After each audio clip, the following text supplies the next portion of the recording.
Have you ever wondered what really happened in the past?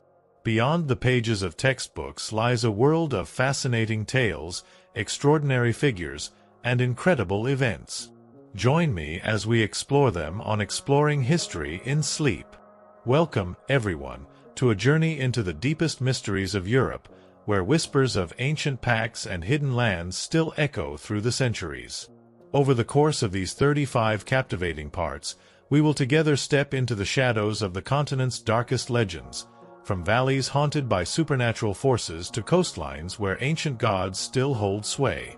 Prepare to be enthralled by the tale of Liam and Dr. Vance, two courageous explorers who venture into the secret cartography of forgotten realms, where the line between reality and myth blurs, and where ancient covenants still shape the destinies of secluded communities. This is not merely a geographical expedition, but a profound voyage into the heart of belief, fear, and the enduring strength of the human spirit when confronted with forces beyond ordinary comprehension. Join us as we unveil the secrets of Europe's untold dark chapters, an exploration guided by empathy and a burning desire to seek the truth hidden behind the ancient whispers. Chapter 1: The Unsettling Silence of Blackwood Manor. Think for a moment about the absence of sound, the kind of profound stillness that can be more unnerving than any cacophony. Imagine a place where the wind seems to hold its breath, where the rustling of leaves is muted, and the only sound you can truly trust is the frantic beat of your own heart against your ribs. Now, into this oppressive quiet, introduce a discordant note, a fleeting disturbance that hints at something profoundly wrong. A choked sob, quickly stifled, as if a moment of raw terror was abruptly curtailed.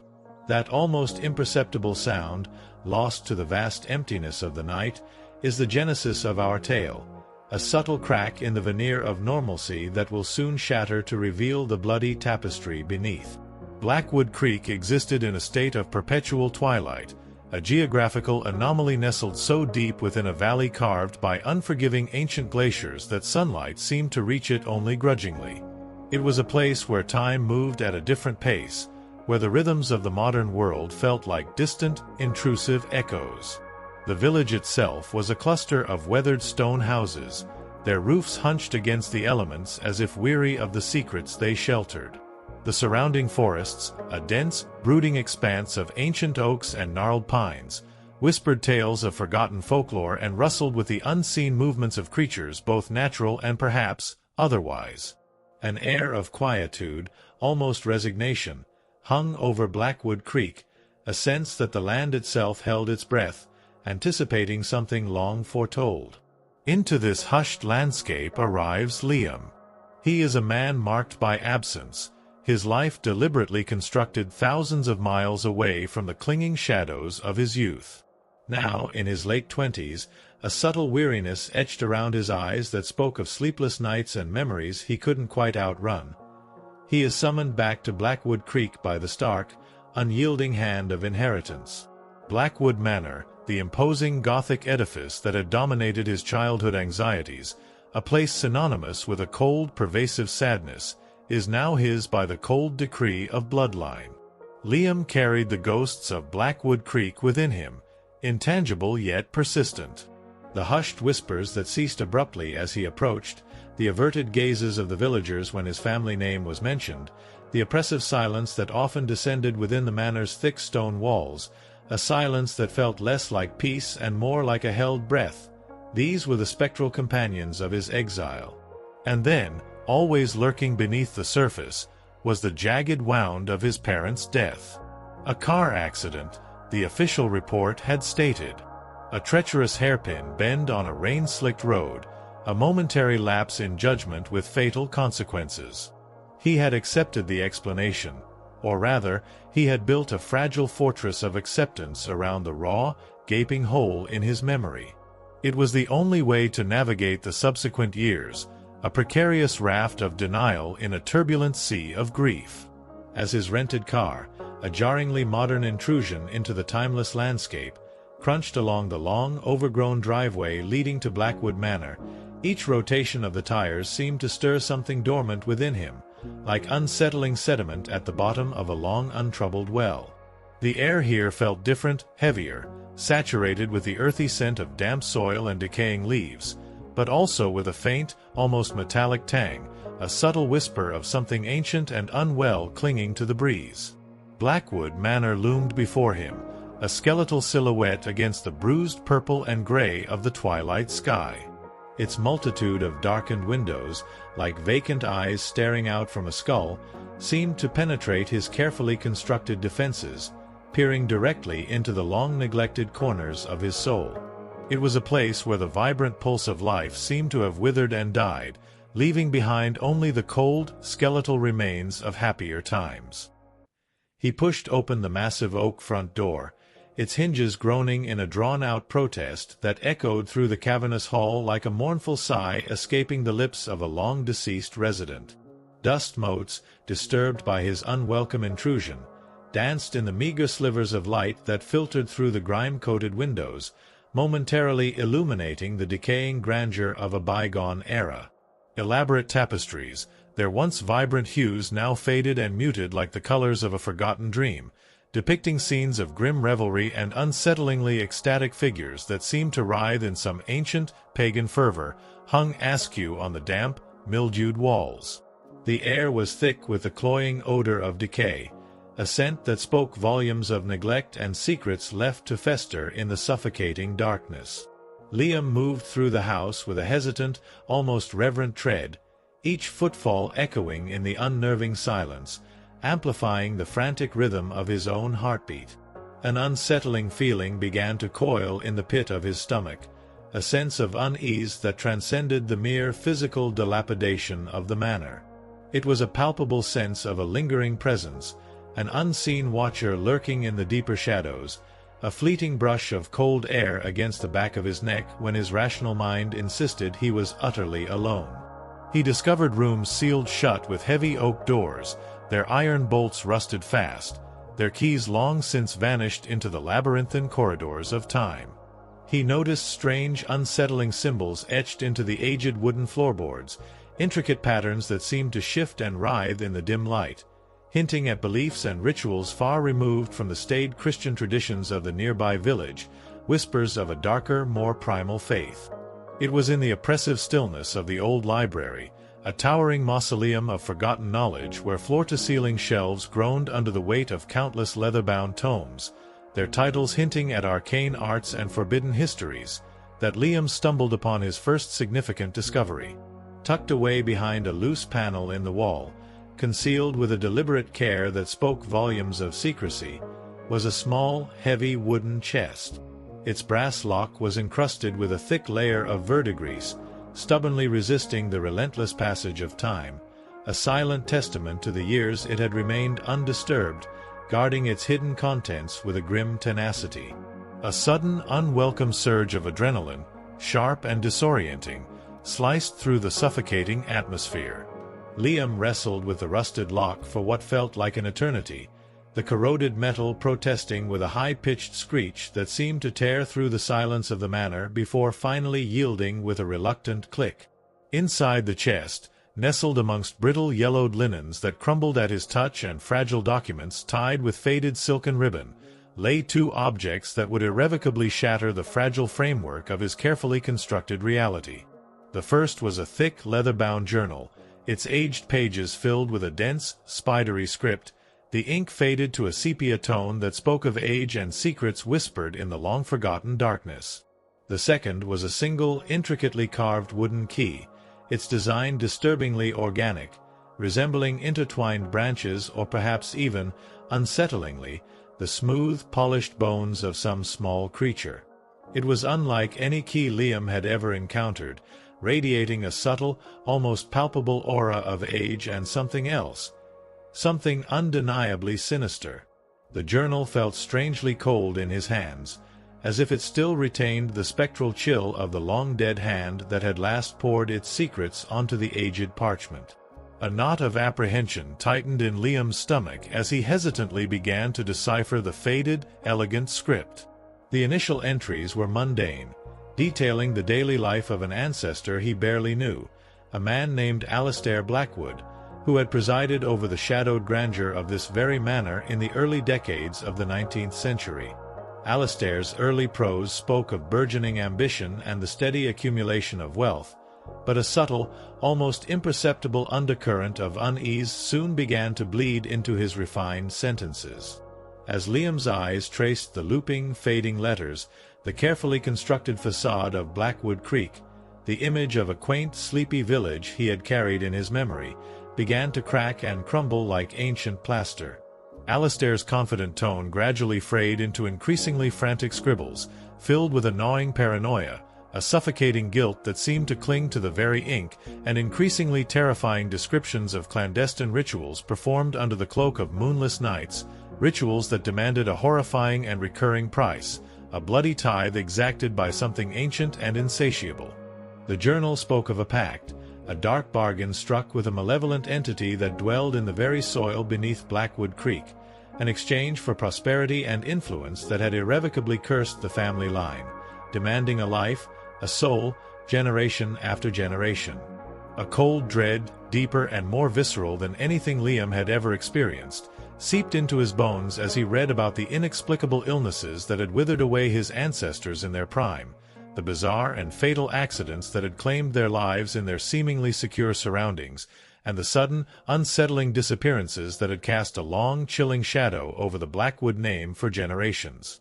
Could the accident, the clean, easily digestible explanation that had allowed him to navigate the treacherous currents of his childhood grief, the very event that had claimed his own parents, have been something far more sinister, a calculated act within a much larger, more terrifying design?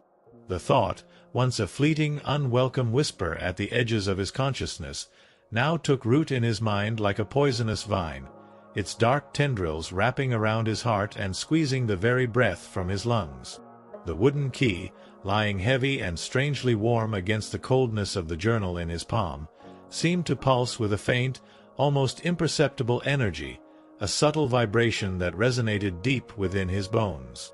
Alastair's final, barely legible entry in the journal spoke of a hidden chamber beneath the manor, a place where the full, terrifying truth of the ancient curse was locked away, and where the key held the power to either unleash its ultimate, devastating fury or, perhaps against all reason and hope, to finally sever its ancient, bloody hold. The entry ended abruptly, the final words scrawled in a desperate, almost illegible hand, "The breath I hear, it is not my own." A wave of nausea, sharp and sickeningly visceral, washed over Liam, leaving him trembling and cold despite the stagnant air of the library. The carefully constructed narrative of his past, the simple, comforting explanation for his parents' deaths, was shattering into a million jagged pieces around him, each fragment a testament to a lifetime of carefully cultivated ignorance. He was no longer just the reluctant inheritor of a decaying estate, a man burdened by the melancholic weight of sad memories. He was a potential pawn, a fragile, unwitting link in a chain of darkness that stretched back through the blood-soaked history of Blackwood Creek, a history now stained with the horrifying truth of a family curse. The air in the library, already thick with dust and the cloying scent of decay, suddenly felt suffocating. The shadows in the corners seemed to deepen and writhe with a malevolent sentience. He was not alone in this house. He was surrounded by the echoes of unimaginable pain and the lingering residue of unspeakable terror, a silent audience to his awakening nightmare. Driven by a desperate, primal need for answers, a burning, almost reckless desire to unearth the truth that had been so meticulously hidden from him for so long, Liam knew with a chilling certainty that he could not simply turn his back on Blackwood Creek and flee into the relative safety of the modern world.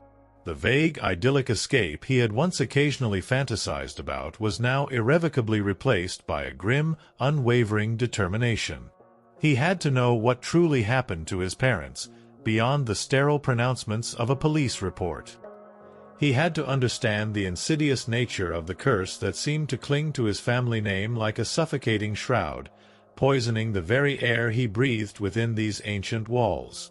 And if there was even the faintest glimmer of hope, a fragile sliver of possibility in the encroaching darkness, he had to find a way to break free from the ancient, bloody noose that had tightened its merciless grip around Blackwood Creek for centuries, claiming generation after generation in its insatiable hunger.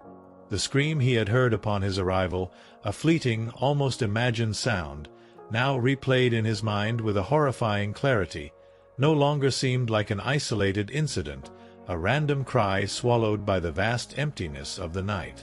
It felt like a premonition, a chilling herald of the unspeakable horrors that lay waiting in the deepening shadows, horrors that were now inextricably intertwined with his own unwilling destiny. His inheritance was not land and property. It was a legacy of profound and terrifying darkness, and Liam had just unwittingly unlocked the first door to its dreadful, blood-soaked secrets. The night was young, and in Blackwood Creek, the symphony of blood and darkness had only just begun its haunting, inevitable refrain. The whispers of the past were growing louder, more insistent, and Liam knew, with a certainty that chilled him to the very core of his being, that his life could never be the same again. The fleeting hope of a peaceful return to his ancestral home had already been irrevocably swallowed by the grim, suffocating reality of blood and an encroaching darkness that threatened to consume him entirely, body and soul. His perilous journey into the very heart of Blackwood Creek's long-buried secrets had just begun, and the path ahead was shrouded in a terror that stretched far beyond the fragile limits of his comprehension. The unsettling silence of Blackwood Manor had just begun to yield its horrifying truths. Chapter 2. Whispers from the Blood-Soaked Pages. The weight of the past, the way it can cling to a place, an object, a family name, like a persistent shadow. Imagine holding in your hands a tangible piece of that past, a journal filled with the frantic scribbles of a long-dead ancestor, each word a chilling testament to a darkness that has endured through generations. As you turn those brittle pages, you're not just reading words, you're opening a conduit to the fears, the guilt, the sheer terror that consumed a life, and in doing so, you're allowing those echoes to resonate in your own soul. This is the precarious precipice where Liam now stood, the whispers from the blood-soaked pages of Alistair Blackwood's journal beginning to weave their insidious way into the fabric of his present. The air in the library, already heavy with the scent of dust and decay, now seemed to carry a new, more sinister aroma, the faint, metallic tang of old blood, clinging to the aged parchment of the journal like a phantom stain. Liam sat hunched over the brittle pages, the spidery script of Alistair Blackwood blurring slightly in the dim light filtering through the grimy windows. Each entry was a step further into a nightmare he hadn't even known existed, each word a chilling testament to a darkness that had taken root in Blackwood Creek long before he was born. Alistair's early entries, filled with the elegant flourishes of a man confident in his burgeoning wealth and social standing, gradually gave way to a more frantic, almost desperate tone. He wrote of the initial prosperity brought by the agreement, as he euphemistically termed it, a surge in the family's fortunes that had lifted them from relative obscurity to a position of prominence within the region. But beneath the veneer of success, a creeping unease began to manifest. Alistair's descriptions of the land itself grew troubled.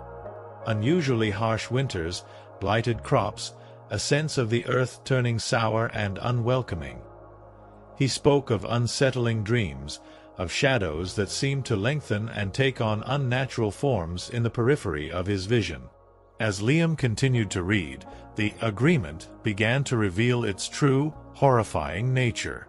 Alistair's carefully chosen euphemisms crumbled, replaced by increasingly explicit accounts of rituals performed under the oppressive silence of moonless nights in a hidden grove deep within the Blackwood Creek woods. These were not the quaint superstitions of rural folk. They were dark, paganistic rites involving symbols that made Liam's skin crawl and incantations that seemed to vibrate with a malevolent energy even on the silent page. And then came the horrifying truth of the price. The agreement demanded a sacrifice, a life for a life, to be offered at specific intervals to appease the ancient entity that now held the Blackwood family in its thrall. The blood ran cold in Liam's veins as he pieced together the chronology of the sacrifices with the timeline of his own family history. The strange illnesses that had claimed distant cousins in their youth, the bizarre accidents that had befallen uncles and aunts, the unsettling disappearances of family members who had simply vanished without a trace.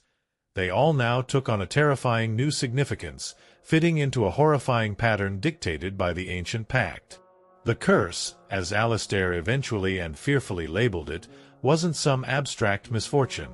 It was a living, breathing entity that demanded a constant flow of Blackwood blood. And then, Liam reached the entries concerning his parents. The elegant script of Alastair's earlier years had long since devolved into a shaky, almost illegible scrawl. The entries were fragmented, filled with a desperate terror and a growing sense of defiance. Alastair wrote of his own dawning realization of the true horror of the pact, his desperate attempts to find a way to break free from its unyielding grip. He spoke of researching ancient texts, of seeking out forgotten lore, his elegant study transforming into a chaotic repository of arcane knowledge. There were cryptic references to a hidden chamber and a key, objects that held the potential for either salvation or utter destruction.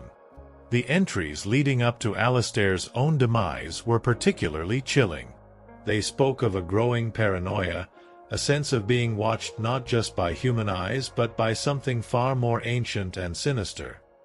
He wrote of nightmares that bled into his waking hours, of the very walls of Blackwood Manor seeming to whisper threats. The final entries were barely coherent, filled with frantic warnings and a desperate plea for any future Blackwood to understand the truth and find a way to end the cycle of blood.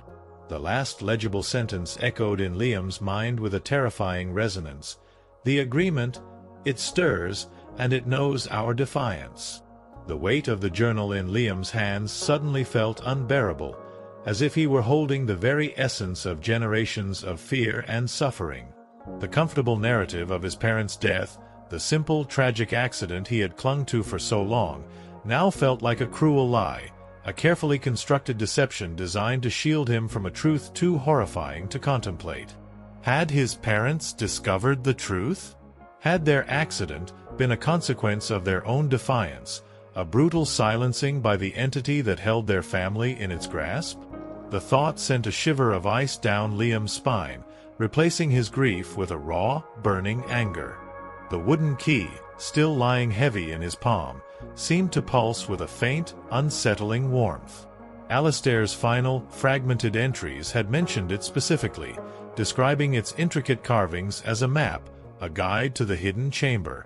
Liam traced the strange, bone-like protrusions with his fingertips, a sense of dread and morbid curiosity warring within him.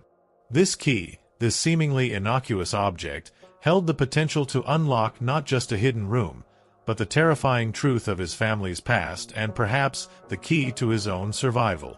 The silence of Blackwood Manor no longer felt empty. It felt pregnant with the whispers of the past, the echoes of dying breaths and desperate pleas. Liam knew, with a certainty that settled deep in his bones, that he couldn't simply bury the journal and the key and walk away. He was no longer just an outsider looking in. He was inextricably bound to the fate of Blackwood Creek, a reluctant heir to a legacy of blood and darkness. The comfortable life he had built for himself elsewhere now seemed fragile and distant, a fleeting illusion in the face of this terrifying reality. He stood up, the brittle pages of the journal rustling softly in his hand, the weight of generations pressing down on his shoulders. The air in the library felt colder now, the shadows deeper and more menacing. He was no longer just grieving a past loss. He was confronting a living, breathing horror that had shaped his entire existence without his knowledge. The whispers from the blood-soaked pages of Alastair Blackwood's journal had awakened something within him. A fierce determination to uncover the truth, to understand the forces that had claimed his parents, and to finally confront the darkness that held Blackwood Creek in its suffocating embrace. The comfortable silence of ignorance was shattered, replaced by the chilling echoes of a dying breath and the urgent, undeniable call to action. His journey into the heart of Blackwood Creek secrets had just taken its first, terrifying step, and the path ahead was shrouded in a darkness far more profound and dangerous than he could have ever imagined. The key lay heavy in his hand, a silent promise of the horrors yet to be revealed. Chapter 3. The Crone in the Whispering Woods. Think about the fringes of society, the individuals who exist on the periphery, often dismissed as eccentric or mad. Sometimes, it is these very people, unburdened by the constraints of conventional wisdom, who hold the keys to forgotten truths, their minds attuned to the whispers that the mainstream world chooses to ignore. Imagine seeking out such a person, venturing into the shadowy edges of a community, hoping to glean a flicker of understanding in the face of overwhelming darkness. This is the path Liam now felt compelled to take, the blood-soaked whispers of the journal urging him towards the unsettling wisdom of Blackwood Creek's outcast. The weight of Alistair Blackwood's journal pressed heavily against Liam's chest as he made his way out of the oppressive silence of the manor. The morning light, what little managed to penetrate the dense canopy of the surrounding woods, cast long, distorted shadows that seemed to writhe and shift with a life of their own. The air outside was no less heavy than within the manor's stone walls, thick with the scent of damp earth and something else, a subtle, almost acrid undertone that Liam couldn't quite place but that prickled the hairs on the back of his neck. He needed answers, and the journal, while revealing the horrifying truth of his family's curse, offered little in the way of a solution. Alistair's frantic final entries hinted at a hidden chamber and a key, but the specifics remained frustratingly vague. Liam felt a desperate need to connect the fragmented pieces of the past, to find someone who might possess a deeper understanding of the darkness that clung to Blackwood Creek. The name Agnes had surfaced in his peripheral conversations with a few locals he had encountered, a wizened old woman who lived in a secluded cottage on the edge of the Whispering Woods, a place the villagers avoided with an almost superstitious reverence. They spoke of her in hushed tones, their eyes flicking nervously towards the dense tree-line, muttering about her strange ways and her unsettling knowledge of the old things. She was an outcast, a figure of both fear and a grudging respect, and Liam felt an instinctive pull towards her, a sense that she might hold the missing pieces of the puzzle. The path to Agnes's cottage was little more than a barely discernible track winding its way through the dense undergrowth. The trees here seemed older, their branches gnarled and twisted like arthritic fingers reaching out to ensnare unwary travelers. The air grew cooler as Liam ventured deeper into the woods, the sunlight struggling to penetrate the thick canopy, casting the forest floor in a perpetual twilight. The silence here was different from the manor's oppressive stillness. It was a silence filled with the rustling of unseen creatures, the creak of ancient branches, and the faint, almost imperceptible whispers that gave the woods their unsettling name. Liam couldn't shake the feeling that he was being watched, that unseen eyes were tracking his every move from the shadows. Agnes's cottage, when he finally reached it, was a small, ramshackle structure that seemed to have grown organically out of the surrounding woods, its walls covered in moss and ivy, its roof thatched with a haphazard collection of leaves and branches. Smoke curled lazily from a crooked chimney, carrying the scent of wood smoke and something else, something herbal and faintly medicinal.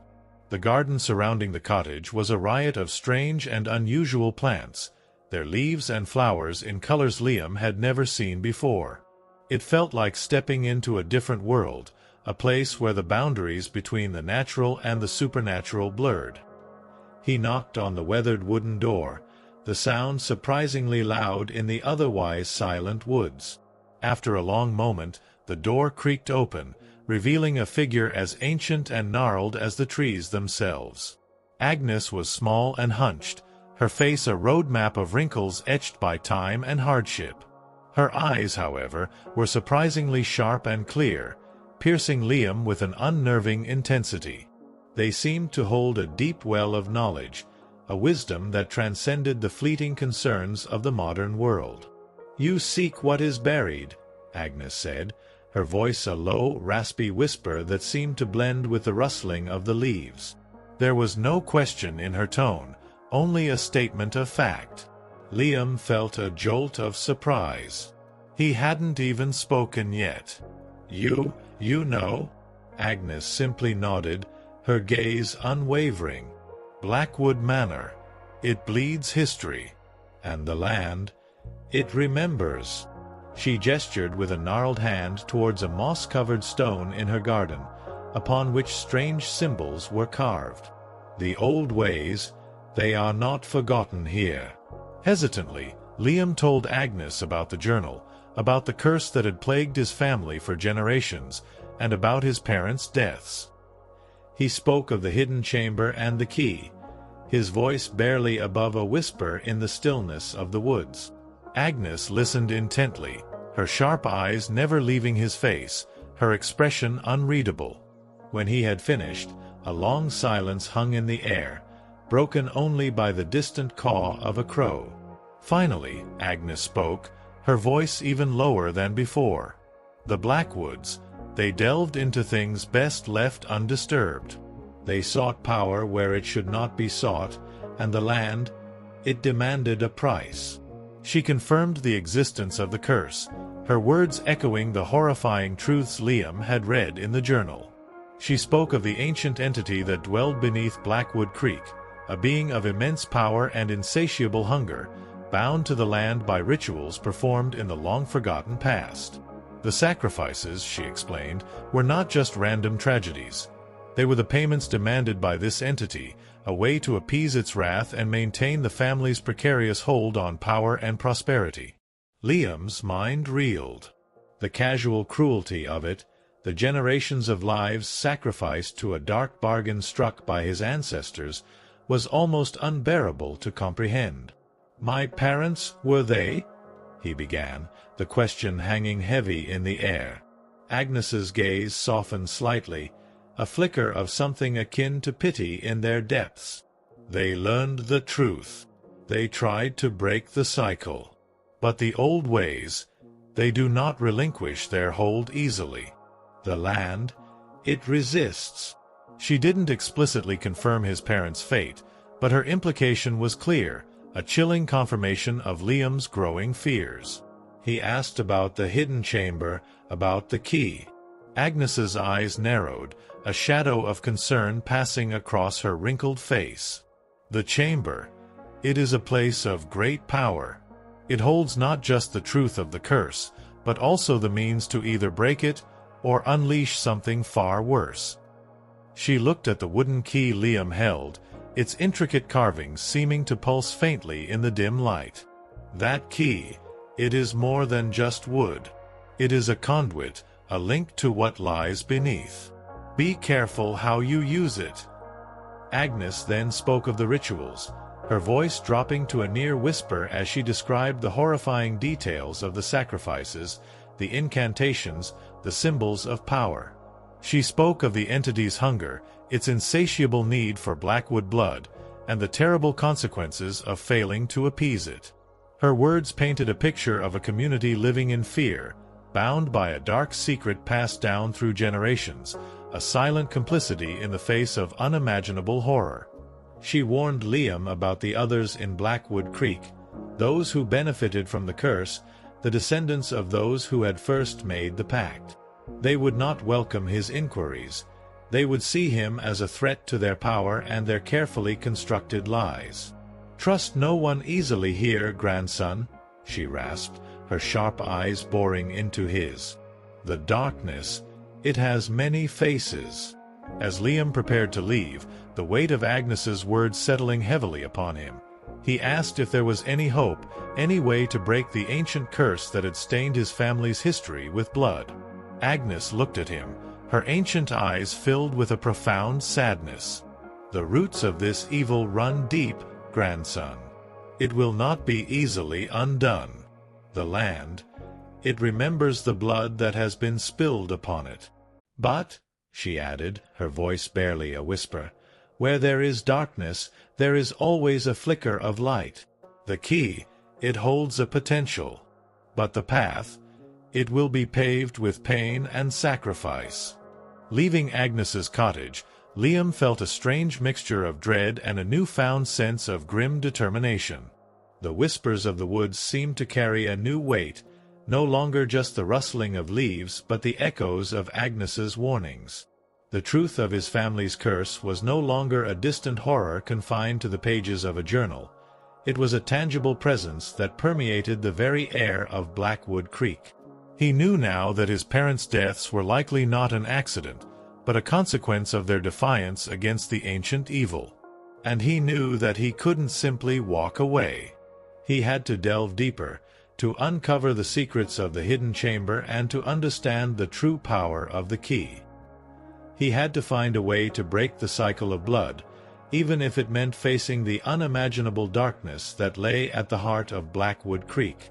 The crone in the Whispering Woods had confirmed his fears, but she had also ignited a spark of hope, a fragile ember in the encroaching night. The path ahead was treacherous, but Liam knew he had to walk it, guided by the blood-soaked whispers of the past and the unsettling wisdom of Blackwood Creek's outcast. Chapter 4. The Tangled Web of Blackwood Creek. The way secrets can fester beneath a veneer of neighborly politeness. Imagine a place where everyone knows everyone else's business, yet a profound, dark secret can be collectively maintained, a silent pact of complicity woven through generations. Now, introduce an outsider, someone seeking to unravel that carefully constructed web of lies. Observe the subtle shifts in behavior, the guarded glances, the sudden silences that descend when uncomfortable questions are asked. This is the atmosphere Liam now found himself navigating, the unsettling wisdom of Agnes casting a long shadow over his interactions with the seemingly ordinary inhabitants of Blackwood Creek. Returning to the village after his unsettling encounter with Agnes in the Whispering Woods, Liam felt a palpable shift in the atmosphere. The casual nods and brief greetings he had received upon his arrival were replaced by guarded stares and hushed whispers that ceased abruptly as he approached. The friendly faces he had tentatively begun to recognize now seemed masked with suspicion, their eyes holding a flicker of something akin to fear, or perhaps even resentment. It was as if the very air of Blackwood Creek had become thicker, more resistant to his presence. Agnes's warning about trusting no one easily echoed in his mind with a chilling resonance. He had initially assumed that the villagers were simply reserved, perhaps a little wary of an outsider inheriting the imposing Blackwood manor.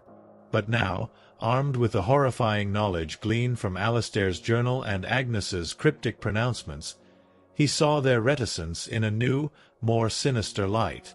Were they all complicit in the generations of darkness that had plagued Blackwood Creek? Were they all bound by the ancient pact, either as beneficiaries or as silent witnesses living in fear of its power? He decided to start with someone who held a position of authority within the community, someone who might possess a broader understanding of the village's history. Mayor Thompson. Thompson had been a distant acquaintance of his parents, a man Liam remembered as being affable and seemingly well-respected. He found the mayor in his small, cluttered office above the general store, a place that served as the unofficial hub of Blackwood Creek gossip and commerce. "Liam, good to see you again," Thompson said, his smile perhaps a fraction too wide, his eyes a little too guarded. "Settling in all right at the manor? It's a grand old place." "Trying to," Liam replied, his tone deliberately casual. "It's certainly full of history. I've been doing a bit of exploring." He paused, watching Thompson's reaction. A flicker of something unreadable crossed the mayor's face. "History, you say? Blackwood Creek has plenty of that. Mostly quiet, though. Always has been." Liam pressed on, carefully treading the line between genuine inquiry and outright accusation. "I came across some old family documents, a journal, actually. It mentioned some unusual events from the past." Thompson's smile tightened imperceptibly. "Old stories. Families have them. Best left to gather dust, wouldn't you say?" There was a subtle shift in his demeanor, a hardening around the edges that didn't go unnoticed by Liam. "This seemed a bit more involved," Liam continued, his gaze steady. "It mentioned a pact, an agreement tied to the land." Thompson chuckled, a forced, unnatural sound. "Local folklore, Liam. Every old village has its tales. Keeps the tourists interested, though we don't get many of those in Blackwood Creek." He leaned back in his chair, his hands clasped together on his desk, a subtle barrier erected between them. "Look, Liam, you're a Blackwood now. You're one of us. No need to go digging up old wives' tales. It'll only stir up trouble." The mayor's dismissive tone and thinly veiled warning only solidified Liam's suspicions. He wasn't just trying to protect the village's reputation. He was actively trying to dissuade Liam from uncovering something dangerous. "Trouble?" Liam echoed, raising an eyebrow. "What kind of trouble could old stories cause?" "The kind that disrupts the peace," Thompson said, his voice losing some of its forced joviality. "People here, they like things as they are. Don't go stirring the pot, Liam. You'll find it's best to let sleeping dogs lie." Their conversation ended with a strained politeness, but Liam left the mayor's office with a heavy heart. The man's evasiveness and thinly veiled threats confirmed Agnes's warning. The secrets of Blackwood Creek were deeply entrenched, and those in power would go to great lengths to keep them buried. He tried talking to other villagers, offering casual inquiries about the history of the Blackwood family and the surrounding land. He was met with a wall of polite but firm resistance. Conversations would abruptly halt, eyes would dart nervously towards unseen listeners, and vague, unhelpful answers were offered with an air of finality. It was as if an invisible signal had been given, a silent decree that the past was not to be discussed with the returning Blackwood heir. Even the younger generation, those who hadn't directly experienced the events of the past, seemed to carry a sense of inherited unease. They would offer quick, dismissive answers and hurry away, their eyes reflecting a fear that Liam couldn't quite understand. It was as if the darkness that clung to Blackwood Creek had seeped into the very fabric of their being, a silent warning passed down through generations. Liam found himself increasingly isolated, the weight of the manor and the secrets it held pressing down on him. He spent hours poring over Alistair's journal, trying to decipher the cryptic clues and fragmented references to the hidden chamber and the key. The intricate carvings on the wooden key became a source of morbid fascination, each twist and turn seeming to hint at a deeper meaning, a connection to the ancient entity that held his family in its thrall. He began to explore the manor more thoroughly, his footsteps echoing in the unsettling silence. He paid closer attention to the strange symbols carved into the floorboards, sketching them in a notebook, hoping to find a pattern or a connection to the symbols Agnes had shown him in her garden. He examined the tapestries more closely, their grotesque figures and disturbing scenes taking on a new, more sinister significance in light of the journal's revelations. Blackwood Manor was no longer just a decaying family home. It felt like a physical manifestation of the curse itself, its very stones imbued with generations of fear and suffering. One evening, while exploring the dusty confines of the manor's abandoned chapel, a small, forgotten room tucked away behind the main hall, Liam made another unsettling discovery. Beneath a loose flagstone in the floor, he found a small, leather-bound book, its pages filled with a different handwriting than Alistair's, a more elegant, almost feminine script. It was the diary of Eleanor Blackwood, Alistair's wife, and her entries offered a different perspective on the events chronicled in her husband's journal. Eleanor's early entries spoke of a growing unease with the family's sudden prosperity, a sense that it had come at a hidden cost. She described Alistair's increasing secrecy and his disturbing nightmares. Her elegant script gradually became filled with a growing fear, a palpable sense of dread as she began to suspect the true nature of the agreement. Her diary entries confirmed the existence of the rituals, but they also revealed the immense guilt and horror that Alistair had secretly harbored. Eleanor wrote of his desperate attempts to find a way out of the pact, his clandestine research into ancient lore, and his growing paranoia that they were all being watched. Her entries also mentioned the hidden chamber, describing it as a place of immense power, a nexus point where the veil between worlds was thin. She believed that the key was crucial to accessing this chamber, but her understanding of its true purpose remained shrouded in fear and uncertainty. Eleanor's final entries were heartbreaking, filled with a mother's desperate love for her children and a profound sense of impending doom. She wrote of her fear for their future, trapped as they were in the suffocating grip of the ancient curse. Her last entry was a single, chilling sentence: "The web tightens. There is no escape." Reading Eleanor's diary, Liam felt a wave of profound sadness and a renewed sense of anger. His parents hadn't just been victims of a tragic accident. They were likely the inheritors of generations of fear and a desperate struggle against an ancient evil. And the villagers of Blackwood Creek, bound by their shared history and their silent complicity, were actively trying to prevent him from uncovering the truth that had cost his family so dearly. The tangled web of Blackwood Creek was far more intricate and dangerous than he had initially imagined, and he was now caught firmly within its sticky threads. The unsettling silence of the village was not peace. It was the sound of secrets being fiercely guarded, and Liam knew that his quest for the truth would be met with resistance at every turn. The whispers from the blood-soaked pages had led him to the unsettling wisdom of the outcast, and now that wisdom was painting a grim picture of a community steeped in darkness, a darkness they were determined to protect. Chapter 5: Echoes in the Hidden Vault. The tangible remnants of the past, the objects that have survived the relentless erosion of time, imbued with the echoes of the lives they once touched. Imagine discovering such an object, something deliberately hidden, holding within its silent form the weight of forgotten secrets and perhaps the lingering residue of terrible events. As you examine it, you're not just looking at inert matter. You're touching a piece of a lost narrative, a silent witness to a history that someone desperately tried to conceal. This is the unsettling discovery that now awaited Liam, the cryptic clues within the journals leading him towards a physical manifestation of Blackwood Creek's dark legacy.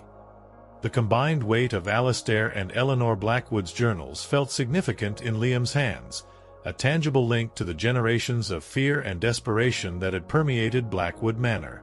Eleanor's diary, with its poignant insights into Alastair's inner turmoil and her own growing dread, had added another layer to the horrifying tapestry of the curse. The hidden chamber, mentioned in both accounts as a place of immense power and the potential key to understanding, or perhaps breaking, the ancient pact, now became Liam's primary focus. Alastair's descriptions of the chamber's location were frustratingly vague, referring to it as being beneath the roots and where the old blood sleeps. Eleanor's entries offered a slightly more concrete clue, mentioning a concealed passage behind the family crypt in the manor's small, neglected chapel. The chapel, tucked away in a shadowy corner of the manor, had an atmosphere of profound neglect, the air thick with the scent of damp stone and decaying wood. The stained glass windows, once vibrant, were now cracked and coated with grime, allowing only slivers of weak light to penetrate the gloom. The silence within felt heavier, more oppressive than anywhere else in the manor, as if the very stones held their breath in anticipation of a long-forgotten sorrow. Following Eleanor's lead, Liam carefully examined the Blackwood family crypt, a large, stone structure dominating the far end of the chapel. It was adorned with the names and dates of his ancestors, each inscription a stark reminder of the generations bound to this cursed land. Behind the crypt, partially concealed by a thick layer of ivy that had crept in through a crack in the wall, Liam discovered a section of the stone that felt slightly loose. After some effort, using a heavy candelabrum for leverage, he managed to dislodge a large stone slab, revealing a narrow, descending passage shrouded in darkness. The air that wafted up from the opening was cold and carried a distinct, earthy smell, mingled with a faint, metallic tang that Liam recognized from the journals, the scent of old blood. A sense of trepidation mixed with a morbid curiosity washed over him. This had to be it, the hidden chamber where the secrets of the Blackwood curse lay waiting. Armed with a flickering oil lamp he had found in the manor's dusty storeroom, Liam cautiously descended the narrow passage. The stone walls were damp and slick to the touch, and the air grew increasingly cold and heavy with each step. The silence here was absolute, swallowing even the sound of his own breathing, amplifying the frantic thumping of his heart. The darkness beyond the lamp's weak beam felt thick and impenetrable, hinting at unknown depths and unseen dangers. The passage eventually opened into a small, circular chamber carved out of the bedrock.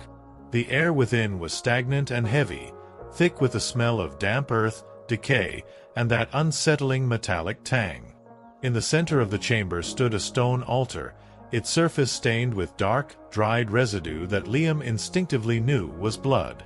Strange symbols, identical to those he had seen in Alistair's journal and in Agnes's garden, were carved into the altar and the surrounding walls, their intricate patterns seeming to writhe in the flickering lamplight. Scattered around the chamber were various objects that sent a chill down Liam's spine. There were crude, hand-carved wooden figures, their forms grotesque and unsettling. There were fragments of bone, both human and animal, arranged in disturbing patterns. And there were several tarnished silver implements that looked like tools for some unholy ritual. The atmosphere of the chamber was thick with a palpable sense of dread, a lingering residue of the terrible acts that had been performed here over generations. As Liam's gaze swept across the chamber, his attention was drawn to a recessed alcove in the far wall. Within the alcove, resting on a stone pedestal, was a small, intricately carved wooden box. It was made of the same dark wood as the key he had found in the library, and its surface was adorned with similar unsettling organic carvings.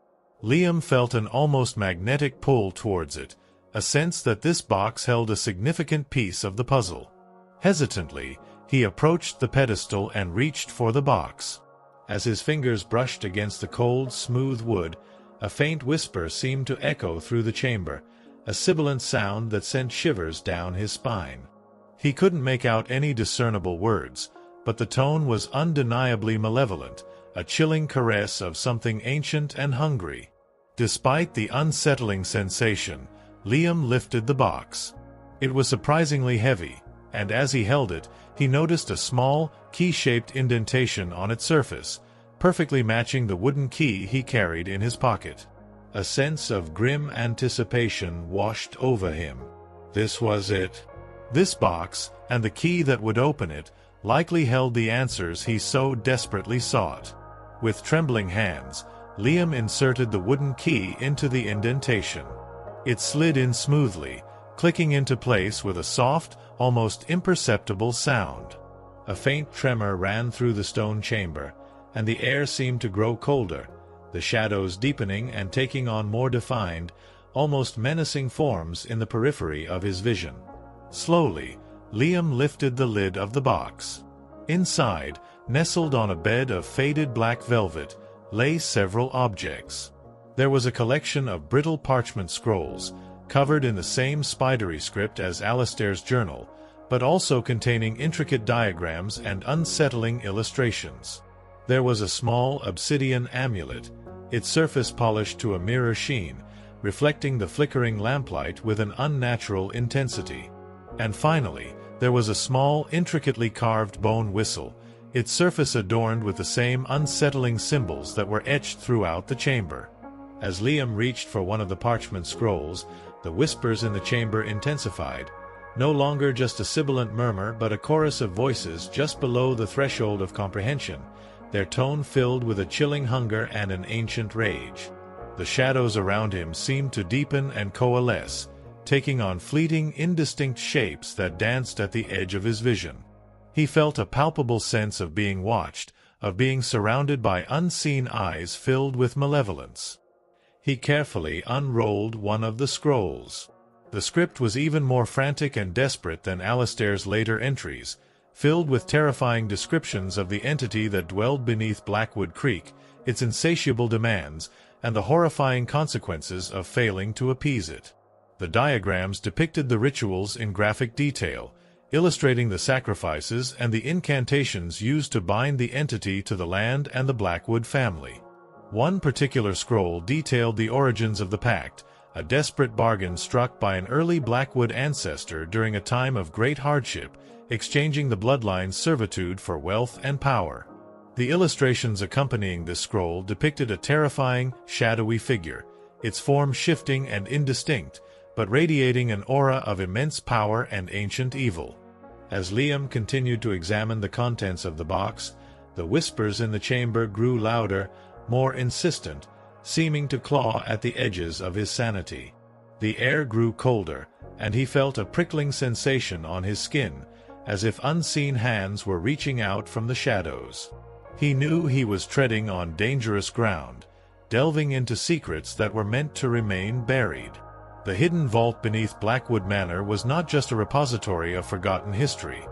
It felt like a direct conduit to the darkness that had plagued his family for generations, and the echoes within were growing increasingly menacing. The tangible remnants of the past he now held in his hands were not just objects. They were keys to a horrifying reality, and Liam knew that his understanding of Blackwood Creek and his own place within its bloody narrative had just taken a terrifying leap into the abyss. The whispers from the hidden vault were not just echoes, they were a warning. Chapter 6. The Stirring in the Shadows. When you know you're no longer alone. It's not always a direct confrontation, but a prickling sensation on the back of your neck, a fleeting shadow in your peripheral vision, a sudden drop in temperature that has no logical explanation. These are the insidious ways in which an unseen presence can make itself known, a chilling prelude to something more overt, more terrifying. Imagine that feeling amplified, permeating the very air around you, a constant, unsettling reminder that you have awakened something ancient and malevolent. This was the disquieting reality that now enveloped Liam, the secrets unearthed in the hidden vault stirring the shadows of Blackwood Manor and beyond. The descent back up the narrow passage from the hidden vault felt different, heavier. The oil lamp in Liam's hand flickered erratically, casting dancing shadows on the damp stone walls that seemed to writhe with unseen movement. The whispers he had heard in the chamber, though now fainter with distance, still echoed in the recesses of his mind, a chilling reminder of the ancient malevolence he had unwittingly disturbed. The obsidian amulet, cool and smooth against his palm, felt like a tangible link to that darkness, a silent promise of further revelations and potential danger. Returning to the relative normalcy of Blackwood Manor felt jarring. The familiar silence of the decaying rooms now seemed less like emptiness and more like a watchful stillness, as if the very fabric of the house was aware of the secrets he now carried within him. The air itself felt colder, heavier, imbued with a subtle tension that had been absent before. Liam couldn't shake the feeling that he was being observed, that unseen eyes followed his every move from the deeper shadows. He retreated to the relative safety of the library, the towering shelves of forgotten books now offering a strange sense of comfort. He spread the brittle parchment scrolls from the hidden vault across the large oak table, their spidery script and disturbing illustrations demanding his full attention. The more he deciphered, the clearer the horrifying picture became. The pact wasn't a simple exchange for wealth. It was a binding servitude, a generational sacrifice demanded by an entity of immense power, a being that had taken root in the very land beneath Blackwood Creek. The rituals, meticulously detailed in the scrolls, were acts of appeasement, desperate attempts by his ancestors to placate a hunger that could never truly be satisfied. The obsidian amulet, when held in the lamplight, seemed to absorb the light, its polished surface reflecting only a distorted, swirling darkness. Liam felt an instinctive aversion to it, a sense that it was a focal point for the malevolent energy he had sensed in the hidden vault.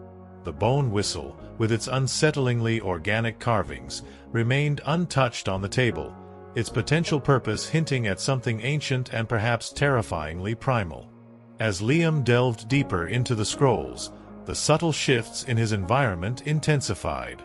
Doors that he was certain he had closed would creak open in the dead of night. Footsteps echoed in the empty corridors when he knew he was alone. The temperature in certain rooms would plummet inexplicably, leaving a residue of icy air that lingered long after any natural cause had dissipated. He began to question his own sanity, wondering if the oppressive atmosphere of the manor and the horrifying revelations were playing tricks on his mind. But then came the more overt manifestations. One evening, as he sat studying the scrolls in the library, a heavy book tumbled from a high shelf, landing with a deafening thud at his feet. It wasn't precariously balanced. It had been firmly wedged between two others. Another night, as he walked through the darkened hall, a cold gust of wind swept through the closed windows, extinguishing his lamp and plunging him into absolute darkness for a terrifying moment. These weren't mere drafts. They felt deliberate, almost playful, a chilling reminder that he was no longer the only presence in Blackwood Manor. The villagers, too, seemed to sense a change. Their guardedness had intensified, their whispers more urgent and fearful. Liam noticed them casting nervous glances towards the manor, their faces etched with a mixture of apprehension and resentment. It was as if his return and his subsequent digging into the past had stirred something within Blackwood Creek, a collective unease that mirrored his own growing fear. Mayor Thompson, in particular, seemed increasingly agitated. He made several unsolicited visits to the manor, his forced joviality replaced by a thinly veiled hostility. He reiterated his warnings about letting the past lie, his eyes holding a hard, almost threatening glint. "You're disturbing things, Liam," he said during one tense encounter in the manor's dimly lit hall. "Things that are best left undisturbed. You're not from here. You don't understand the way things are." "What is it I don't understand, Mayor?" Liam countered, his voice steady despite the growing unease within him. "That your village is built on a foundation of lies and bloodshed?" Thompson's face flushed with anger. "That's a dangerous accusation, Liam. You're new here. You're grieving. Don't let your imagination run away with you." But the tremor in his voice betrayed his forced composure. The stirring wasn't confined to the manor and the village. Liam began to notice subtle changes in the surrounding landscape as well. The whispering woods, already unsettling, seemed to grow darker, the rustling of the leaves taking on a more sibilant, almost whispering quality, echoing the voices he had heard in the hidden vault. He felt a constant sense of being watched whenever he ventured near the woods, the feeling intensifying the closer he got to Agnes's secluded cottage. Even the weather seemed to reflect the growing darkness.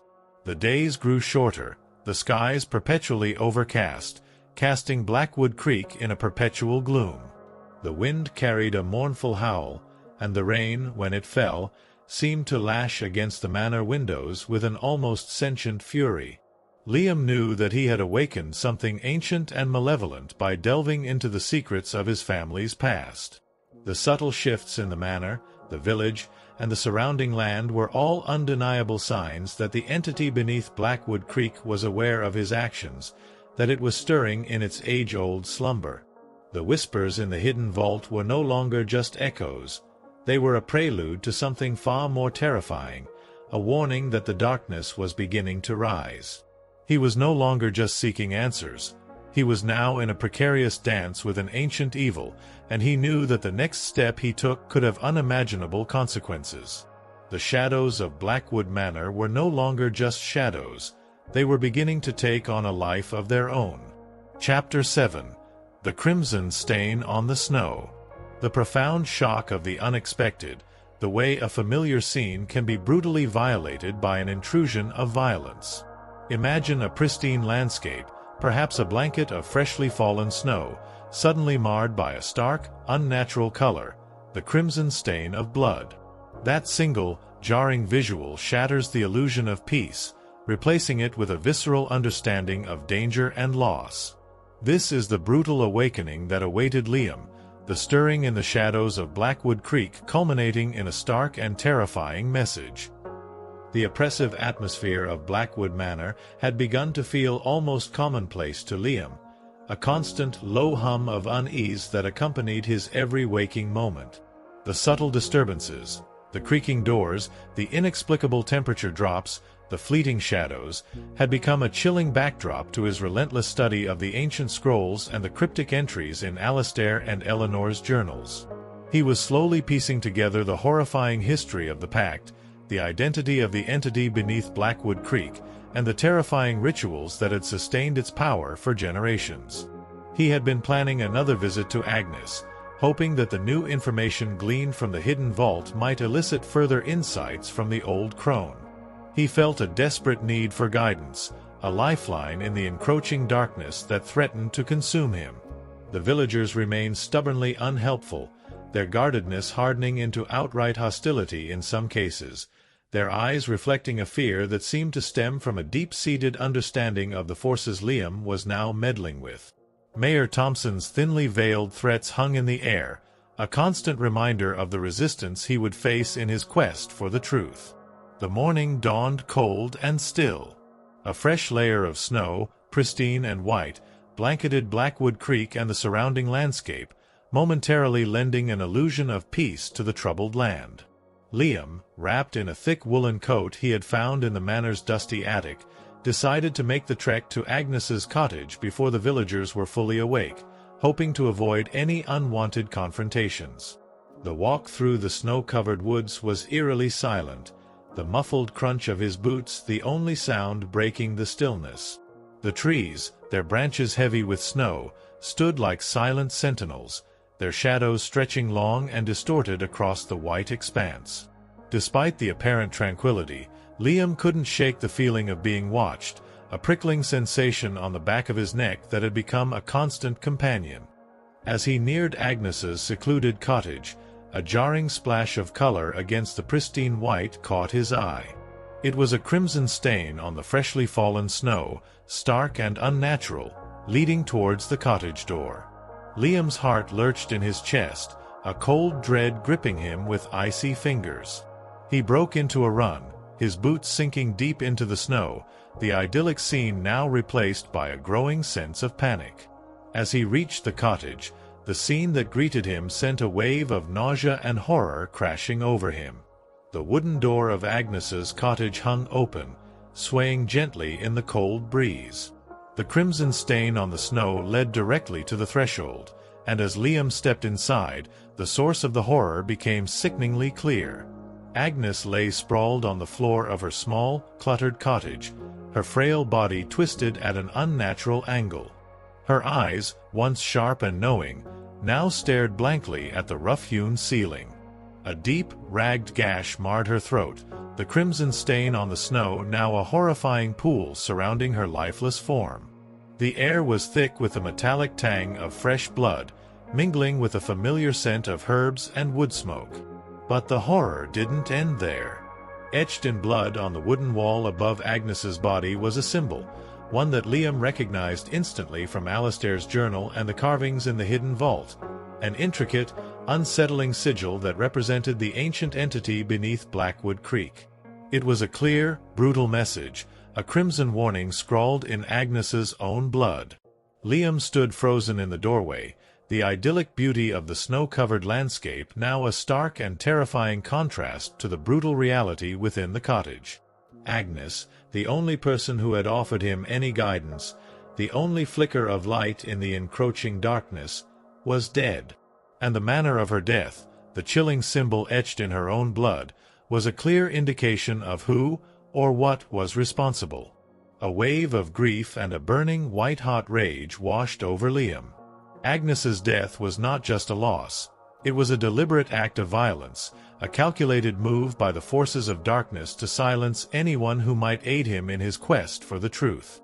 The stirring in the shadows had escalated into open brutality, a stark declaration of war. He knelt beside Agnes's body, his hand trembling as he reached out to gently close her vacant eyes. The coldness of her skin sent a shiver down his spine, a stark reminder of the finality of death. He felt a profound sense of guilt. Had his visit to her, his seeking of her knowledge, led to her demise?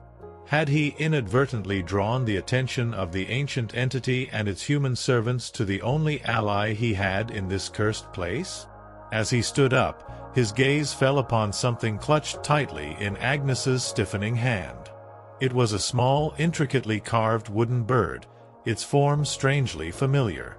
Liam carefully pried it from her grasp.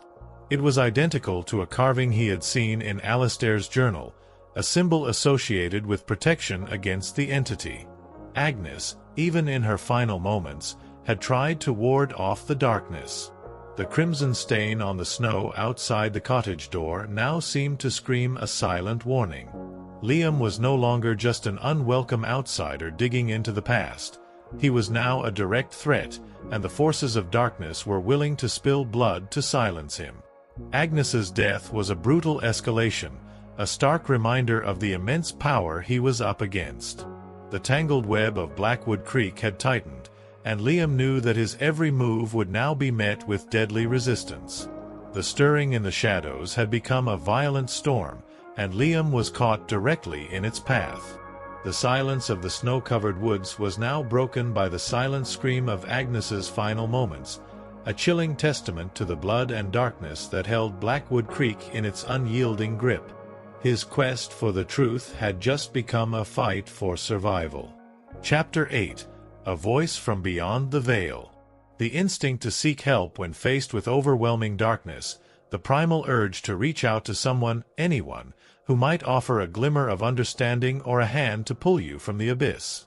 Imagine that lifeline extending from beyond the immediate confines of your terrifying reality, a voice of reason and expertise cutting through the suffocating atmosphere of fear and superstition.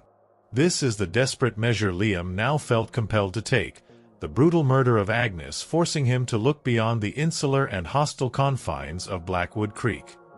The sight of Agnes's lifeless body, the crimson stain on the pristine snow, the chilling symbol etched in her own blood, these images were seared into Liam's mind, a brutal testament to the escalating danger he now faced.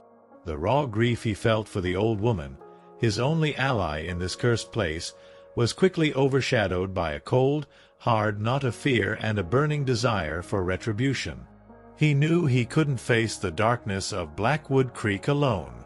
The villagers were either complicit or paralyzed by fear, and Mayor Thompson's thinly veiled threats made it clear that anyone seeking to uncover the truth would be met with violent resistance. He needed help, someone with knowledge that transcended the local superstitions and the whispered folklore. He needed someone who could understand the ancient forces at play, someone who wouldn't dismiss Alistair's journal and the artifacts from the hidden vault as mere fantasy.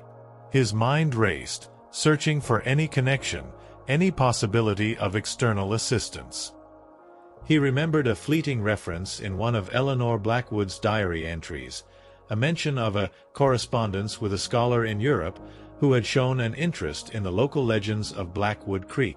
Eleanor had described this scholar as having a deep understanding of ancient cults and forgotten lore.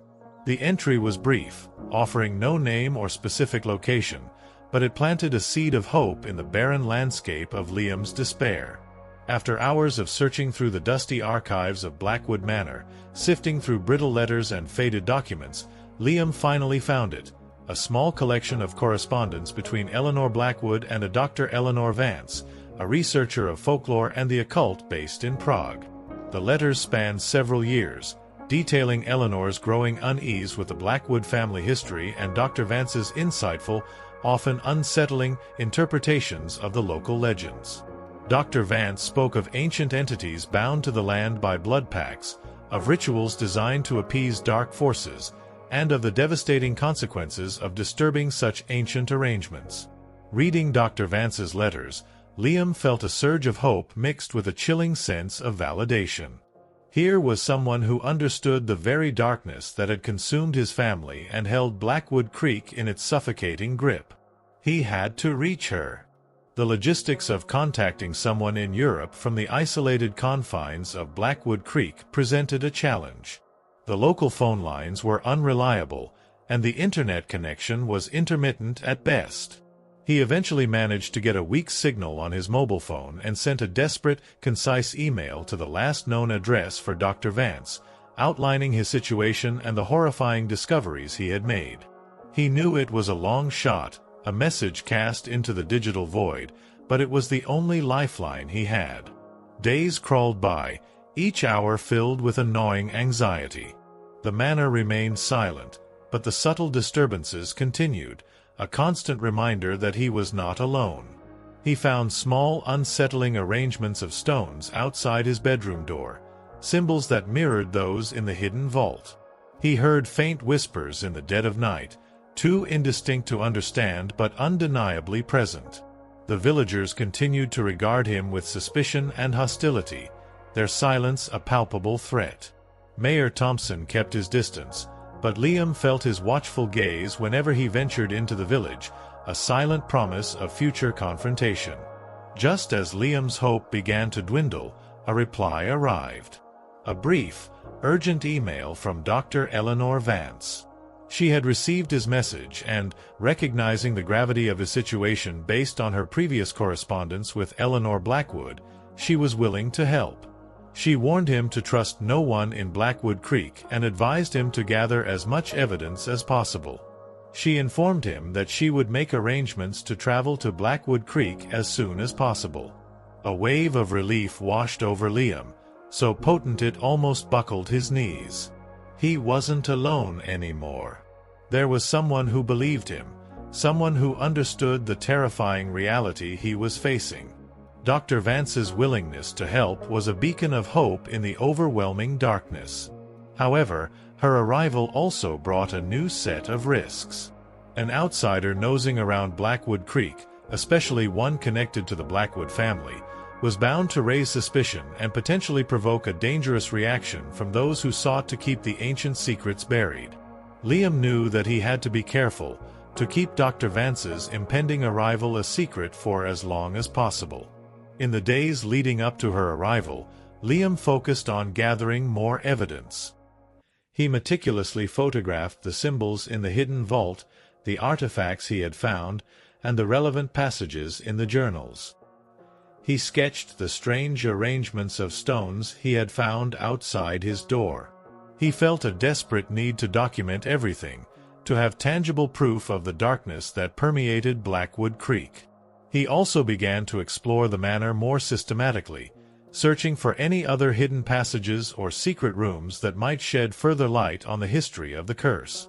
He found a hidden compartment behind a false wall in Alistair's study, containing a collection of dried herbs and strange, metallic powders, remnants of the rituals described in the scrolls.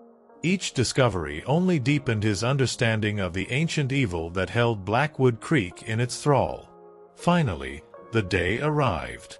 A message, delivered by a nervous young boy who refused to make eye contact, informed Liam that a woman matching Dr. Vance's description had arrived at the edge of the village and was asking for Blackwood Manor. Liam felt a surge of nervous energy mixed with relief. Help had finally arrived.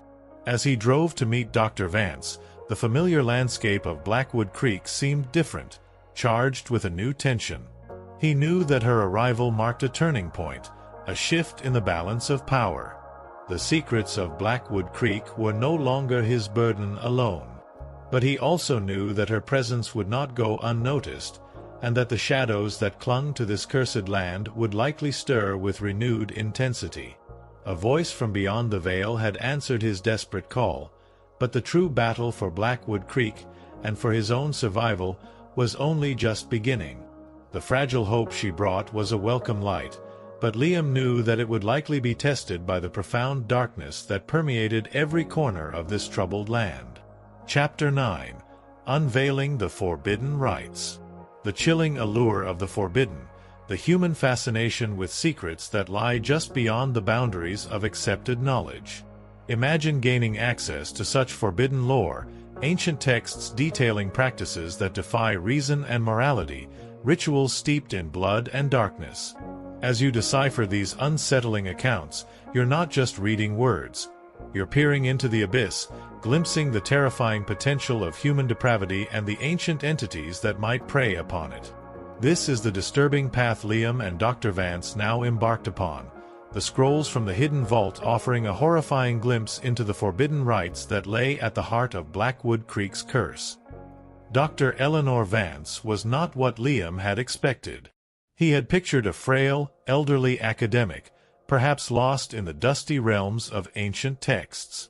Instead, The woman who stepped out of the battered rental car at the edge of Blackwood Creek was a woman of sharp intellect and an almost unnerving intensity. In her late 40s, with piercing blue eyes that seemed to absorb everything around her and a no-nonsense demeanor, she exuded an air of quiet authority. She carried a worn leather satchel that looked as if it had traveled to the far corners of the earth and possessed a calm confidence that immediately put Liam slightly at ease, a small beacon of rationality in the swirling chaos of Blackwood Creek. "Mr. Blackwood," she said, her voice firm and direct, extending a gloved hand. "I am Eleanor Vance. Thank you for contacting me." Her handshake was surprisingly strong, her gaze unwavering as she assessed him. Liam felt a surge of relief at her presence. "Dr. Vance, thank you for coming. I don't know what I would have done without your help." "We can discuss pleasantries later, Mr. Blackwood," she replied, her eyes already scanning the ominous silhouette of Blackwood Manor in the distance. "Tell me everything. Show me what you found." Back in the relative safety of the library, Liam laid out the journals, the scrolls, the obsidian amulet, and the bone whistle. He recounted his discoveries, Agnes's warnings, and the chilling events that had transpired since his arrival. Dr. Vance listened intently, her gaze sharp and focused, occasionally interjecting with insightful questions that revealed a deep understanding of the occult. When Liam showed her the scrolls from the hidden vault, her expression grew serious, a flicker of concern crossing her features. These are old," she murmured, carefully unrolling one of the brittle parchments. "Very old. And the symbols, they resonate with a very primal energy." Over the next several hours, Dr. Vance meticulously examined the scrolls, her knowledge of ancient languages and occult symbolism proving invaluable. She translated passages that had remained indecipherable to Liam, revealing the horrifying details of the rituals performed by his ancestors. The scrolls detailed rites performed under specific astrological alignments, in the heart of the Whispering Woods and within the hidden chamber beneath the manor. They involved the sacrifice of living beings, initially animals, but eventually, and with increasing frequency, humans, their blood offered as sustenance to the entity bound to the land. The incantations, written in a guttural archaic language, spoke of binding oaths and the terrible price of breaking them. Dr. Vance explained that the entity was likely a powerful ancient being, possibly a chthonic deity or a being from another dimension, drawn to the land by some forgotten cataclysm and subsequently bound by the desperate actions of Liam's ancestors. The pact, she explained, was not a mutually beneficial agreement but a parasitic relationship, with the Blackwood family serving as unwilling hosts and conduits for the entity's power, their prosperity directly tied to the continued appeasement of its insatiable hunger. The obsidian amulet, Dr. Vance explained, was likely a focal point for the entity's energy, a conduit through which its influence could be exerted on the physical world. The bone whistle, she surmised, was probably used in the rituals, its specific pitch and carvings designed to resonate with the entity and the energies of the land. The most disturbing revelations came from the detailed descriptions of the sacrifices. The scrolls described elaborate preparations, the selection of victims, and the precise methods of their demise, each step imbued with ritualistic significance designed to maximize the flow of life force to the entity. The illustrations depicted grotesque figures and unsettling scenes of bloodletting, their raw brutality sending a wave of nausea through Liam. This is monstrous," Liam whispered, his voice thick with revulsion. "My ancestors, they did this?" Dr. Vance nodded grimly. "Desperation can drive people to unspeakable acts, Mr. Blackwood. And power corrupts. Once they tasted the benefits of the pact, the wealth and influence it brought, they likely became trapped, unable to break free from the cycle of violence and appeasement." She pointed to a section of one of the scrolls detailing the consequences of failing to uphold the pact. The script here was particularly frantic, filled with warnings of the entity's wrath, blighted crops, livestock dying, unexplained illnesses, and ultimately, the violent deaths of Blackwood family members. It was a chilling confirmation of the events chronicled in Alastair's journal. The scrolls also hinted at the entity's growing power over time, its demands becoming more frequent and more severe. The initial sacrifices were infrequent, but as the generations passed, the entity's hunger seemed to grow, requiring a more constant flow of life force to sustain its influence. This explained the increasing number of unexplained deaths and disappearances within the Blackwood family. "Your parents," Dr. Vance began, her voice gentle but firm. "Their attempt to break the cycle. It likely angered the entity. It would have seen them as a direct threat to its power." Her words confirmed Liam's deepest fears, solidifying the likelihood that his parents' accident was no accident at all. As they delved deeper into the forbidden rites described in the scrolls, a terrifying picture emerged of a community living under the shadow of an ancient evil, bound by a pact forged in desperation and sustained by generations of bloodshed. The villagers' silence, their guardedness, their palpable fear, it all now made a horrifying sense. They were living with a secret so dark, so monstrous, that it had warped the very fabric of their existence.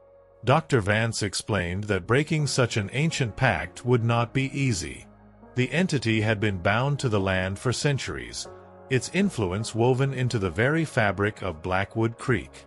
Any attempt to sever that connection would likely be met with fierce resistance, not only from the entity itself but also from those who had benefited from its power and those who lived in fear of its wrath. "The key and the hidden chamber," Dr. Vance said, her gaze returning to the artifacts on the table. "The journal suggests they hold the key to either severing the pact or unleashing something far worse. We need to understand their true purpose." Liam felt a renewed sense of urgency. The forbidden rites detailed in the scrolls were horrifying, but they also offered a potential path forward, a glimpse into the mechanics of the curse. Understanding these rites, the symbols, the incantations, the very nature of the entity, it was the first step towards finding a way to break free from the blood-soaked legacy of Blackwood Creek. The unveiling of these forbidden rites was disturbing, but it was also a necessary descent into the abyss, a perilous journey into the heart of the darkness that held his family and this troubled land in its unyielding grip. The whispers from the past had become a terrifying roar, and Liam knew that the true battle for Blackwood Creek was about to begin. Chapter 10. The Shadow of the Benefactors. The insidious nature of corruption, how power and privilege can blind individuals to the moral implications of their actions, how they can become deeply invested in maintaining a system of injustice that benefits them directly. Imagine a community where a dark secret has become the foundation of their prosperity, where certain families have thrived for generations on the backs of a terrible pact. Now, introduce someone who threatens to expose that secret, to dismantle that carefully constructed edifice of lies and privilege. Observe the subtle shifts in their behavior, the tightening of their ranks, the emergence of a quiet but deadly opposition. This is the dangerous landscape Liam and Dr. Vance now found themselves navigating, the horrifying revelations of the scrolls casting a harsh light on the potential beneficiaries of Blackwood Creek's curse. As Dr. Vance meticulously translated more of the ancient scrolls, a disturbing pattern began to emerge, a subtle undercurrent within the historical accounts of the pact. It wasn't just the Blackwood family who had been involved in the initial agreement with the entity beneath the land. The scrolls hinted at the participation of other prominent families within the early settlement of Blackwood Creek, families who had also sought power and prosperity through the dark bargain. These families, though not directly burdened by the responsibility of providing the sacrifices, had nonetheless benefited immensely from the entity's influence. Their fortunes had risen alongside the Blackwoods, their land had yielded bountiful harvests, and they had established themselves as the leading figures in the burgeoning community. Over generations, a silent understanding had developed, a web of complicity woven through marriages and shared prosperity, ensuring the continuation of the pact and the maintenance of their privileged status. Dr. Vance pointed to specific passages in the scrolls that detailed the roles these other families played in the rituals, acting as intermediaries, guardians of certain sacred sites, and enforcers of the ancient traditions. Their names, though now familiar to Liam as prominent families within modern Blackwood Creek, were listed alongside the Blackwoods in the horrifying accounts of the sacrifices. "They are just as bound to this as your family, Mr. Blackwood," Dr. Vance explained, her voice grim. "Their wealth, their influence, it all stems from this pact. They have a vested interest in its continuation." Liam's mind raced, the pieces of the puzzle clicking into place with a chilling finality. Mayor Thompson's intense resistance to his inquiries, the villagers' palpable fear and hostility. It wasn't just about protecting a dark secret. It was about preserving a way of life built upon generations of exploitation and bloodshed. These other families, the silent beneficiaries of the curse, would undoubtedly see him and Dr. Vance as a direct threat to their power and their carefully constructed reality. "Mayor Thompson," Liam began, the realization dawning on him. His family. Their name was mentioned in one of the early scrolls. Dr. Vance nodded grimly. "It's likely that the leadership of Blackwood Creek has remained within these key families for generations, ensuring the pact is upheld and the entity appeased. They are the gatekeepers, the guardians of the darkness." This revelation cast a new, more sinister light on the seemingly ordinary inhabitants of Blackwood Creek. The friendly smiles and neighborly gestures Liam had initially encountered now seemed like carefully constructed masks, concealing a deep-seated complicity in a horrific tradition. He wondered how many generations had lived and died under this shadow, their lives unknowingly intertwined with the entity's insatiable hunger. The murder of Agnes now took on an even more disturbing significance. She wasn't just an old woman with knowledge of the old ways. She was a threat to the established order, someone who might have helped Liam dismantle the entire system of lies and privilege that underpinned Blackwood Creek society. Her death was a clear message, a brutal warning to anyone who dared to challenge the status quo. Liam and Dr. Vance realized that they were not just fighting against an ancient entity. They were also up against a deeply entrenched network of human collaborators, individuals who had benefited from the curse for generations and would likely stop at nothing to protect their power. The tangled web of Blackwood Creek was far more extensive and dangerous than they had initially imagined. They discussed their next steps carefully, knowing that they were now operating in hostile territory. Dr. Vance suggested they focus on finding the hidden chamber, believing it held the key to either understanding the entity's binding to the land or potentially finding a way to sever that connection. The journals of Alastair and Eleanor Blackwood, with their cryptic references and hidden clues, became their primary focus once again. As they pored over the ancient texts, they noticed recurring symbols and phrases associated with specific locations within Blackwood Manor and the surrounding woods.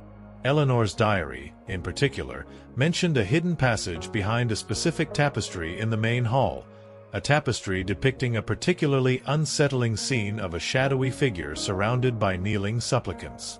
Following this lead, Liam and Dr. Vance carefully examined the tapestries in the Grand Hall, their faded colors and grotesque imagery taking on a new, disturbing significance. Behind the tapestry Eleanor had described, they discovered a cleverly concealed doorway leading to a narrow, winding staircase that descended into darkness. Armed with lanterns, they cautiously made their way down the stairs, the air growing colder and heavier with each step. The passage opened into a series of underground tunnels, the stone walls damp and slick with moisture. The scent of earth and decay was strong here, mingled with that faint metallic tang they had encountered in the deeper parts of the manor. The tunnels led them to several small, interconnected chambers. In one chamber, they found remnants of what appeared to be ancient ritualistic practices, charred remains of fires, strange arrangements of stones, and faded symbols painted on the walls in what looked like dried blood. In another chamber, they discovered a collection of old ledgers, their pages filled with meticulous records of births, deaths, and land ownership within Blackwood Creek, spanning generations. Dr. Vance noted that the families whose names appeared most frequently in the early records were the same prominent families they suspected of being the beneficiaries of the curse. These ledgers provided a chilling insight into the long-term impact of the pact, illustrating how the wealth and power generated by the entity's influence had been systematically consolidated within a select group of families over centuries. It was a stark reminder of the deeply entrenched nature of the corruption they were fighting against. As they explored further, they found another passage leading deeper into the earth. The air grew colder still, and a faint rhythmic thrumming could be felt beneath their feet, a subtle vibration that resonated with an unsettling energy. They exchanged uneasy glances, a shared sense of foreboding settling upon them.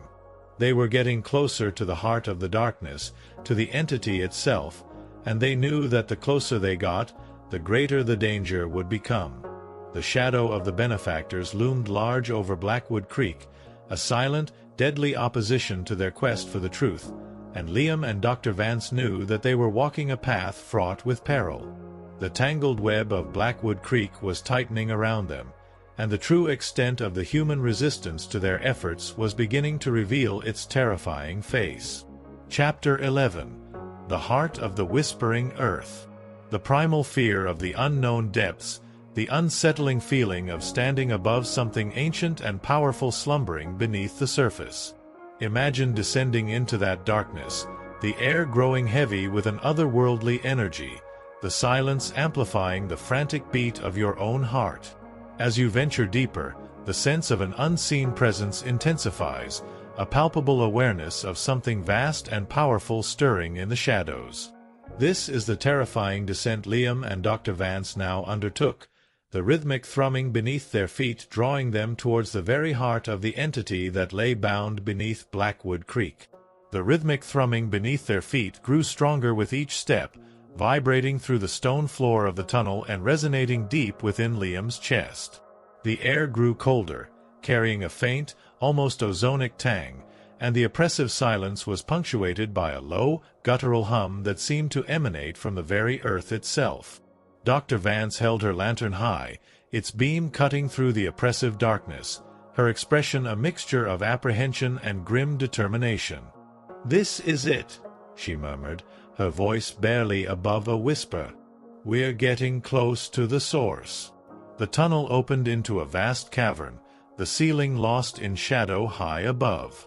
The air here was thick with a palpable energy, a sense of ancient power that made the hairs on Liam's arms stand on end. In the center of the cavern, a swirling vortex of shadow seemed to writhe and pulse, emitting the low, guttural hum that had guided them. The walls of the cavern were covered in intricate carvings, far more complex and disturbing than anything they had seen before, depicting grotesque figures locked in eternal torment and unsettling cosmic geometries that seemed to defy human comprehension. This is the entity's lair," Dr. Vance breathed, her voice filled with awe and a hint of terror. "The heart of the pact." As they cautiously approached the swirling vortex of shadow, the rhythmic thrumming intensified, and the guttural hum grew louder, resonating in their very bones. The air crackled with an unseen energy, and the shadows around them seemed to deepen and coalesce, taking on fleeting, indistinct forms that danced at the periphery of their vision. Suddenly, the vortex of shadow pulsed violently, and a voice, ancient and malevolent, echoed through the cavern. It wasn't a voice that spoke in any recognizable language, but a raw, guttural utterance that resonated with primal fear and immense power. It felt as if the very earth was speaking, its voice a chilling testament to its ancient slumber and its current awakening.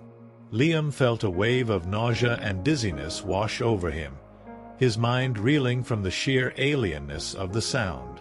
Dr. Vance gripped his arm tightly, her face pale but her eyes focused. "Stay strong, Liam. It's trying to intimidate us." As the echoing subsided, Dr. Vance began to chant in a low, resonant voice, the words unfamiliar to Liam but carrying a clear sense of power and authority. She held the obsidian amulet aloft, and a faint, ethereal light seemed to emanate from its polished surface, pushing back against the encroaching shadows. The entity responded with another guttural roar, and the swirling vortex of shadow intensified, tendrils of darkness reaching out towards them like grasping claws. The carvings on the cavern walls seemed to writhe and shift, their grotesque figures appearing to come alive in the flickering light of their lanterns. Liam felt a surge of terror, but seeing Dr. Vance's unwavering resolve gave him strength. He remembered Agnes's sacrifice, his parents' defiance, and the generations of suffering endured by his family and the people of Blackwood Creek. He couldn't back down now. Following Dr. Vance's instructions, Liam retrieved the bone whistle from his pocket.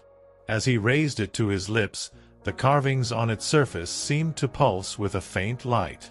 Dr. Vance instructed him to blow into it with a specific rhythm, a pattern she had deciphered from one of the ancient scrolls.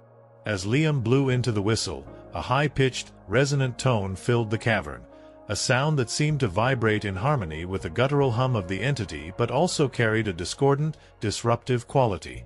The swirling vortex of shadow recoiled slightly, its tendrils of darkness faltering.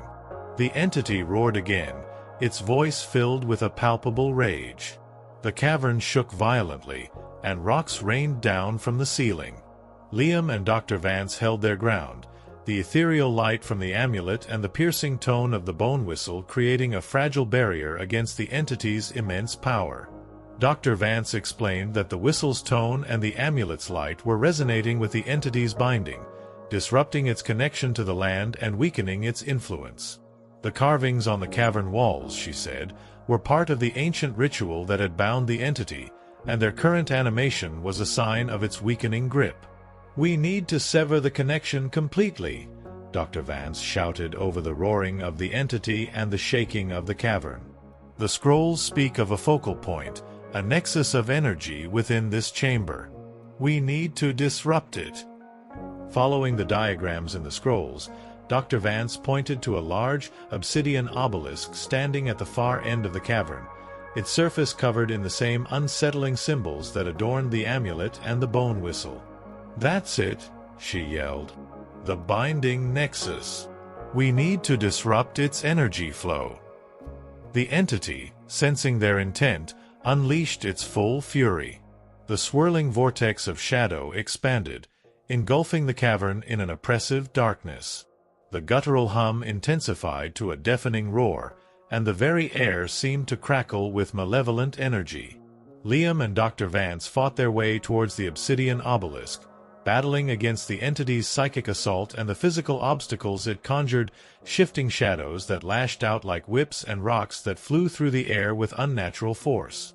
Reaching the obelisk, Dr. Vance instructed Liam to place the obsidian amulet at its base, while she began to chant an ancient severance ritual, her voice ringing out with power and authority despite the chaos around them. As the amulet touched the obelisk, a blinding flash of light erupted, and a shock wave of energy pulsed through the cavern. The guttural roar of the entity turned into a piercing shriek of pain and rage, and the swirling vortex of shadow began to dissipate, its tendrils of darkness receding. The carvings on the cavern walls flickered and then became still, their grotesque figures frozen once more.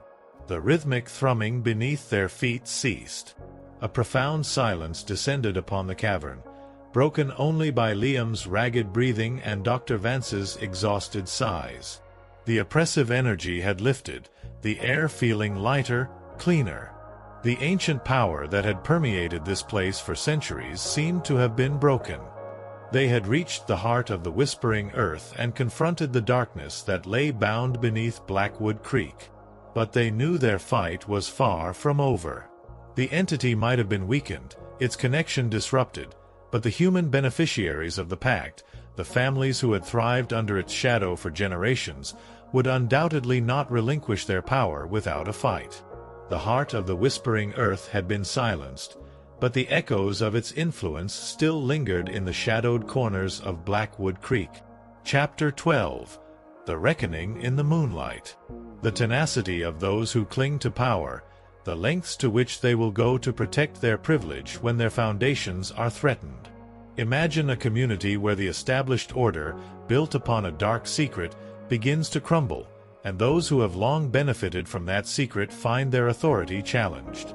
Observe their desperation, the subtle manipulations giving way to open aggression as their control slips away. This is the volatile atmosphere that now gripped Blackwood Creek, the silencing of the entity beneath the earth sending shockwaves through the network of human beneficiaries, leading to a confrontation under the cold, watchful eye of the moon. The silence that descended upon the cavern after the disruption of the entity's binding was profound, a stark contrast to the oppressive energy that had filled the space moments before. Liam and Dr. Vance stood amidst the stillness, catching their breath, the flickering light of their lanterns illuminating the intricate carvings on the walls, now inert and silent. The air felt cleaner, the oppressive weight that had clung to Blackwood Creek for generations seemingly lifted. "It's done," Dr. Vance murmured, her voice filled with a weary relief. "The connection is severed. The entity's power over this land is broken." But Liam felt a lingering unease. He knew that silencing the entity was only one part of the battle. The human beneficiaries of the pact, those families who had thrived under its shadow for centuries, would not simply relinquish their power without a fight. The foundations of their wealth and influence had been shaken, and they would undoubtedly retaliate. As they made their way back through the tunnels and up into the relative normalcy of Blackwood Manor, the atmosphere in the house felt different. The subtle disturbances had ceased, the oppressive silence replaced by a strange kind of expectancy, a pregnant stillness that felt more ominous than the overt manifestations of the entity's presence. They knew they couldn't stay in the manor. It was too exposed, too easily targeted. Dr. Vance suggested they move to Agnes's cottage, a more secluded location that might offer some temporary safety. The thought of returning to the scene of Agnes's murder filled Liam with a grim resolve. He wouldn't let her death be in vain. As they prepared to leave the manor, a heavy knock echoed through the silent hall. Liam tensed, his hand instinctively reaching for the bone whistle in his pocket. Dr. Vance placed a hand on his arm, her expression cautious. "Let me handle this." Mayor Thompson stood on the doorstep, his face grim, flanked by several other prominent members of the village council, their expressions a mixture of anger and barely concealed fear. "Blackwood," Thompson said, his voice tight with barely suppressed rage. "What have you done?" Liam met his gaze steadily. "I've broken a curse that has plagued this village for generations, Mayor. A curse that your family, among others, has benefited from for far too long." Thompson's face flushed crimson. "Lies.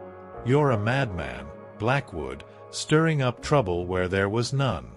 You've disrupted the peace of this village, and you'll pay for it." "The peace of a graveyard built on blood?" Dr. Vance interjected, her voice sharp. "We know the truth, Mayor. We know about the pact, about the sacrifices, about the entity beneath the land. And we have proof." She gestured towards Liam's satchel containing the scrolls and artifacts. A low growl rumbled through the group of villagers behind Thompson. Their carefully constructed facade of civility was crumbling, revealing the raw fear and anger that lay beneath. "You will not speak of such things here," one of the council members, a stern-faced woman Liam recognized as the head of the oldest merchant family in the village, spat. "These are matters that do not concern outsiders." "They concern anyone who values human life," Liam retorted. "Your prosperity has come at a terrible cost, a cost paid in blood and suffering for generations." The confrontation escalated quickly. Thompson and the council members tried to physically restrain Liam and Dr. Vance, their fear and desperation giving them a surprising strength. A scuffle broke out in the dimly lit hall, the silence of the manor shattered by shouts and struggling bodies. Realizing they were outnumbered and in danger, Liam and Dr. Vance managed to break free and flee out the back of the manor, disappearing into the dense woods under the cold light of the rising moon. They made their way towards Agnes's cottage, the familiar path now feeling treacherous in the moonlight. They could hear the sounds of pursuit behind them, angry shouts and the snapping of twigs underfoot.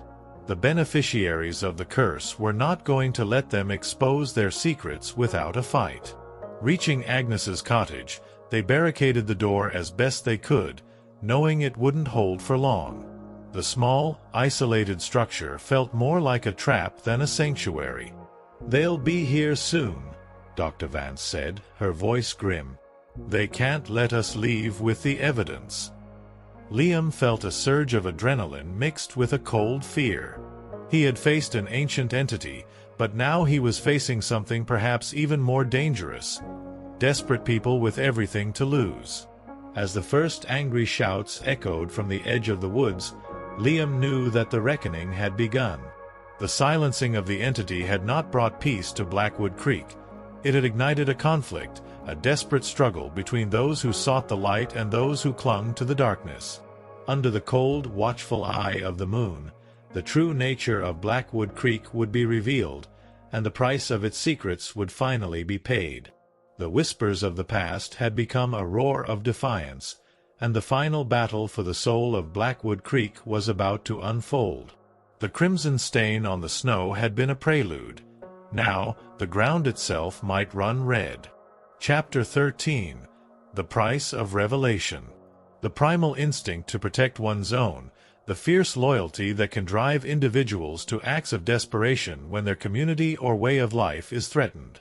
Imagine a close-knit village, bound by generations of shared history and a dark secret, feeling the pressure of an external force threatening to shatter their carefully constructed reality. Observe the shift from fear and denial to a unified, aggressive defense of their traditions, however twisted they may be. This is the dangerous solidarity that now confronted Liam and Dr. Vance, the revelation of Blackwood Creek's dark heart turning its inhabitants into a unified, hostile force. Barricaded within Agnes's small cottage, Liam and Dr. Vance could hear the angry mob closing in, their shouts echoing through the silent woods, fueled by fear and a desperate need to protect their long-held secrets. The flimsy wooden door shuddered under the force of their blows, and Liam knew it wouldn't hold for long. "We need to get out of here," Dr. Vance said urgently, her eyes scanning the small cottage for another escape route. The windows were small and boarded from the inside, offering no easy exit. "There's a back door," Liam replied, remembering the layout of the cottage from his previous visit. "It leads into the woods." They scrambled towards the back of the cottage, the sounds of the mob growing louder as they breached the front door. Liam managed to force open the back door, revealing a dark and tangled expanse of trees and undergrowth. "Go!" Dr. Vance urged, pushing Liam out into the night. They plunged into the darkness of the whispering woods, the angry shouts of their pursuers echoing behind them. The moonlight filtering through the dense canopy offered little illumination, and they stumbled through the undergrowth, branches snagging at their clothes, the cold night air biting at their exposed skin. They could hear the sounds of the villagers crashing through the woods behind them, their numbers making their pursuit relentless. "They know these woods," Liam gasped, his lungs burning with exertion. "We can't outrun them." "We don't have to," Dr. Vance replied, her voice surprisingly calm despite the danger. "We need to use the terrain to our advantage." Agnes knew these woods well. There must be a place to hide. They veered off the main path, deeper into the tangled heart of the whispering woods. The whispering of the leaves seemed louder here, almost conspiratorial, as if the woods themselves were aware of the desperate chase unfolding within their depths. They eventually found a small, hidden hollow, concealed by a thicket of thorny bushes. They squeezed through the narrow opening and huddled together, trying to catch their breath, listening intently for any sign of their pursuers. The shouts of the villagers grew fainter, and Liam hoped they had lost them in the dense undergrowth. But Dr. Vance shook her head grimly. "They won't give up easily. They know what we've learned. They can't risk us exposing their secrets to the outside world." As they waited in the darkness, the silence of the woods broken only by their ragged breathing, Liam felt a profound sense of guilt. Agnes had died trying to help him, and now Dr. Vance was in danger because of his quest for the truth. Suddenly, a twig snapped nearby. They froze, their hearts pounding in their chests. A figure emerged from the darkness, silhouetted against the faint moonlight. It was Mayor Thompson, his face contorted with rage, holding a flickering torch. "There you are, Blackwood," Thompson snarled, his voice echoing through the silent woods. "You can't run from the truth. This is our village, our traditions." More figures emerged from the shadows, armed with torches and makeshift weapons, axes, shovels, even pitchforks. The entire village council, along with several other prominent members of the community, had joined the hunt. Liam and Dr. Vance knew they were trapped. They were outnumbered and outmaneuvered. The woods, once a potential sanctuary, had become their prison. "We don't want to hurt you, Blackwood," Thompson continued, his voice deceptively calm. "Just give us the scrolls. Let us forget this ever happened. You can leave Blackwood Creek and never return." But Liam knew that if they handed over the evidence, the truth would remain buried, and the cycle of blood and darkness would continue. He couldn't let that happen. Agnes's sacrifice, his parents' defiance, it all demanded that he fight for the truth, no matter the cost. "We won't let you bury your secrets any longer, Mayor," Liam replied, his voice firm despite the fear that gnawed at him. "The world needs to know what you've done here." Thompson's face hardened. "Then you leave us no choice." The villagers surged forward, their torches casting eerie shadows through the woods. Liam and Dr. Vance stood back to back, the bone whistle clutched tightly in Liam's hand, the obsidian amulet held aloft by Dr. Vance, a fragile barrier against the encroaching darkness. The confrontation was brutal and desperate. Liam used the bone whistle, its piercing tone disorienting their attackers, while Dr. Vance wielded the amulet, its ethereal light pushing back against their aggression. But they were overwhelmed by the sheer numbers of the villagers, their faces contorted with a fanatical devotion to their twisted traditions. Liam felt a sharp pain as a heavy blow struck his arm, sending the bone whistle flying into the darkness. Dr. Vance cried out as she was wrestled to the ground, the obsidian amulet torn from her grasp. They were subdued, their hands bound tightly with rope. The villagers, their faces grim, dragged them back towards the village, the flickering torches casting long, distorted shadows that danced like macabre specters in the moonlight. As they were led through the silent streets of Blackwood Creek, the villagers' faces were a mixture of fear and a grim determination. They saw Liam and Dr. Vance not as liberators but as threats to their way of life, their traditions, their very identity. The revelation of Blackwood Creek's dark heart had not brought enlightenment. It had solidified their resistance, turning them into a unified, hostile force determined to protect their secrets at any cost. The price of revelation, Liam realized with a sinking heart, might very well be their lives. The reckoning in the moonlight had begun, and the scales of justice seemed heavily weighted against them. Chapter 14. The Altar of Whispers. The chilling power of tradition, the way deeply ingrained beliefs, however horrific, can bind a community together in a terrifying solidarity. Imagine being held captive by such a community, their faces set in a grim determination to uphold ancient rites that demand sacrifice. Observe the chilling conviction in their eyes, the unwavering belief that their actions, however brutal, are necessary for the survival of their way of life. This is the terrifying predicament Liam and Dr. Vance now faced, dragged back to the heart of Blackwood Creek, their fate hanging precariously in the balance before the altar of whispers. Bound and helpless, Liam and Dr. Vance were dragged through the silent streets of Blackwood Creek, the villagers' faces illuminated by the flickering torchlight, their expressions a chilling mixture of fear and resolute conviction. The initial anger of the chase had settled into a grim determination, a silent consensus that the threat they posed must be eliminated. They were led to the village's oldest structure, a stone building nestled in a small clearing at the edge of the Whispering Woods. It was a place Liam had never noticed before, its ancient stones weathered and moss-covered, exuding an aura of forgotten rituals and hushed reverence.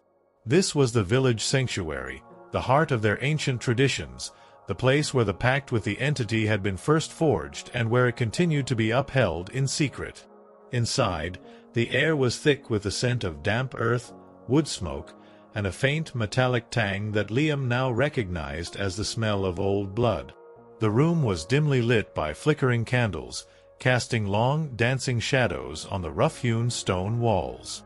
In the center of the room stood a stone altar, its surface stained dark and encrusted with what looked like dried blood and strange, unidentifiable residue.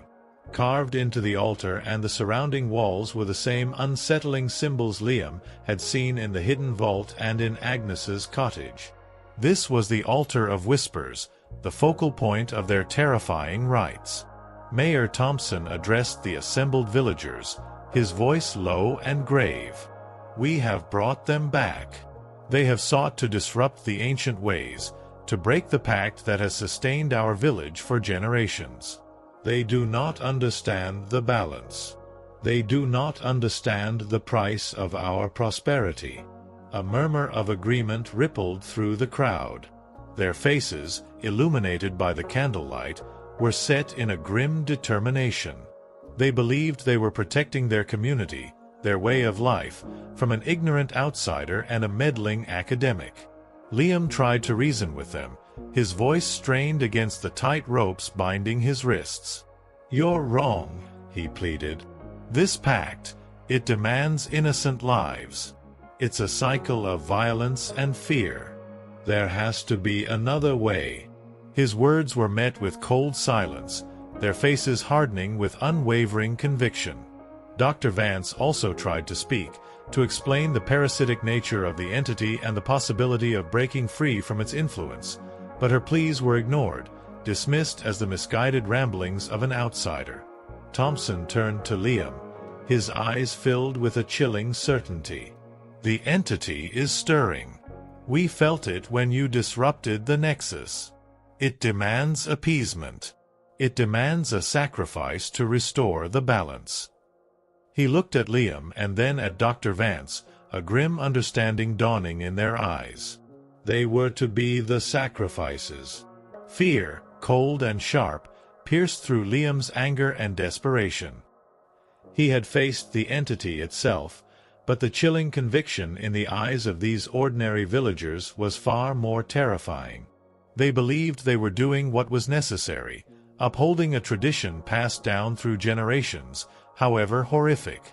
The villagers began to chant in a low, guttural language, the words resonating with an ancient power that sent shivers down Liam's spine. The flickering candlelight seemed to dim and intensify in rhythm with their chanting, casting grotesque shadows that danced on the walls. Mayor Thompson approached the altar, retrieving a tarnished silver dagger from a hidden recess. Its blade gleamed ominously in the candlelight. He looked at Liam and Dr. Vance, his face a mask of grim duty. "This is the price," he intoned, his voice heavy with a sorrowful conviction. "The price of disruption. The price of balance." Just as Thompson raised the dagger, a piercing shriek echoed from the edge of the clearing. The chanting faltered, and the villagers turned, their faces etched with confusion and alarm. A figure stumbled into the clearing, their clothes torn and bloodied, their face pale and contorted with terror. It was one of the younger villagers who had been part of the hunting party. It's in the woods," he gasped, his voice trembling. Something dark. It's angry." A wave of fear rippled through the assembled villagers. Their conviction seemed to waver, replaced by a primal terror. The disruption of the entity's binding had not only angered the entity itself, but had also seemingly weakened the protective barrier that the sacrifices had maintained for generations. A guttural roar echoed from the depths of the whispering woods, closer and more menacing than the whispers Liam had heard in the hidden vault. The ground beneath their feet trembled. Chaos erupted within the sanctuary. The villagers, their faces now etched with terror, began to panic, their chanting dissolving into cries of fear.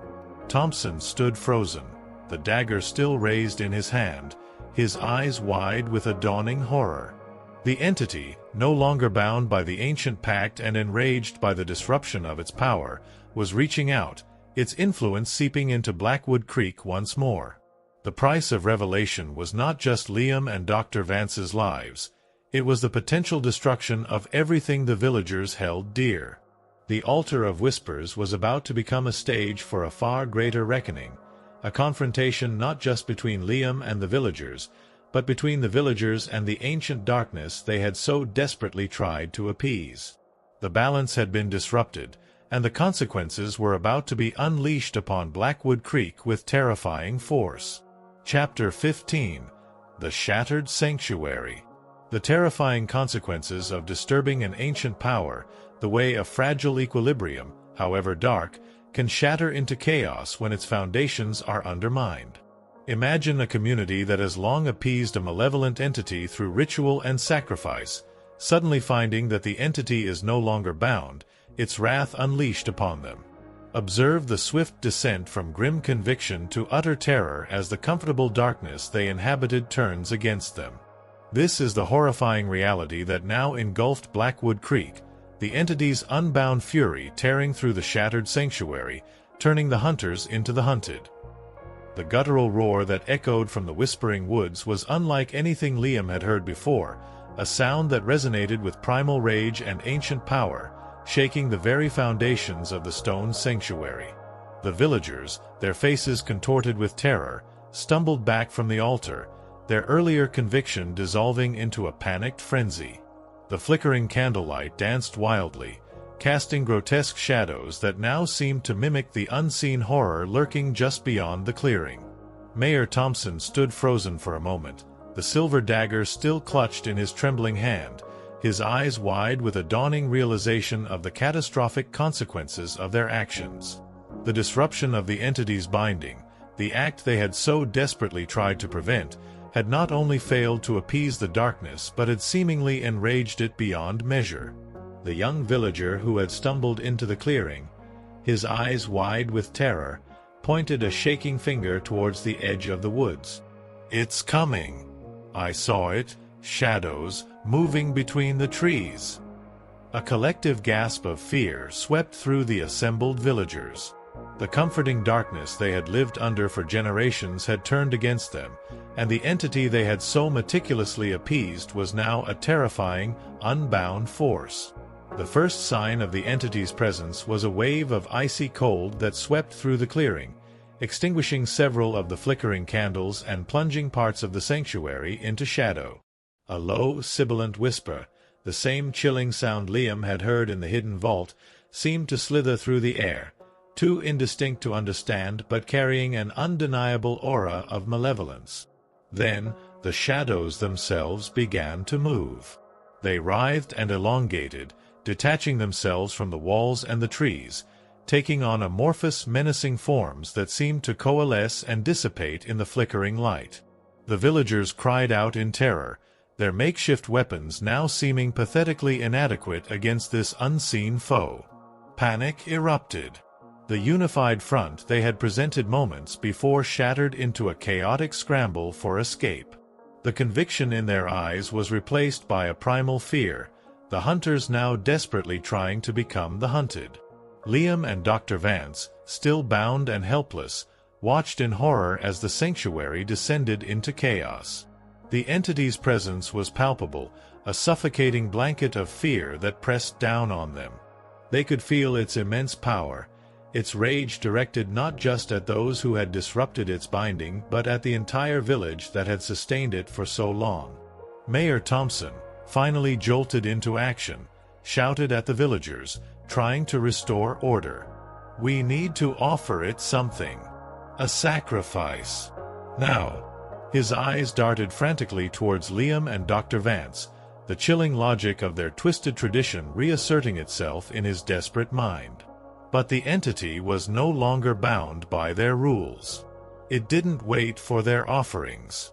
The shadows intensified, tendrils of darkness lashing out like whips, striking down fleeing villagers with unseen force.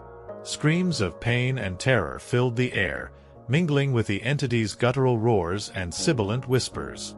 The stone sanctuary, the heart of their ancient traditions, became a scene of carnage.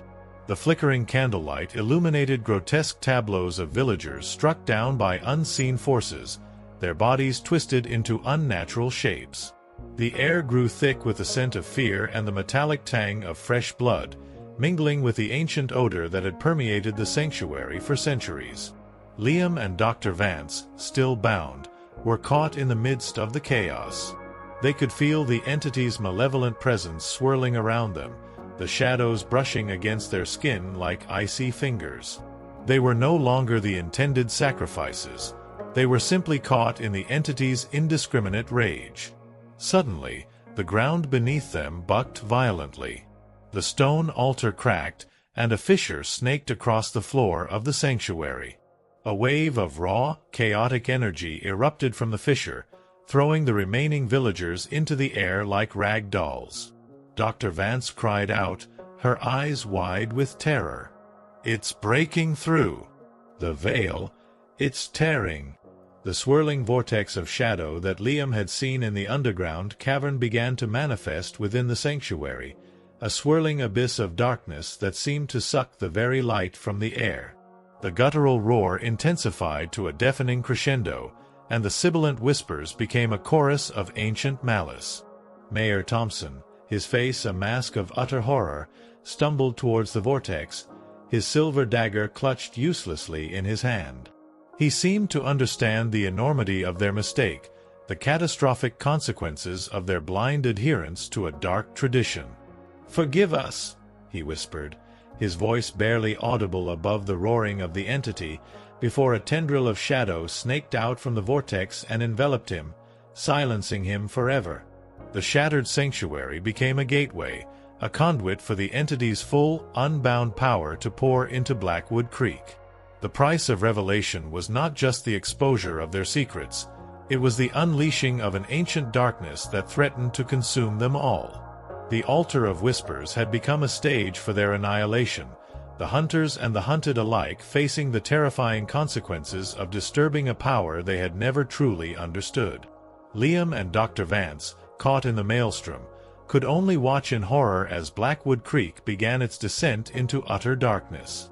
The whispers of the past had become a deafening roar of destruction, and the sanctuary, once a place of dark reverence, was now a testament to the terrifying price of their revelations. Chapter 16. The Unbound Shadow of Blackwood Creek.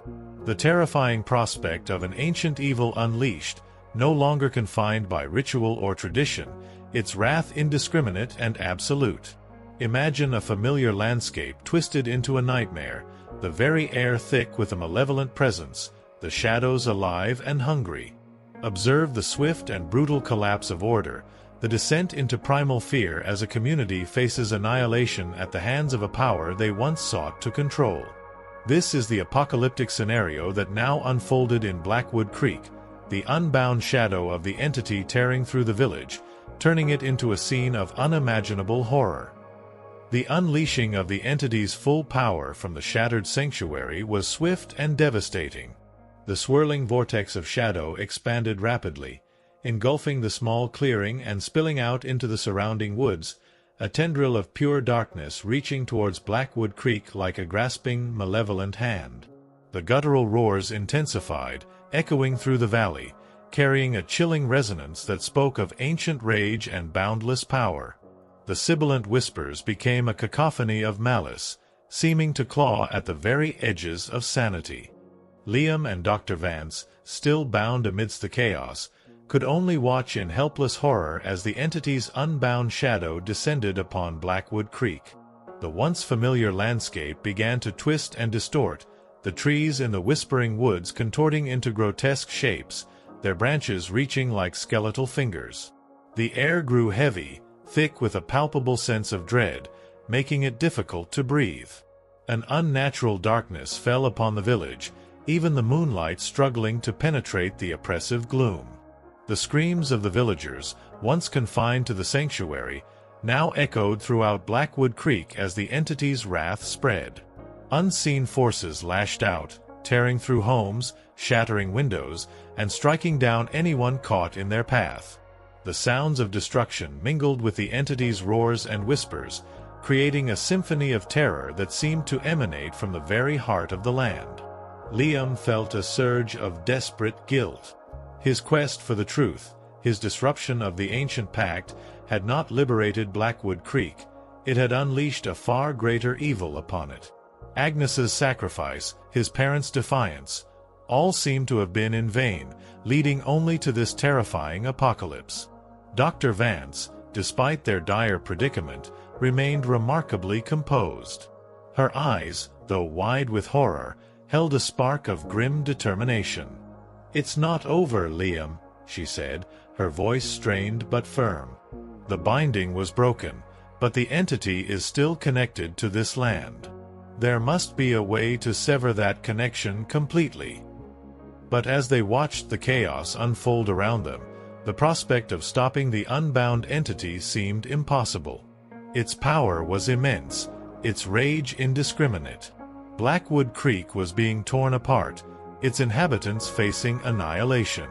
Suddenly, Liam remembered the bone whistle, lost in the darkness of the woods during their escape. Agnes had said it held a power, a resonance that could disrupt the entity's influence. It was a long shot, but it was the only hope they had left. "The whistle," Liam gasped. "I need to find the whistle." Despite their bindings, they managed to maneuver themselves towards the shattered doorway of the sanctuary, peering out into the nightmarish scene that Blackwood Creek had become. The village was shrouded in an unnatural darkness, punctuated by the flickering flames of burning buildings and the terrifying silhouettes of unseen forces tearing through the streets. The screams of the dying echoed through the gloom. "It's too dangerous," Dr. Vance said, trying to pull him back. "We need to stay here." But Liam was determined. The whistle was their only chance. With a surge of adrenaline, he managed to break free from his restraints, the rough rope tearing at his skin. He helped Dr. Vance break free as well. "Stay here," he urged her. "I'll find the whistle." He plunged out into the chaos, the entity's malevolent presence pressing down on him like a physical weight. The air was thick with the smell of smoke and fear. He could hear the entity's roars getting closer, the ground trembling with its approach. He stumbled through the darkness, dodging unseen attacks, the screams of the villagers guiding him through the ravaged landscape. He retraced his steps back towards the woods, desperately searching for the small, carved bone. Just as he began to lose hope, his hand brushed against something small and smooth on the snow-covered ground. It was the whistle. Clutching it tightly, he turned back towards the sanctuary, the entity's shadow looming large in the distance. He found Dr. Vance still inside the shattered building, fending off the entity's shadowy tendrils with a broken piece of stone. The vortex of darkness pulsed menacingly in the center of the clearing. "I found it!" Liam shouted, holding up the whistle. Dr. Vance's eyes lit up with a flicker of hope. "Remember the rhythm, the severance pattern from the scrolls." As the entity's shadow loomed over them, its guttural roar shaking the very air, Liam raised the bone whistle to his lips and began to blow, the high-pitched, resonant tone cutting through the cacophony of terror. Dr. Vance joined him, chanting the ancient severance ritual, her voice surprisingly strong despite their desperate situation. The whistle's tone and Dr. Vance's chanting seemed to create a discordant resonance, a vibration that pushed back against the entity's immense power. The swirling vortex of shadow flickered and recoiled slightly. Enraged, the entity focused its full fury on Liam and Dr. Vance. Tendrils of pure darkness lashed out, striking them with brutal force. Liam felt a searing pain as one of the shadowy tendrils struck his chest, knocking him to the ground. Dr. Vance cried out as she was thrown against the shattered altar. Despite the pain, Liam clung to the whistle, continuing to blow the severance rhythm. Dr. Vance, bruised and bleeding, struggled to her feet and resumed her chanting, her voice filled with a desperate intensity. Their combined efforts seemed to be having a small effect. The entity's shadow began to flicker more violently, its guttural roars becoming weaker, more strained. The cacophony of whispers seemed to diminish. With a final, desperate effort, Liam blew the final note of the severance rhythm, and Dr. Vance completed the ancient chant. A blinding flash of white light erupted from the bone whistle and the obsidian amulet, which Dr. Vance had managed to retrieve, washing over the entity's shadow. A piercing shriek of pure agony echoed through Blackwood Creek, a sound that seemed to tear at the very fabric of reality.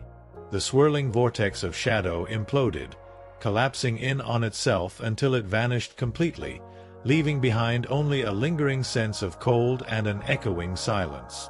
The unnatural darkness that had enveloped Blackwood Creek began to recede, the moonlight filtering through the trees once more, illuminating the ravaged landscape. The entity's unbound shadow was gone. Blackwood Creek was in ruins, its inhabitants decimated. The price of revelation had been devastating. But the ancient evil that had plagued this land for centuries had finally been silenced. The unbound shadow had been banished, leaving behind a village scarred forever, a testament to the terrifying consequences of a dark pact and the devastating price of breaking free. The silence that now fell over Blackwood Creek was not the oppressive stillness of fear, but the heavy quiet of profound loss and the fragile hope of a new dawn. Chapter 17. The Ghosts of Blackwood Creek. The profound silence that follows a cataclysm, the heavy quiet that descends after the storm has passed, leaving behind a landscape scarred and irrevocably changed. Imagine such a silence permeating an entire village, a stillness born not of peace but of devastation and loss. Observe the lingering echoes of the terror that gripped the community, the spectral presence of those who were lost, clinging to the ruins of their former lives. This is the haunting aftermath that settled over Blackwood Creek, the silence punctuated by the whispers of ghosts, both literal and metaphorical. The silence that descended upon Blackwood Creek after the entity's banishment was heavy, absolute. It was not the oppressive stillness of fear that had clung to the village for generations, but a profound quiet born of devastation and loss. The moonlight illuminated a scene of ruin, homes shattered, the sanctuary a pile of broken stones, the faces of the few survivors etched with shock and grief. The air, though free of the entity's malevolent presence, still carried the faint scent of smoke and blood, a grim reminder of the night's horrors. Liam lay amidst the debris of the sanctuary, his chest aching from the entity's blow, the sound of Dr. Vance's ragged breathing the only sign of life nearby. They had survived, but the cost had been immense. The majority of the villagers, those who had clung so fiercely to their dark traditions, had perished in the entity's unbound fury. Blackwood Creek was a ghost of its former self, its foundations shattered, its future uncertain. As the first rays of dawn crept over the horizon, casting a pale light on the ravaged landscape, the silence began to be broken by the soft sobs of the survivors, the mournful cries of those who had lost loved ones.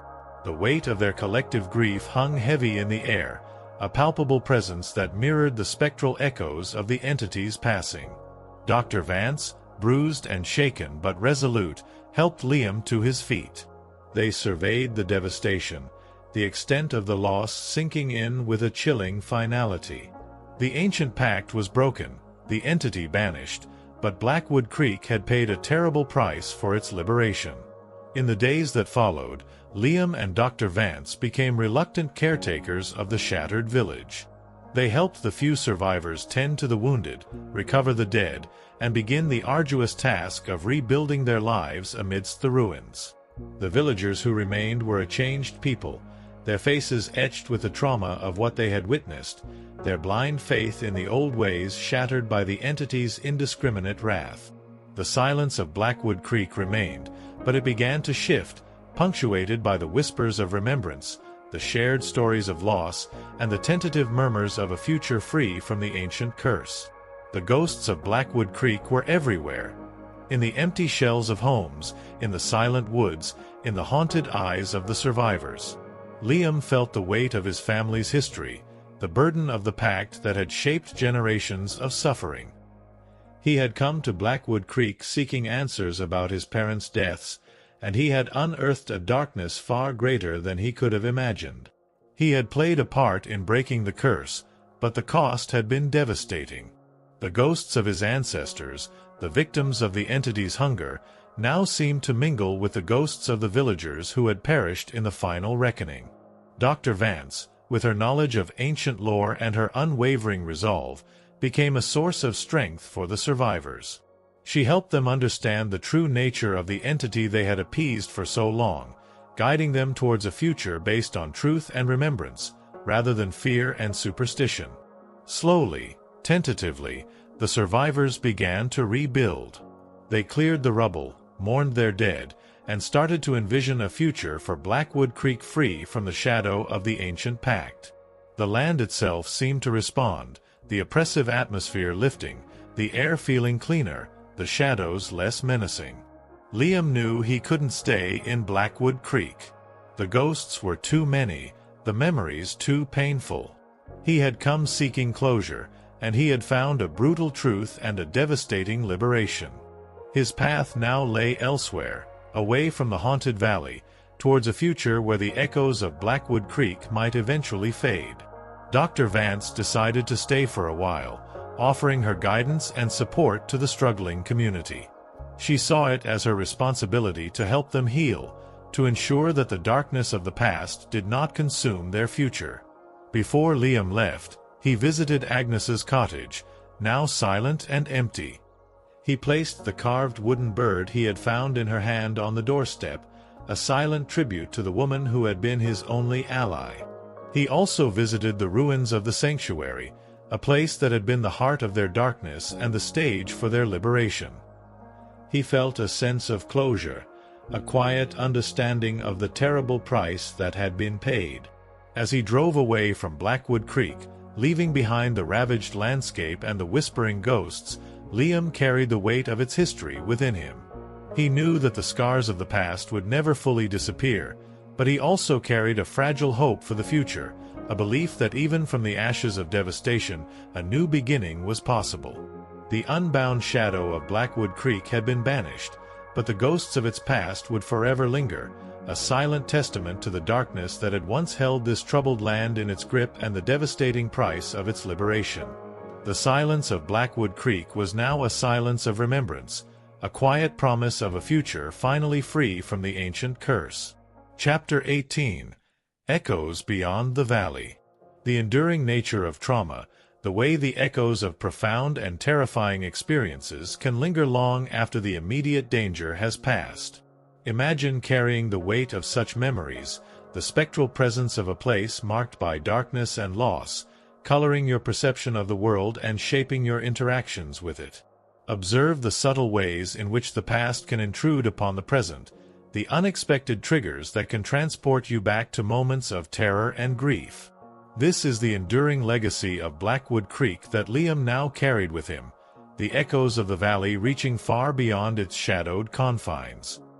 The world outside Blackwood Creek felt jarringly bright and unfamiliar. The relentless gray skies and oppressive atmosphere of the valley were replaced by the vibrant hues of the wider landscape, the sounds of nature no longer carrying an undercurrent of menace. Yet, despite the change in scenery, Liam found that he couldn't leave Blackwood Creek entirely behind. The ghosts of the valley had hitched a ride, their spectral presence clinging to the edges of his awareness, coloring his thoughts and shaping his dreams. The initial relief of escaping the immediate danger gradually gave way to a profound weariness, a bone-deep exhaustion that went beyond the physical toll of the past weeks. The images of the shattered sanctuary, the terrified faces of the villagers, Agnes's lifeless form, the swirling darkness of the entity. They replayed in his mind with relentless clarity, intruding upon his waking hours and turning his sleep into a restless torment. He found himself constantly scanning his surroundings, a lingering sense of unease making him wary of shadows and sudden sounds. The casual interactions of everyday life felt alien, the concerns of the outside world seeming trivial in the face of the horrors he had witnessed. He was an outsider now, not just to Blackwood Creek, but to the normalcy he had once known. He tried to reconnect with his former life, the life he had deliberately built far away from the shadows of his childhood. He returned to his apartment, surrounded by the familiar comforts of his carefully curated existence. But the comfort felt hollow, the familiarity tainted by the memories of Blackwood Manor's decaying grandeur and the raw, primal fear he had experienced in its depths. His friends noticed the change in him, the haunted look in his eyes, the moments of distant preoccupation, the reluctance to speak of what had happened. They offered their support, their concern, but the chasm between his experience and their understanding felt vast and unbridgeable. How could he explain the terror of an ancient entity, the chilling conviction of a village steeped in a dark tradition, the apocalyptic destruction he had witnessed? The words seemed inadequate, the reality too unbelievable. He found himself drawn to quiet places, to the solitude where the echoes of Blackwood Creek seemed less overwhelming. He spent hours walking in parks, the rustling of leaves no longer carrying a sinister whisper, but the sudden appearance of a dark shape in his peripheral vision could still send a jolt of fear through him. Sleep offered little respite. His dreams were filled with swirling shadows, guttural roars, and the terrified faces of the villagers. He would wake up in a cold sweat, his heart pounding, the lingering scent of smoke and blood clinging to his senses. He thought of Dr. Vance, still in Blackwood Creek, helping the survivors rebuild their lives and their shattered beliefs. He felt a profound respect for her resilience, her unwavering commitment to helping a community that had initially sought to harm them. He wondered if she, too, carried the echoes of the valley, if the ghosts of Blackwood Creek haunted her waking hours and troubled her sleep. One evening, as he sat alone in his apartment, the silence broken only by the distant sounds of the city, he found himself drawn to the box containing Alistair and Eleanor's journals, the scrolls from the hidden vault, and the obsidian amulet and bone whistle. He hadn't opened it since returning, the artifacts serving as a stark and unsettling reminder of the horrors he had faced. Hesitantly, he lifted the lid. The aged parchment, the smooth, cold obsidian, the intricately carved bone. They held the weight of generations of darkness and the echoes of the entity's ancient power. He knew he couldn't simply discard them, pretend that none of it had happened. These objects were a part of his history now, a tangible link to the truth he had uncovered and the devastation he had witnessed. He carefully took out Alistair's journal, its spidery script a testament to a man consumed by fear and guilt. He read the final entries again, the desperate warnings echoing in his mind. He understood Alistair's torment now, the weight of the pact and the desperate desire to break free. He then picked up Eleanor's diary, her elegant script filled with a mother's love and a growing dread. Her words offered a human perspective on the unfolding horror, the quiet suffering behind the grand facade of Blackwood Manor. The scrolls, with their horrifying depictions of the ancient rites, still held a chilling power. But now, they also represented the key to understanding the entity and the means by which it had been banished. He held the obsidian amulet, its polished surface reflecting his own haunted face. It had been a conduit for immense power, a focal point for the entity's influence. He wondered if any trace of that power still lingered within it. Finally, he held the bone whistle, its intricate carvings now imbued with a different kind of resonance. The echo of the entity's final shriek, the memory of the fragile hope it had represented in the face of overwhelming darkness. He realized that he couldn't escape the echoes of Blackwood Creek. They were a part of him now, woven into the fabric of his being. But perhaps, instead of trying to suppress them, he could learn to live with them, to let the lessons of the valley shape his future. He decided to dedicate himself to understanding the history he had uncovered, to ensuring that the sacrifices made in Blackwood Creek were not forgotten. He began to research ancient folklore and occult practices, seeking to contextualize the entity and the pact within a wider historical framework. He also edged sharing his story, to bear witness to the darkness he had faced and the devastating price of liberation. Perhaps, by speaking the truth, he could help others understand the enduring power of ancient beliefs and the potential for both great good and terrible evil that lies hidden in the forgotten corners of the world. The echoes of Blackwood Creek would always be a part of him, a reminder of the darkness he had confronted and the light that had ultimately prevailed, albeit at a terrible cost. But he would not let the ghosts consume him. He would carry their memory forward, a silent testament to the price of revelation and the enduring hope for a future free from the shadows of the past. The valley might be behind him, but its echoes would continue to resonate, shaping the man he had become and the path he would now walk. Chapter 19. The Scholar's Return. The enduring allure of the unknown, the persistent pull of mysteries that lie just beyond the realm of conventional understanding. Imagine a scholar, drawn by whispers of forgotten lore and unsettling legends, embarking on a journey to unravel the secrets of a place steeped in darkness. Observe the blend of intellectual curiosity and a growing sense of unease as they delve deeper into the local history, their academic pursuit gradually transforming into a confrontation with a terrifying reality. This is the path Dr. Eleanor Vance now found herself on, the echoes of Blackwood Creek's trauma and the lingering questions of its ancient evil compelling her to return. The dust had begun to settle, both literally and metaphorically, over Blackwood Creek. The immediate aftermath of the entity's banishment had given way to a fragile semblance of order, the surviving villagers slowly, painstakingly, attempting to rebuild their lives amidst the ruins. Dr. Eleanor Vance remained a steadfast presence, her academic curiosity now intertwined with a deep sense of responsibility towards the traumatized community. She had established a temporary base in what remained of the village hall, a space that had once been a center of local governance and silent complicity, now serving as a makeshift clinic and meeting place.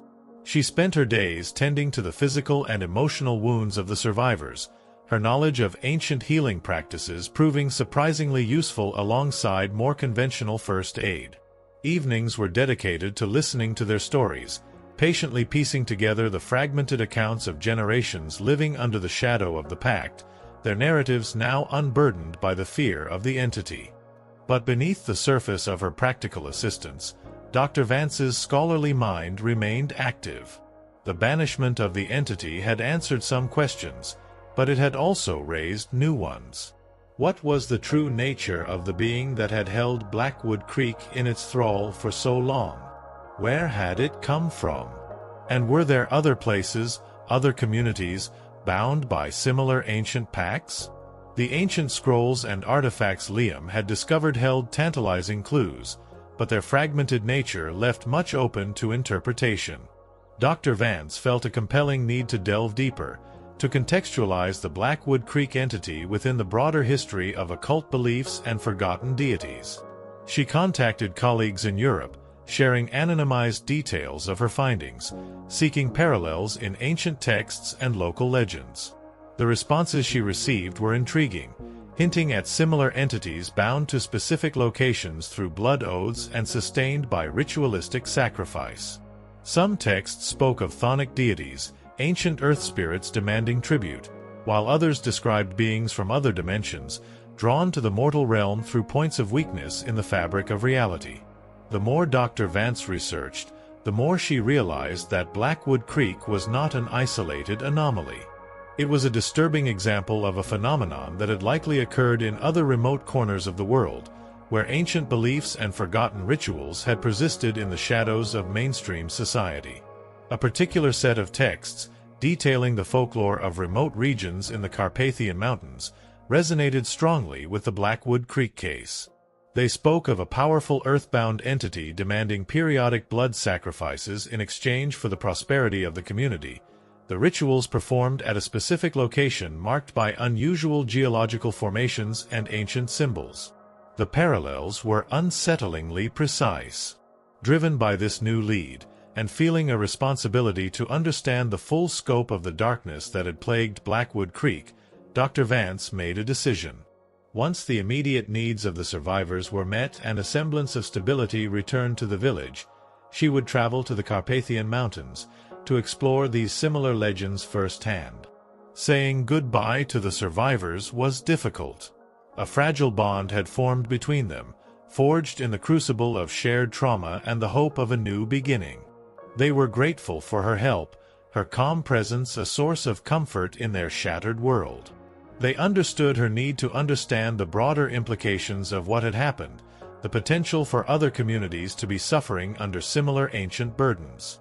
Dr. Vance entrusted the ongoing care of the village to a small group of the more resilient survivors, individuals who had shown a capacity for leadership and a commitment to building a future free from the shadows of the past. She promised to return, to share any knowledge she gained on her journey. Her journey to the Carpathian Mountains was long and arduous, taking her through remote landscapes steeped in their own ancient folklore and whispered legends. She sought out local historians, ethnographers, and those who still held on to the old ways, patiently listening to their tales of powerful earth spirits and the price of appeasement. The similarities to Blackwood Creek were striking. The descriptions of the entities, the nature of the pacts, the rituals of sacrifice, they echoed the horrifying details found in the Blackwood Scrolls. But the Carpathian legends also offered new insights, hinting at potential weaknesses in the entity's bindings and the possibility of permanent severance. One particularly old tale spoke of a specific ritual involving a rare mineral found only in the highest peaks of the mountains, a mineral said to disrupt the earth energies that sustained the entity's power. The ritual required a specific incantation, recited at the nexus point of the entity's binding during a particular celestial alignment. Dr. Vance felt a surge of hope. This could be the key, not just to understanding the Blackwood Creek entity, but perhaps to ensuring it could never return. The knowledge she had gained in Blackwood Creek, combined with the ancient wisdom of the Carpathian legends, might hold the key to permanently severing such ancient bonds. Her journey had transformed from an academic pursuit into a personal crusade, a mission to understand and ultimately prevent the kind of suffering she had witnessed in Blackwood Creek from occurring elsewhere. The echoes of the valley, the faces of the survivors, the memory of Agnes's sacrifice, they fueled her determination. She knew the path ahead would be long and potentially dangerous, leading her into remote and forgotten corners of the world, confronting beliefs and powers that had persisted for centuries. But she also knew that she couldn't turn back. The scholar who had arrived in Blackwood Creek out of intellectual curiosity was now driven by a deeper purpose, a responsibility to the ghosts of the valley and the potential victims of similar ancient darkness. Her return to the world beyond Blackwood Creek was not an escape, but the beginning of a new chapter, a quest to unravel the enduring mysteries of ancient evil and to find a way to finally silence their echoes. Chapter 20. The Lingering Shadow of Doubt. The insidious nature of doubt, the way uncertainty can gnaw at the edges of even the most resolute convictions, especially in the face of the unknown and the seemingly inexplicable. Imagine having confronted an ancient evil, witnessed its terrifying power, and seemingly banished it, only to be haunted by the lingering question of whether it is truly gone or merely dormant, waiting for an opportunity to return. Observe the subtle anxieties, the persistent unease that can plague those who have peered into the abyss, the nagging fear that the darkness might not be entirely vanquished. This is the unsettling shadow that now clung to Liam, the apparent end of the Blackwood Creek horror tinged with a persistent and unsettling doubt. Life for Liam outside Blackwood Creek slowly began to regain a semblance of normalcy, yet the scars of his experience remained, invisible to most but deeply etched within him. He immersed himself in his work, finding a temporary solace in the familiar routines and intellectual challenges. He reconnected with friends, forcing himself to engage in conversations that felt both mundane and strangely comforting in their normalcy. He even began to sleep more soundly, the vivid nightmares of swirling shadows and guttural roars gradually receding, replaced by more ordinary, if sometimes still unsettling, dreams. The lingering scent of smoke and blood that had haunted his senses began to fade, though certain smells, damp earth after rain, the metallic tang of old coins, could still trigger a fleeting wave of unease. He continued his research into ancient folklore and occult practices, finding a strange sense of purpose in understanding the darkness he had confronted. The Blackwood Creek entity, he learned, fit into a disturbing pattern of ancient earthbound beings, their power tied to specific locations and sustained by ritualistic appeasement. The parallels Dr. Vance had found in the Carpathian legends resonated deeply with his own experience. Yet, despite the passage of time and the semblance of healing, a persistent shadow of doubt lingered at the edges of Liam's consciousness. The banishment of the entity had been a chaotic and desperate act, fueled by adrenaline and Dr. Vance's knowledge. He couldn't shake the feeling that something so ancient and powerful might not be so easily vanquished. Was it truly gone, or merely dormant, its malevolent presence lying in wait for an opportune moment to resurface? This doubt manifested in subtle ways. He found himself overly cautious, his senses hyper-alert to any unusual occurrences. A sudden gust of wind, a flickering light, an unexpected silence. Any of these could trigger a fleeting spike of anxiety, a momentary return to the terror of Blackwood Creek. He avoided news reports or documentaries that touched upon unexplained phenomena or ancient mysteries, fearing that they might somehow reawaken the darkness he had fought so hard to suppress. He found himself increasingly drawn to the rational and the explainable, seeking comfort in the logical order of the world. He tried to contact Dr. Vance, eager for her perspective, for confirmation that their actions had truly been effective. But communication with Blackwood Creek remained sporadic and unreliable. The few messages he received spoke of the slow process of rebuilding, the resilience of the survivors, and Dr. Vance's ongoing efforts to help them heal. There was no mention of any lingering presence of the entity, but the lack of detailed communication only fueled Liam's underlying unease. He found himself revisiting the artifacts from Blackwood Manor, the journals, the scrolls, the amulet, and the whistle. He would examine them for hours, searching for any subtle clue, any indication that the entity might not be entirely gone.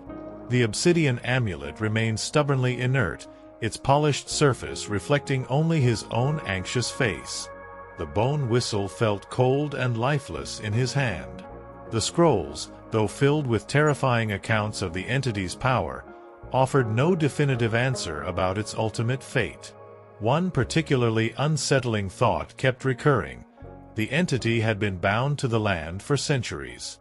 Was it possible to truly sever such an ancient connection with a single, desperate act? Or was their victory merely a temporary reprieve, a disruption that had weakened the entity but not destroyed it? He ed returning to Blackwood Creek to see for himself if any trace of the entity remained. But the memories of the devastation, the faces of the dead, the sheer terror of that final night, held him back. He wasn't sure if he could face that place again, not without the certainty that the darkness was truly gone. His doubt began to affect his relationships. He became more withdrawn, less willing to share his thoughts and feelings, fearing that he would be perceived as paranoid or traumatized. He felt a growing isolation, a sense that he was carrying a secret burden that no one else could truly understand. One evening, he had a vivid dream. He was back in the shattered sanctuary, the air thick with the scent of smoke and blood. The swirling vortex of shadow reappeared in the center of the clearing, its guttural roar echoing through the ruins. He felt the same icy dread he had experienced that night, the same sense of overwhelming power. He woke up in a cold sweat, his heart pounding, the lingering fear feeling more real than the familiar comfort of his apartment. The dream shook him deeply, reinforcing his underlying anxiety. He realized that he couldn't continue living in this state of uncertainty. He needed to know, one way or another, if Blackwood Creek was truly free, or if the ancient darkness still lurked beneath the surface, waiting to rise again. Despite his fear, a sense of grim determination began to grow within him. He had faced the entity once. He could face the truth, however terrifying it might be. He began to make plans to return to Blackwood Creek, to confront his lingering doubts and to seek definitive answers. He knew it was a risk, that he might be walking back into danger, but the uncertainty was a heavier burden than the potential threat. The shadow of doubt had become too pervasive, and Liam knew he had to return to the valley, to either find peace or face the darkness once more. Chapter 21. Whispers in the Rebuilt Silence. The resilience of the human spirit, the capacity for hope and renewal even in the face of unimaginable loss. Imagine returning to a place scarred by devastation, expecting to find only ruins and despair, but instead discovering the quiet beginnings of rebuilding, the tentative sprouts of a new future emerging from the ashes of the past. Observe the mixture of grief and determination in the eyes of the survivors, the unspoken understanding that binds them together in their shared trauma and their collective hope. This is the unexpected atmosphere that greeted Liam upon his return to Blackwood Creek, a silence punctuated not by fear, but by the quiet whispers of resilience. The drive back to Blackwood Creek felt different. The oppressive weight that had seemed to cling to the valley on his previous visits was noticeably absent. The air felt cleaner, lighter, even the shadows cast by the trees seemed less menacing. Yet, a knot of apprehension tightened in Liam's stomach as he approached the familiar, winding road that led into the village. He didn't know what he would find, whether his lingering doubts would be confirmed by a lingering darkness, or if the fragile hope he carried was justified. As he entered Blackwood Creek, the devastation of the entity's wrath was still evident, but it was no longer the overwhelming scene of chaos he remembered. The villagers had begun the arduous task of rebuilding. Homes were being repaired, rubble cleared, and a sense of quiet, determined activity permeated the air. The silence that hung over the village was still profound, a constant reminder of the lives that had been lost, but it was now punctuated by the sounds of hammers, saws, and the hushed voices of people working together. He found Dr. Vance at the makeshift village hall, her face etched with a familiar weariness but her eyes holding a spark of quiet satisfaction. She greeted him with a warm embrace, her relief at seeing him evident. "Liam," she said softly, "I knew you would return." He looked around at the village, a sense of unexpected calm washing over him. "It's different, quieter, but hopeful." Dr. Vance nodded. "The entity is gone, truly gone. The land feels it. The people feel it. The silence now is the silence of healing, of remembrance, but not of fear." She explained the efforts the survivors had made in the months since he had left. They had mourned their dead, shared their stories, and begun to forge a new identity, one not rooted in ancient fear but in shared resilience. The old sanctuary remained a ruin, a stark reminder of the darkness they had overcome, but the villagers had begun to build a new meeting place, a simple structure built with their own hands, symbolizing their commitment to a future free from the shadows of the past. Liam spent the next few days talking to the survivors, listening to their stories of loss and their tentative hopes for the future. He saw the resilience in their eyes, the quiet determination to honor the memory of those they had lost by building a better Blackwood Creek. The ghosts of the valley were still present, in their memories and their grief, but they no longer held the power of fear. He walked through the woods, the whispering of the leaves now sounding like a gentle sigh rather than a sibilant threat. He visited Agnes's cottage, which the villagers had begun to repair, intending to turn it into a community space, a place of remembrance for the woman who had helped them break free. He even ventured to the ruins of Blackwood Manor, the decaying grandeur now even more pronounced in its emptiness. He felt a sense of closure there, a final farewell to the legacy of darkness that had haunted his family for generations. He spoke at length with Dr. Vance about his lingering doubts, the persistent unease that had driven his return. She listened patiently, then shared her own experiences and insights. "The confrontation with something so ancient and powerful leaves a mark, Liam," she said gently. "The fear you felt was real, the darkness tangible. It takes time to fully process that, to truly believe that it is gone. Doubt is a natural response to such an extraordinary experience." She explained that she had continued her research, delving deeper into the Carpathian legends and other similar accounts. She believed that the entity they had faced was indeed banished, its connection to the land severed. The key, she explained, lay in the specific severance ritual and the resonant power of the bone whistle and the obsidian amulet, acting as conduits for a focused burst of counter-energy that had disrupted the entity's ancient binding. "The land itself is healing," she said, gesturing to the vibrant green shoots pushing through the scorched earth around the sanctuary ruins. The entity's presence was like a poison in the soil. Now that it's gone, life is returning. Liam found comfort in her words and in the tangible signs of renewal around him. The whispers in Blackwood Creek were no longer the sibilant threats of an ancient evil, but the quiet murmur of a community finding its way back to life. The rebuilt silence held the promise of a future free from the darkness that had once consumed them. As his time in Blackwood Creek drew to a close, Liam felt a sense of peace he hadn't thought possible. The ghosts of the valley were still there, but they no longer held him captive. He had faced his doubts and found reassurance in the resilience of the survivors and the tangible signs of the entity's absence.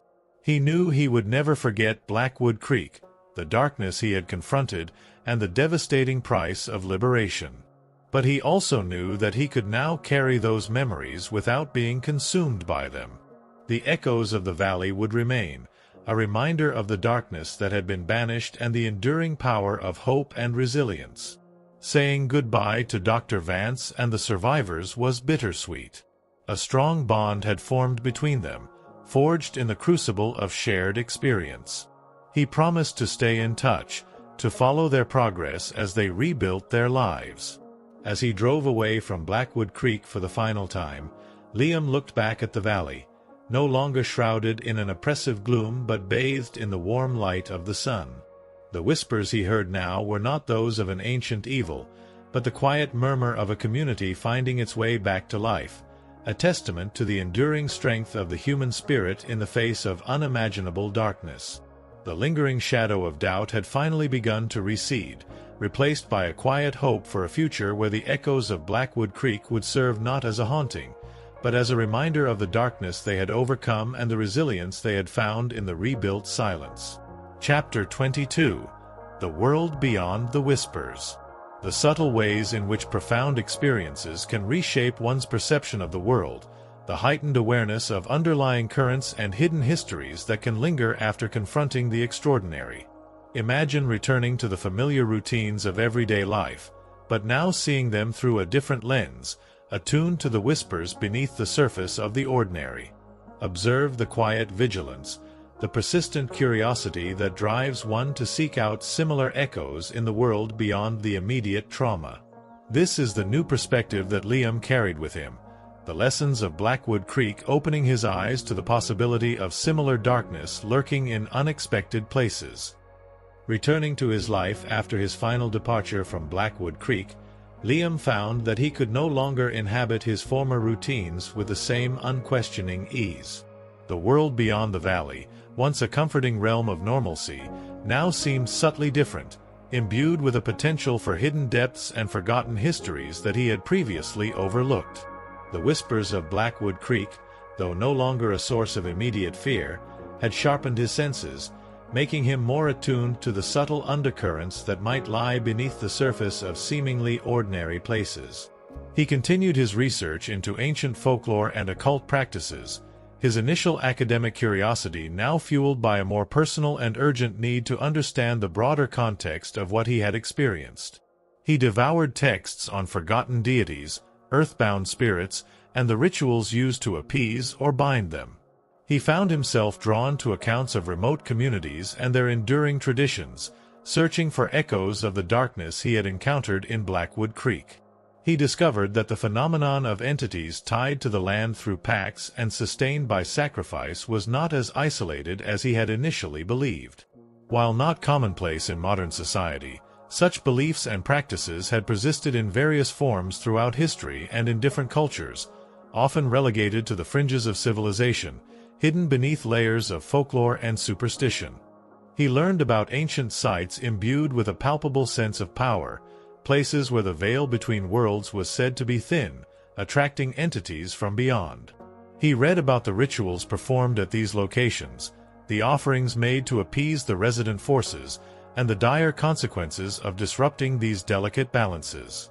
This newfound knowledge cast a different light on the world around him. He began to notice subtle anomalies in seemingly ordinary places. Unusually shaped rock formations, ancient symbols carved into forgotten stones, local legends that hinted at darker histories. He found himself listening more intently to the stories of older residents in the towns he visited, sensing the potential for deeper, more unsettling truths beneath their casual anecdotes. He even experienced a few unsettling incidents that triggered a familiar unease. During a hiking trip in a remote part of the Scottish Highlands, he stumbled upon a small, stone circle, its weathered stones bearing carvings that echoed some of the symbols he had seen in Blackwood Creek. An inexplicable feeling of cold dread washed over him as he stood within the circle, a faint whispering sound carried on the wind despite the stillness of the air. He left the site quickly, the lingering sense of unease a stark reminder of the darkness he had encountered. Another time, while visiting an old coastal town in Cornwall, he heard local fishermen speak in hushed tones of strange occurrences at a particular cove, tales of unusual tides, unsettling sounds from beneath the waves, and a persistent feeling of being watched. The descriptions resonated with some of the more obscure passages in the Blackwood Scrolls, hinting at entities tied to water as well as land. These experiences, though unsettling, did not fill him with the same paralyzing fear he had felt in Blackwood Creek. Instead, they fueled a growing sense of vigilance, a quiet determination to understand these hidden currents and to be aware of the potential for darkness that might exist beyond the familiar and the explained. He continued to stay in contact with Dr. Vance, their correspondence evolving from a shared trauma to an ongoing exchange of research and insights. Dr. Vance had also encountered similar echoes in her travels and research, confirming Liam's growing awareness of the potential for such ancient darkness to persist in the world. They discussed the importance of understanding these phenomena, not out of fear, but out of a sense of responsibility to be aware of the hidden histories that might still influence the present. Liam realized that his experience in Blackwood Creek had not been an isolated nightmare, but a glimpse into a deeper, more complex reality, one where ancient beliefs and powerful entities could still exert a terrifying influence. The world beyond the whispers of Blackwood Creek was not necessarily safe from such darkness. It simply remained largely unaware of its potential presence. He felt a quiet sense of purpose emerging from the lingering echoes of his trauma. He could not undo the horrors he had witnessed, but he could use his experience to shed light on these hidden aspects of the world, to raise awareness of the potential for such darkness to exist, and perhaps to help others recognize the subtle signs before it was too late. He began to write about his experiences, carefully weaving the personal narrative of Blackwood Creek with the broader context of his research into ancient folklore and occult practices. He approached the subject with a sense of caution and respect, aware of the potential for sensationalism or disbelief. His goal was not to frighten, but to inform, to share the lessons he had learned in the Shadowed Valley. The process of writing was cathartic, allowing him to process his trauma and to give voice to the ghosts of Blackwood Creek. It was also a way of honoring the sacrifices that had been made and ensuring that the darkness they had faced would not be forgotten. Liam knew that the world beyond the whispers was vast and full of unknowns. He didn't expect to find another Blackwood Creek around every corner, but he was now aware of the potential for hidden histories and forgotten powers to linger in the shadows of the ordinary. His experience in the valley had changed him irrevocably, opening his eyes to a deeper, more complex reality. He would carry the echoes of Blackwood Creek with him, not as a burden of fear, but as a lens through which to view the world, a reminder that even in the most familiar landscapes, ancient whispers might still linger, waiting to be heard. The world beyond the whispers was now a place of both wonder and a quiet vigilance, a landscape where the ordinary could conceal the extraordinary, and the echoes of the past might still resonate in the present. Chapter 23. The Shared Silence of Remembrance. The profound connection that can form between individuals who have shared a traumatic experience, the unspoken understanding that transcends words and creates a bond forged in the crucible of shared adversity. Imagine finding solace and recognition in the eyes of someone who has witnessed the same darkness, a shared silence that speaks volumes where words fail. Observe the quiet strength that emerges from this shared remembrance, a mutual understanding that fosters healing and a sense of not being alone in the aftermath. This is the enduring connection that now bound Liam and Dr. Vance, their shared experience in Blackwood Creek creating a bond that extended beyond the immediate crisis. Despite the geographical distance that separated them, Liam and Dr. Vance maintained a close connection in the months following the banishment of the entity and Liam's final departure from Blackwood Creek. Their correspondence, initially a practical exchange of information regarding the village's recovery and Dr. Vance's ongoing research, evolved into a deeper sharing of their individual journeys of healing and understanding. Liam found solace in Dr. Vance's steady and rational perspective, her academic background providing a framework for processing the extraordinary events they had both witnessed. She, in turn, seemed to find a grounding in Liam's first-hand experience, his visceral account of the entity's power and the villagers' terrifying conviction adding a layer of human reality to her scholarly pursuits. They spoke of the lingering echoes of Blackwood Creek, the subtle anxieties and heightened awareness that still surfaced unexpectedly. Dr. Vance shared her own experiences of researching similar phenomena in other remote locations, the unsettling parallels reinforcing their understanding that the darkness they had confronted was not a singular anomaly. Liam, in his writing, often sought Dr. Vance's feedback, her insights helping him to frame his narrative in a way that was both honest to his experience and informed by her broader knowledge of occult history and folklore. Their shared silence of remembrance became a foundation for his creative process, a mutual understanding that allowed him to explore the darker aspects of his story without succumbing to sensationalism or despair. Dr. Vance, too, found Liam's perspective invaluable in her ongoing research. His descriptions of the entity's manifestations, the atmosphere of Blackwood Creek, and the psychological impact on the villagers provided a human dimension that academic texts often lacked. Their collaboration became a quiet partnership, a shared exploration of the hidden currents that flowed beneath the surface of the world.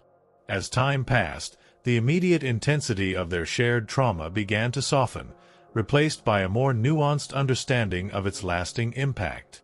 They both recognized that the experience in Blackwood Creek had irrevocably changed them, shaping their perspectives and deepening their awareness of the unseen forces that could influence human lives and communities. They spoke of the resilience of the Blackwood Creek survivors, their slow but steady progress in rebuilding their lives and forging a new identity. Dr. Vance shared stories of their quiet determination, their commitment to honoring the memory of those they had lost by creating a future free from the shadows of the past. Liam found a measure of peace in these updates, a sense that their sacrifices had not been entirely in vain. 1 year after the final confrontation in Blackwood Creek, Liam received an unexpected invitation from Dr. Vance. The villagers were holding a memorial ceremony, a gathering to honor those who had perished and to formally dedicate their new community hall. Dr. Vance felt it would be meaningful for Liam to be there, to witness the tangible symbol of their resilience and to share in their remembrance. Returning to Blackwood Creek felt different once again. The scars of the entity's wrath were still visible, but they were now interwoven with signs of new growth and rebuilding.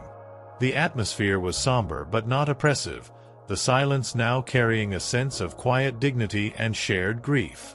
The memorial ceremony was a simple but moving event. The survivors gathered in their new community hall, their faces etched with a mixture of sorrow and quiet strength. They shared stories of those they had lost, their voices filled with love and remembrance. Liam, though an outsider, was welcomed with a quiet warmth, a recognition of the shared trauma that bound them together. He stood beside Dr. Vance as the villagers dedicated their new hall, a simple wooden structure built with their own hands, a testament to their collective resilience. In that shared silence of remembrance, Liam felt a profound sense of connection, a recognition that even in the face of unimaginable darkness, the human spirit could endure and rebuild. Later, Liam and Dr. Vance walked through the woods, the whispering of the leaves now carrying a gentle, almost soothing quality. They visited Agnes's cottage, now fully restored and serving as a community library and meeting space, a living memorial to her courage and wisdom. They spoke of the future of Blackwood Creek, the challenges that still lay ahead, but also the hope that had taken root in the rebuilt silence. The villagers were determined to learn from their past, to build a community based on honesty, remembrance, and a rejection of the darkness that had once defined them. As Liam prepared to leave Blackwood Creek once more, he felt a sense of closure that had eluded him before. He was no longer haunted by the fear of a lingering darkness, but instead carried the quiet strength of the survivors and the enduring bond he shared with Dr. Vance. The world beyond the whispers now held a different kind of resonance for him. He continued his writing and research, his work informed by the profound lessons he had learned in the Shadowed Valley. He carried the shared silence of remembrance with him, a quiet understanding of the darkness that could exist in the world, but also the enduring power of human resilience and the hope for a future free from such ancient shadows. The echoes of Blackwood Creek would always be a part of him, but they now resonated with a shared strength, a testament to the enduring power of remembrance and the quiet hope that could emerge from even the deepest silence. Chapter 24. The Unwritten Chapters of Shadow. The unsettling realization that the darkness we confront might not be unique, that the ancient evils we battle could have echoes and counterparts in the hidden corners of the world. Imagine the disquieting thought that the mysteries you have unraveled in one shadowed place might be mere fragments of a larger, more terrifying tapestry. Observe the persistent unease that such a realization can bring, a sense that the battles fought and won might only be skirmishes in a much longer, more encompassing war against unseen forces. This is the unsettling awareness that now settled upon Liam and Dr. Vance, the knowledge of Blackwood Creek's darkness hinting at unwritten chapters of shadow yet to be discovered. The years that followed Liam's final visit to Blackwood Creek brought a measure of peace, a sense of closure that allowed him to move forward with his life. His writing found an audience, his account of Blackwood Creek resonating with readers intrigued by the intersection of folklore, history, and the enduring power of belief. He continued his research, his focus expanding beyond the specifics of the Blackwood entity to explore the broader phenomenon of earthbound entities and the communities that had, throughout history, lived under their influence. He maintained regular contact with Dr. Vance, their shared experience forging a bond that transcended geographical distance. Their conversations often revolved around their ongoing research, the unsettling parallels they continued to uncover in the folklore and legends of different cultures. They spoke of ancient sites with similar characteristics to the Blackwood Sanctuary, places imbued with a palpable sense of power and associated with tales of sacrifice and appeasement. Dr. Vance's travels took her to remote corners of Europe, following the threads of the Carpathian legends and other similar accounts. She visited isolated villages nestled in mountain valleys, where echoes of ancient beliefs still lingered in hushed whispers and enduring traditions. She spoke with elders who recounted tales passed down through generations, stories of powerful entities tied to the land, demanding respect and occasional offerings. She shared her findings with Liam, the similarities to Blackwood Creek often striking. The descriptions of the entities, though varying in detail, often shared common threads, a connection to the earth, a demand for sustenance, and a capacity for both bestowing prosperity and inflicting terrible wrath. The rituals described also bore unsettling resemblances, involving specific locations, celestial alignments, and forms of sacrifice. These ongoing discoveries brought with them a disquieting realization. Blackwood Creek was likely not an isolated incident. The darkness they had confronted might have echoes in other forgotten corners of the world, unwritten chapters of shadow waiting to be revealed. The thought was both unsettling and strangely compelling, a sense that their battle in Blackwood Creek might have been just one skirmish in a much larger, more ancient war against unseen forces. Liam, too, encountered similar whispers in his own research and travels. While exploring ancient sites in Ireland, he came across local legends of powerful earth spirits and the offerings made to appease them. The stories, though often couched in the language of folklore and superstition, carried an undercurrent of genuine fear, a sense that these were not merely fanciful tales but remnants of a darker, more tangible past. He began to see the world with a different kind of awareness, attuned to the subtle signs that might indicate the presence of such ancient influences. A persistent feeling of unease in a particular location, a local tradition that seemed strangely out of place, a historical account that hinted at unexplained events. These could all be potential indicators of unwritten chapters of shadow. The thought was both daunting and strangely empowering. If Blackwood Creek was not unique, then perhaps the knowledge they had gained, the methods they had used to banish the entity, could be applied elsewhere.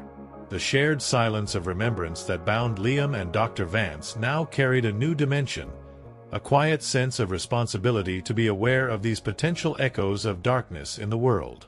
They discussed the ethical implications of their knowledge. Should they actively seek out other communities living under the shadow of such ancient pacts? Or was it their place to simply observe and understand, respecting the autonomy of these often isolated societies? The answer remained elusive, a complex interplay of a desire to help and a respect for cultural boundaries. Despite the uncertainty, a quiet determination settled upon them. Their battle in Blackwood Creek might have ended, but their awareness of the potential for similar darkness in the world had only grown. They continued their research, their shared silence of remembrance now infused with a sense of vigilance, a quiet readiness to face whatever unwritten chapters of shadow they might encounter in the future. The echoes of Blackwood Creek had not faded, they had simply expanded, resonating with the potential for similar darkness lurking in the hidden corners of the world, a reminder that the battle against ancient evils might be a far longer and more encompassing war than they had ever imagined. The unwritten chapters of shadow awaited, and Liam and Dr. Vance, forever marked by the whispers of Blackwood Creek, were now attuned to their potential unfolding. Chapter 25. The Crossroads of Forgotten Paths. The moment of decision when faced with the potential for confronting a darkness that echoes the horrors of the past. Imagine standing at a crossroads, one path leading back to the relative safety of the known, the other venturing into the uncertain territory of forgotten lore and potential danger. Observe the internal struggle, the weighing of personal safety against a sense of responsibility to others who might be suffering in silence. This is the pivotal point Liam and Dr. Vance now reached, the discovery of a new set of unsettling clues forcing them to stepping back into the shadows. Years had passed since the events in Blackwood Creek, and Liam had found a degree of equilibrium in his life. His writing had garnered a modest following, and he had established a comfortable routine, the echoes of the valley now more like a somber memory than a persistent haunting. He maintained his correspondence with Dr. Vance, their exchanges less frequent but still deeply meaningful, a shared understanding that transcended the need for constant communication. One crisp autumn evening, Liam received an unexpected package. It was a heavy, leather-bound journal, unmarked except for his name and address scrawled on the front in unfamiliar handwriting. Inside, the pages were filled with a spidery script, not unlike that of Alastair Blackwood, detailing the history of a remote village nestled in the Pyrenees Mountains, a place known for its ancient traditions and isolated existence. As Liam began to read, a familiar sense of unease settled upon him. The journal spoke of a powerful entity tied to the land, its presence dating back centuries. It described a series of rituals performed to appease the entity, involving offerings and a strict adherence to ancient customs. The prosperity of the village, the journal claimed, was directly linked to maintaining this delicate balance. However, the later entries took a darker turn. The journal writer, a local historian from the village, chronicled a growing unease among the inhabitants. The entity's demands seemed to be increasing, the rituals becoming more elaborate, and whispers of disappearances and unexplained illnesses began to surface. The writer expressed a growing fear that the ancient pact was becoming unsustainable, that the price of their prosperity was becoming too high. The final entry was chillingly abrupt, ending mid-sentence with the words, "I fear they know I am." Liam felt a cold dread wash over him. The parallels to Blackwood Creek were undeniable.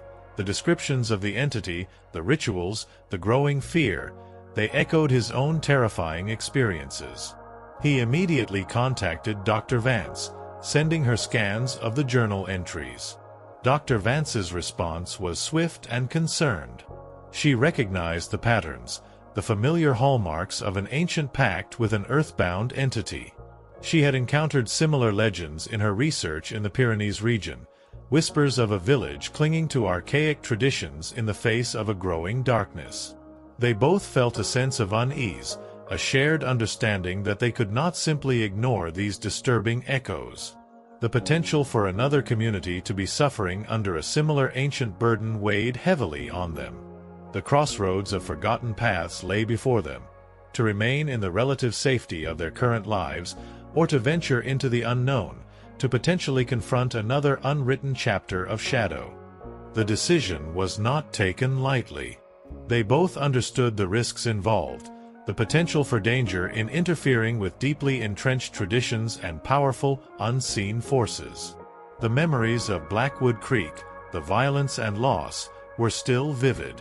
However, the thought of another village unknowingly walking down the same dark path, the potential for another tragedy like the one that had befallen Blackwood Creek, compelled them to act.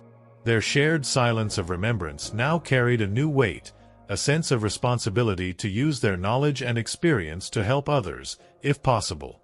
They began to make preparations.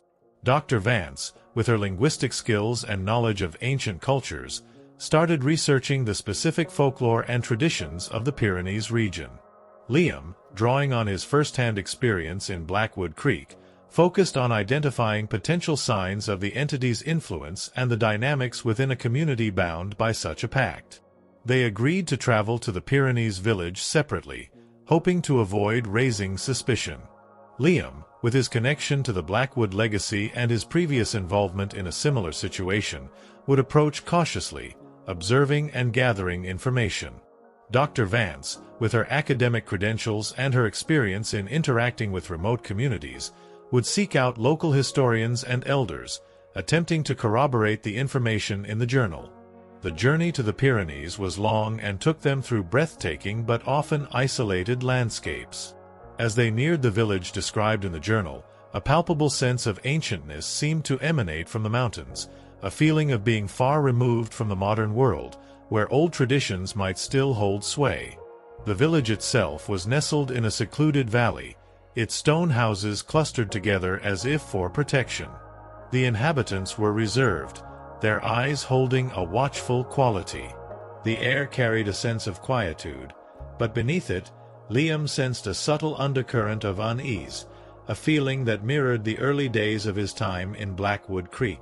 As they began their separate inquiries, Liam and Dr. Vance moved cautiously, aware that they were outsiders in a community that likely valued its privacy and traditions.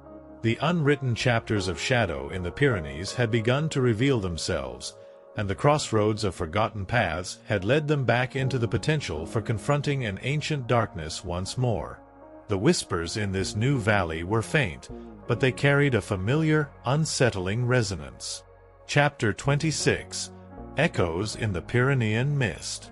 The subtle signs of a community living under a hidden burden, the unspoken anxieties and veiled traditions that can betray a darker reality beneath a veneer of normalcy. Imagine observing such a village, the weight of a long-held secret palpable in the guarded glances and hushed tones of its inhabitants. Observe the way fear can shape customs and silence dissent, creating an atmosphere thick with unspoken dread. This was the unsettling ambience that Liam and Dr. Vance encountered in the Pyrenean village, the echoes of Blackwood Creek finding a chilling resonance in the mountain mist. The Pyrenean village, shrouded in a perpetual mist that clung to the steep mountain slopes, exuded an air of both timelessness and unease.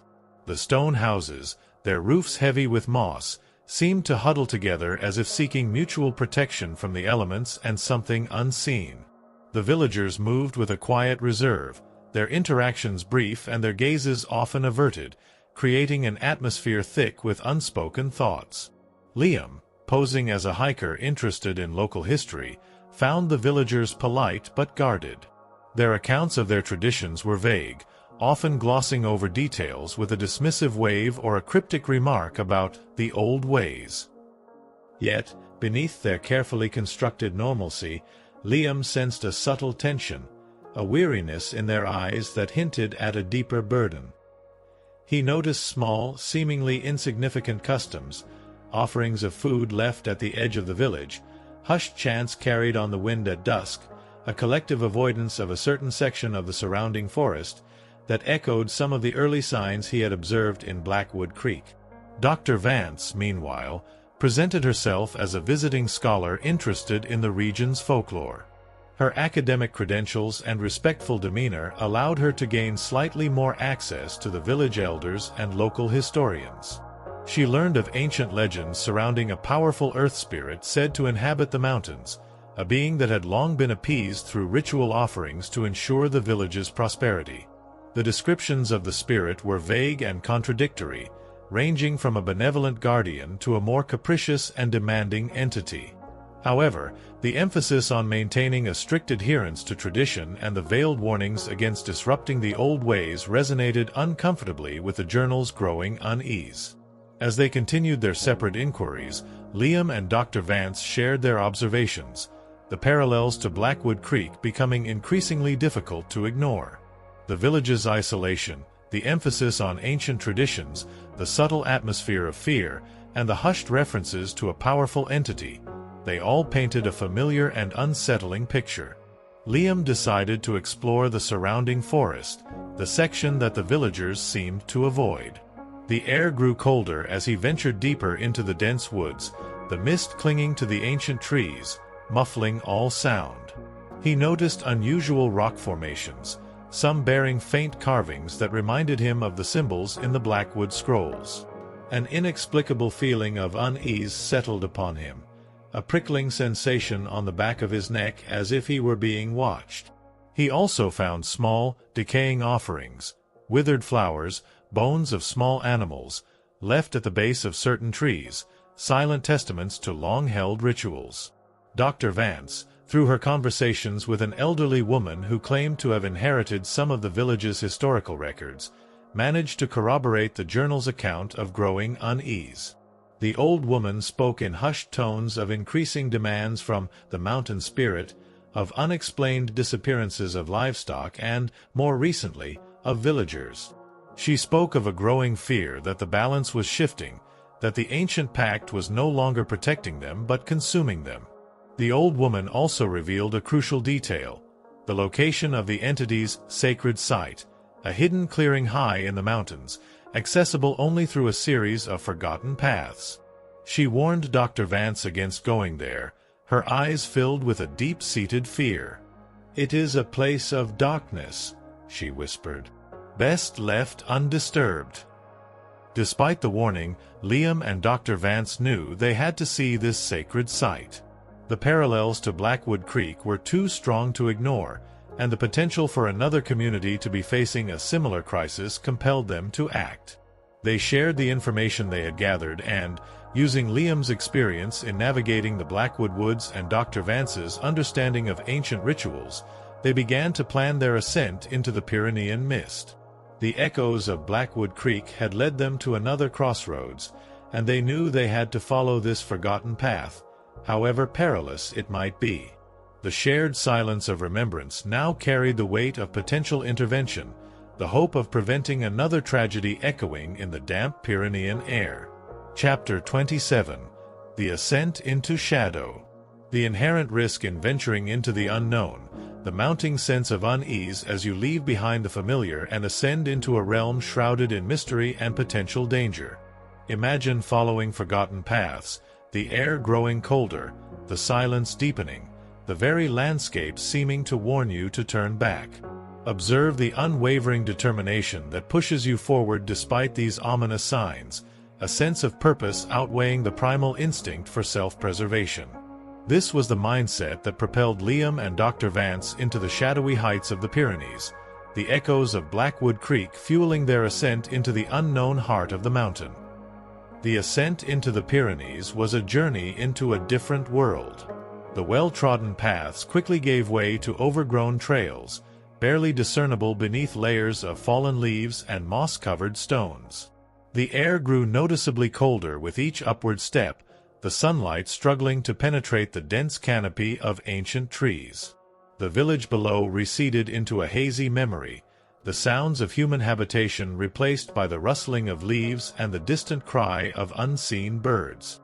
A profound silence settled around them, broken only by the crunch of their boots on the uneven terrain and their own hushed voices.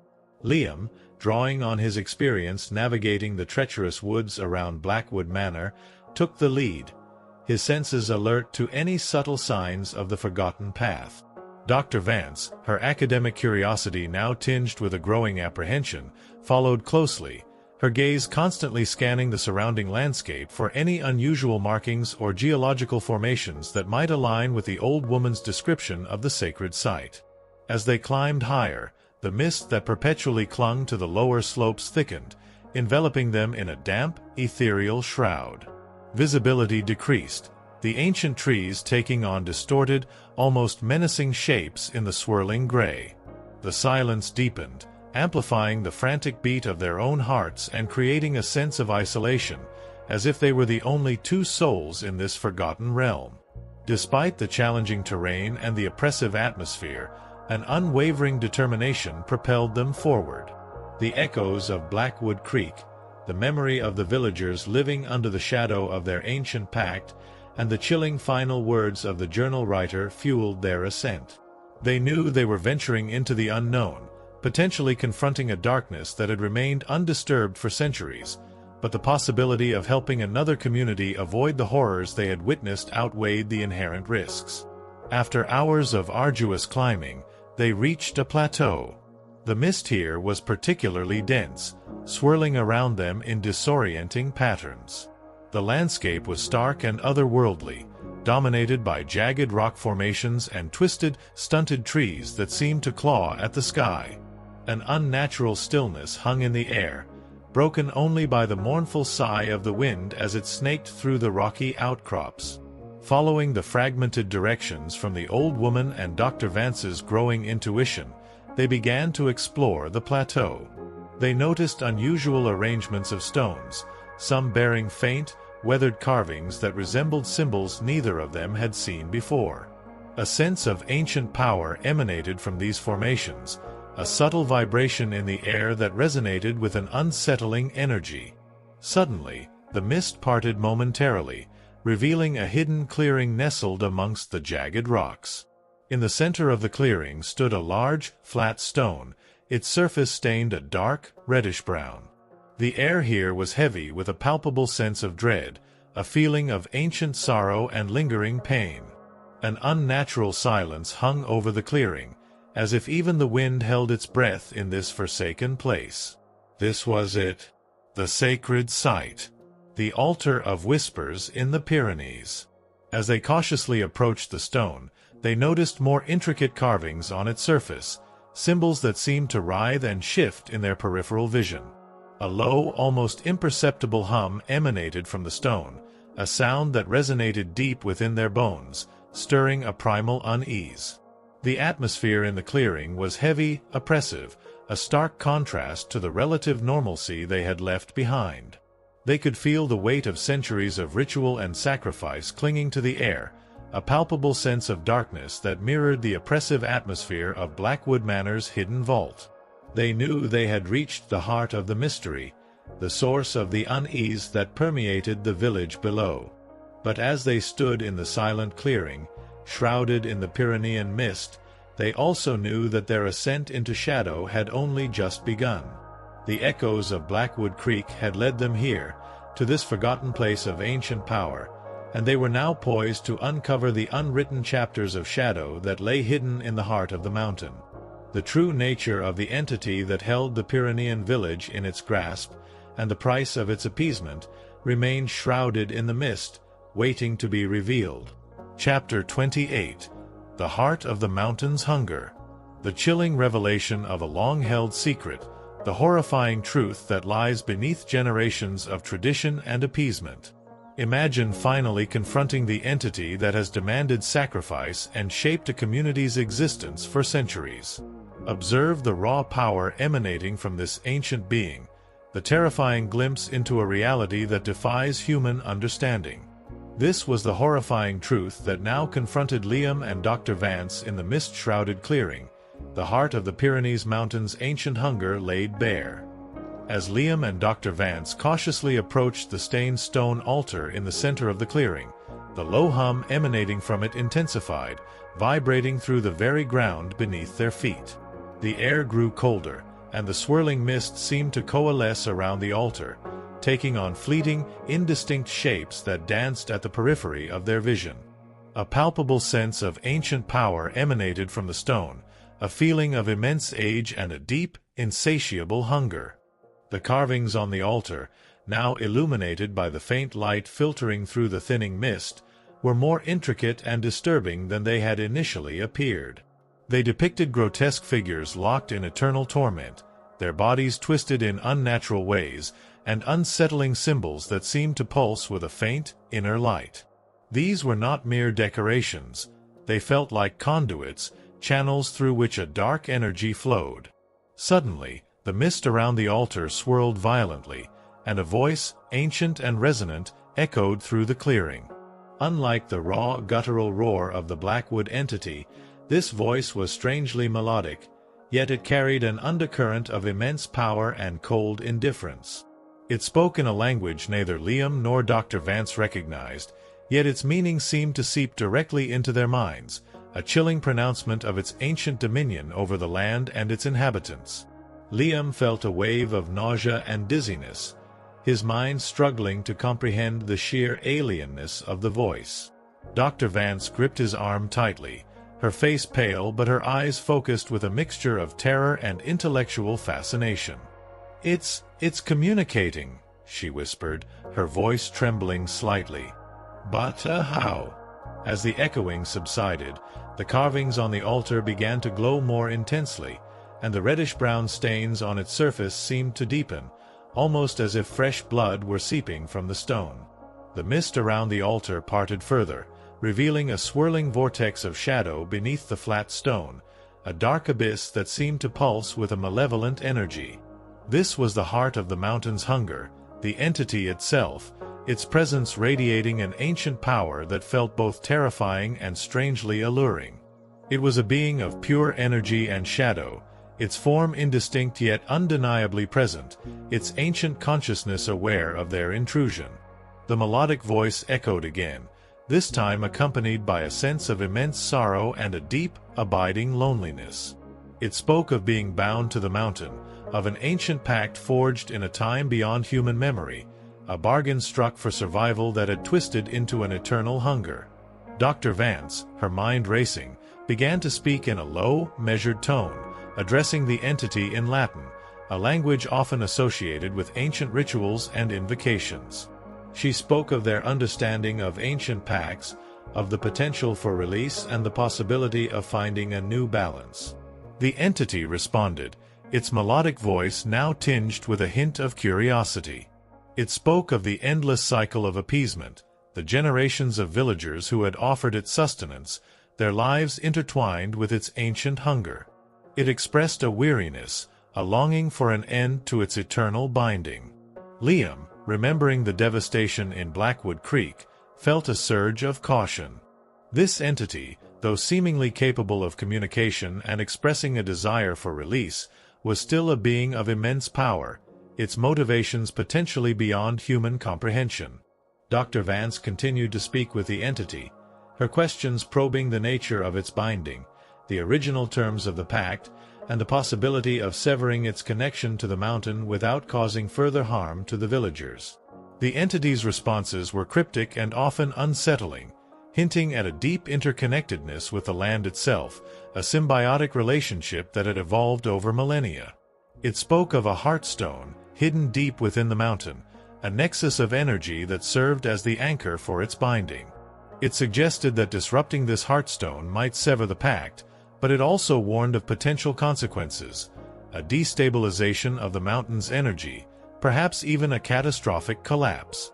The entity's weariness seemed genuine, its longing for release palpable. It spoke of the endless hunger, the constant need for sustenance, a burden it had carried for eons. It hinted at a possibility of mutual release, a way for it to find peace and for the villagers to be free from their ancient obligation. As they listened to the entity's ancient lament, Liam and Dr. Vance felt a shift in their understanding of the situation. This was not simply a malevolent force demanding sacrifice. It was a being trapped by an ancient bargain, its existence intertwined with the fate of the community. The heart of the mountain's hunger was not just a desire for sustenance, but perhaps also a yearning for release. The ascent into shadow had led them not just to a place of darkness, but to a crossroads of ancient sorrow and the potential for an unexpected resolution. The echoes of Blackwood Creek now resonated with a newfound complexity, the possibility of a different path forward emerging from the mist-shrouded heart of the Pyrenees. Chapter 29. The Riddle of the Heartstone. The delicate balance between power and responsibility, the ethical complexities of intervening in ancient arrangements, even those built upon sacrifice. Imagine holding the key to potentially releasing a powerful entity and freeing a community, but knowing that such an act could have unforeseen and potentially catastrophic consequences.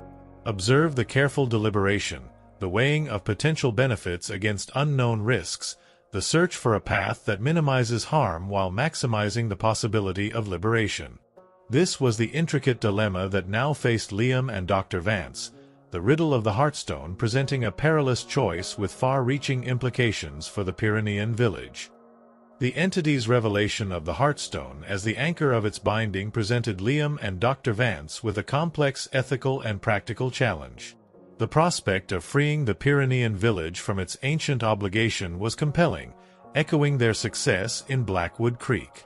However, the entity's warning about the potential destabilization of the mountain's energy introduced a significant element of risk.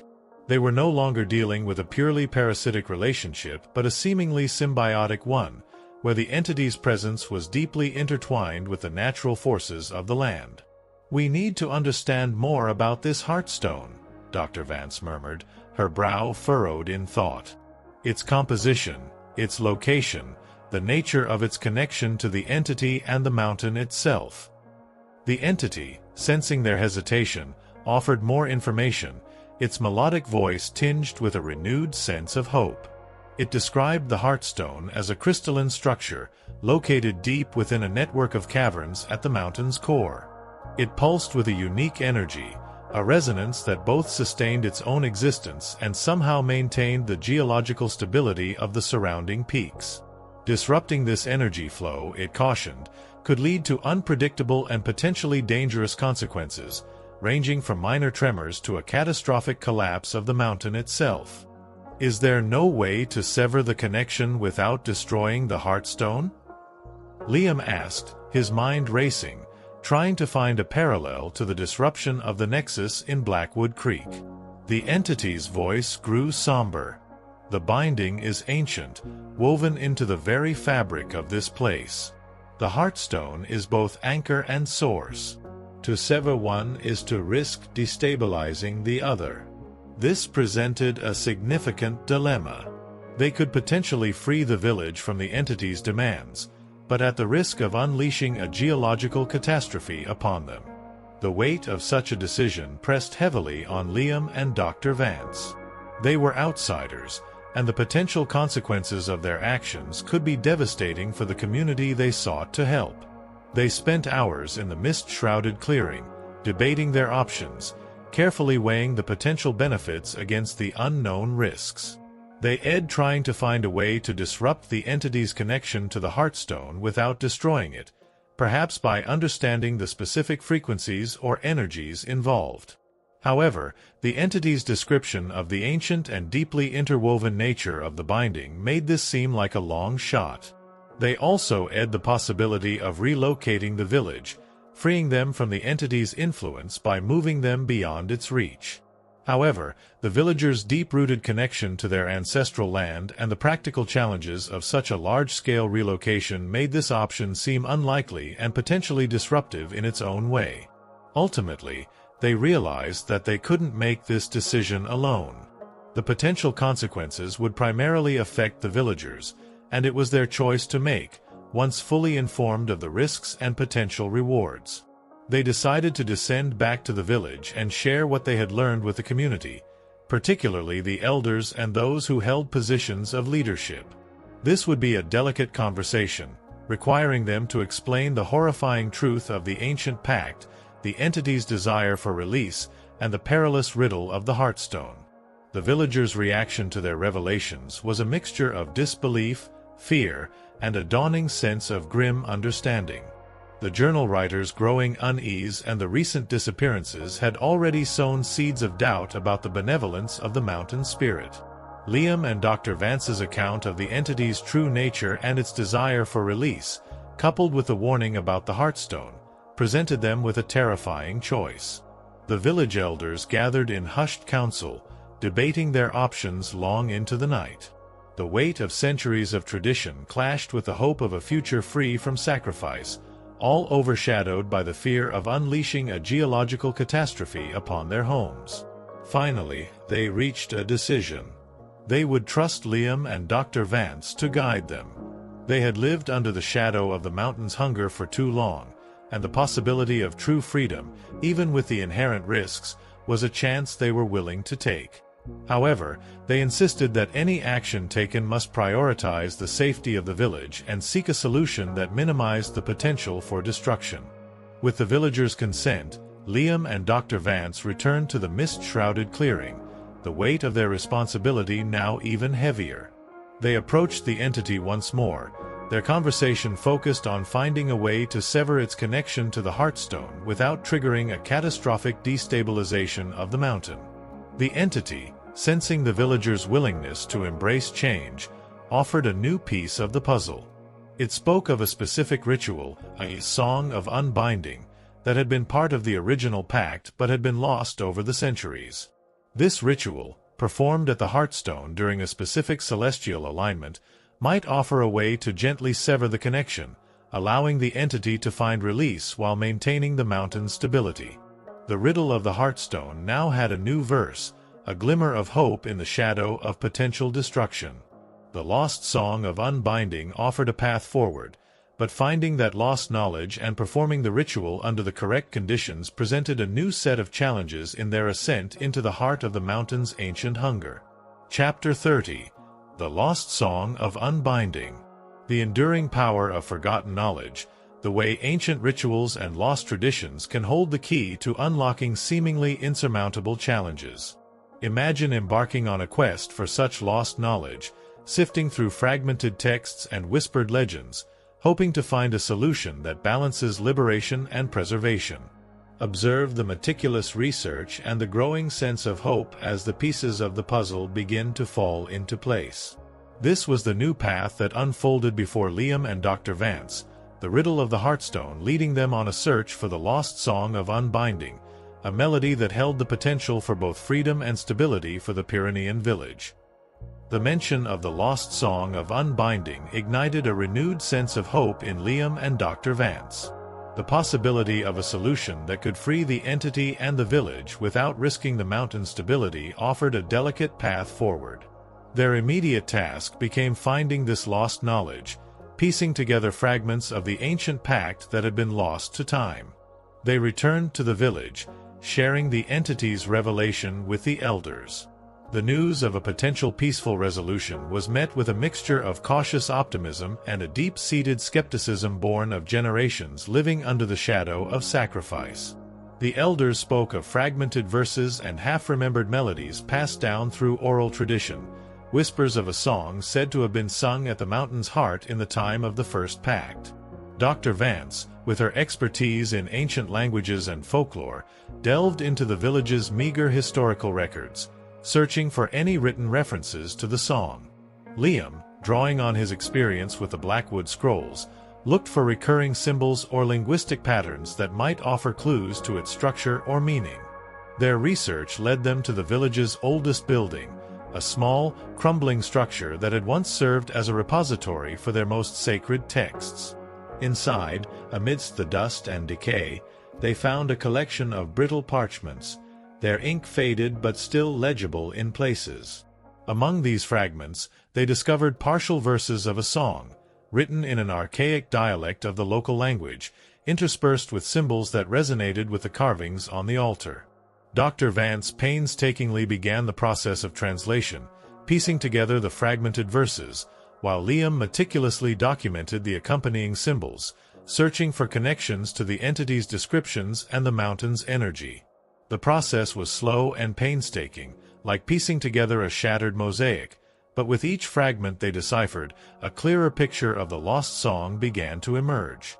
The verses spoke of the interconnectedness of the entity, the mountain, and the village, describing a harmonious balance that had existed before the pact became a cycle of sacrifice. The melody, hinted at through rhythmic patterns in the text, seemed to resonate with the natural energies of the earth, a song of release and renewal rather than binding and appeasement. As they delved deeper, they realized that the song was not merely a set of words but a complex ritual in itself, requiring specific tones, rhythms, and movements performed at the Heartstone during a precise celestial alignment. The parchments hinted at the importance of the mineral composition of the Heartstone and the way the song's vibrations could interact with its energy.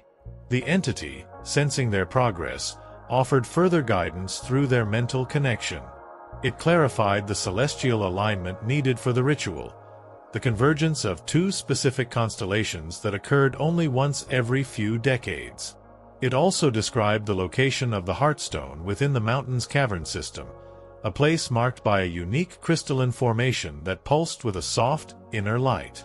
The convergence of the constellations was approaching rapidly, giving them a limited window of opportunity to perform the ritual. The pressure mounted as they raced against time to fully decipher the lost song and prepare for the ascent into the heart of the mountain. The villagers, witnessing their dedication and the growing sense of hope, offered their assistance, sharing the fragmented melodies and rhythmic patterns that had been passed down through generations. The lost song, it turned out, still echoed in the collective memory of the village, albeit in incomplete and often distorted forms. Together, Liam, Dr. Vance, and the villagers began to reconstruct the lost song, piecing together the ancient verses, the forgotten melodies, and the intricate rhythmic patterns. It was a collaborative effort, a merging of scholarly knowledge, ancestral memory, and a shared hope for a future free from the mountain's hunger. As the celestial alignment drew nearer, they felt a growing sense of anticipation and trepidation. The lost song of unbinding held the key to their potential liberation, but the ritual was complex and demanding, requiring precision and a deep understanding of the interconnected energies of the entity, the Heartstone, and the mountain itself. The ascent into the heart of the mountain now carried a new purpose, a quest to not just confront the ancient hunger, but to sing a song of release and renewal, a melody that had been lost for centuries but held the promise of a new dawn for the Pyrenean village. The unwritten chapters of Shadow were about to give way to a song of hope echoing through the Pyrenean mist. Chapter 31. The Heartstone's Resonance. The culmination of a long and perilous journey, the moment of truth when ancient knowledge must be put to the test against forces beyond human comprehension. Imagine descending into the heart of a mountain, guided by a lost song and the whispers of an ancient entity, towards a nexus of power that holds the key to liberation or catastrophe. Observe the meticulous preparation, the focused intent, and the fragile hope that hangs in the balance as the ritual begins. This was the momentous undertaking that now faced Liam and Dr. Vance, leading a small group of brave villagers into the depths of the Pyrenees, the lost song of unbinding their only guide towards the Heartstone's resonance. The convergence of the two constellations painted the night sky above the Pyrenees with an ethereal luminescence, a celestial alignment that had been foretold in the fragmented verses of the lost song. Under this watchful gaze of the cosmos, Liam and Dr. Vance, accompanied by a small group of the village elders who carried the most complete fragments of the melody and rhythmic patterns, began their descent into the heart of the mountain. The cavern system was a labyrinth of winding tunnels and echoing chambers, the air growing heavy with the scent of damp earth and minerals. The soft, inner light described by the entity pulsed faintly from the depths, their only guide through the darkness. The villagers moved with a mixture of trepidation and determined hope, their ancestral memories of the song guiding their steps and their hushed voices carrying the fragments of the ancient melody. Liam and Dr. Vance, drawing on their combined knowledge of the Blackwood entity and ancient rituals, led the way, their senses attuned to any shifts in the mountain's energy or the entity's presence. The melodic voice of the entity echoed in their minds, offering gentle guidance and reassurance as they navigated the subterranean maze. Finally, they reached a vast cavern. In its center stood a crystalline formation, radiating a soft, pulsating light that filled the chamber with an otherworldly glow. This was the Heartstone, the nexus of energy that bound the entity to the mountain and sustained its existence. The air here thrummed with a palpable power, a resonance that seemed to vibrate in harmony with the celestial alignment above. The village elders arranged themselves around the Heartstone, their faces illuminated by its gentle light. They began to chant the reconstructed song of unbinding, their voices, though hesitant at first, gradually gaining strength and resonance as they pieced together the ancient melody. The archaic dialect of the words filled the cavern, echoing off the crystalline walls, carrying the weight of centuries of longing for release. Dr. Vance meticulously guided the elders through the complex rhythmic patterns and movements described in the ancient texts, ensuring that each note and gesture aligned with the celestial energies and the Heartstone's resonance. Liam focused on the symbols, tracing them in the air with deliberate intent, drawing on the understanding he had gained from the Blackwood scrolls and the entity's guidance. As the song progressed, the light emanating from the Heartstone began to intensify, its pulsations growing stronger and more rhythmic, mirroring the melody and the celestial alignment. The entity's melodic voice echoed in their minds, weaving itself into the villagers' chant, a harmonious blend of ancient sorrow and burgeoning hope. A wave of energy pulsed through the cavern, emanating from the Heartstone, washing over Liam, Dr. Vance, and the chanting villagers. It felt like a cleansing, a release of tension that had been held within the mountain for centuries. The air crackled with an unseen force, a delicate balance of energies shifting and realigning. The entity's voice, now filled with a profound sense of peace, echoed one final time. It spoke of gratitude, of the long-awaited release from its ancient binding, and of a new harmony to be forged between the mountain and the village. As the final notes of the song faded into the echoing silence of the cavern, the intense light of the Heartstone softened, its pulsations becoming gentler, more rhythmic, no longer a source of binding but a beacon of a new equilibrium. The swirling vortex of shadow that had been a part of the entity's presence vanished completely, replaced by a sense of lightness and tranquility. The Heartstone's resonance had shifted, the ancient pact gently severed. The entity was free, and the mountain remained stable, a testament to the power of forgotten knowledge and the courage of those who dared to seek it. The ascent into shadow had reached its culmination, the lost song of unbinding echoing through the heart of the mountain, a melody of liberation and a promise of a new dawn for the Pyrenean village. The unwritten chapters of Shadow had yielded to a harmonious resolution, the echoes of ancient hunger replaced by the quiet resonance of newfound peace. Chapter 32. The Dawn of a Shared Horizon. The profound sense of renewal that follows the breaking of a long-held burden, the collective sigh of relief as a community steps out of the shadows and into the light of a new beginning. Imagine witnessing such a transformation, the weight of generations lifted, replaced by a fragile but persistent hope for the future. Observe the quiet strength that emerges from shared adversity, the bonds forged in the face of darkness solidifying into a foundation for a brighter tomorrow. This was the dawn that now broke over the Pyrenean village, the Hearthstone's resonance ushering in an era of shared hope and a horizon unburdened by ancient fear. The silence that followed the final notes of the song of unbinding in the heart of the mountain was profound, a stillness that spoke not of ancient power and fear, but of a deep and resonant peace. The soft light emanating from the Hearthstone seemed to pulse with a gentle rhythm, no longer a source of binding but a beacon of newfound equilibrium. The entity's melodic voice, now a memory of guidance and eventual release, left behind a sense of lightness that permeated the cavern. As Liam, Dr. Vance, and the villagers emerged from the mountain's depths with the first rays of dawn painting the sky, a collective sigh of relief seemed to ripple through the village. The oppressive atmosphere that had clung to the valley for generations had lifted, replaced by a sense of freshness and possibility. The villagers who had remained behind watched their returning kin with a mixture of apprehension and hopeful anticipation. The elders recounted the events within the mountain, their voices filled with awe and a quiet joy.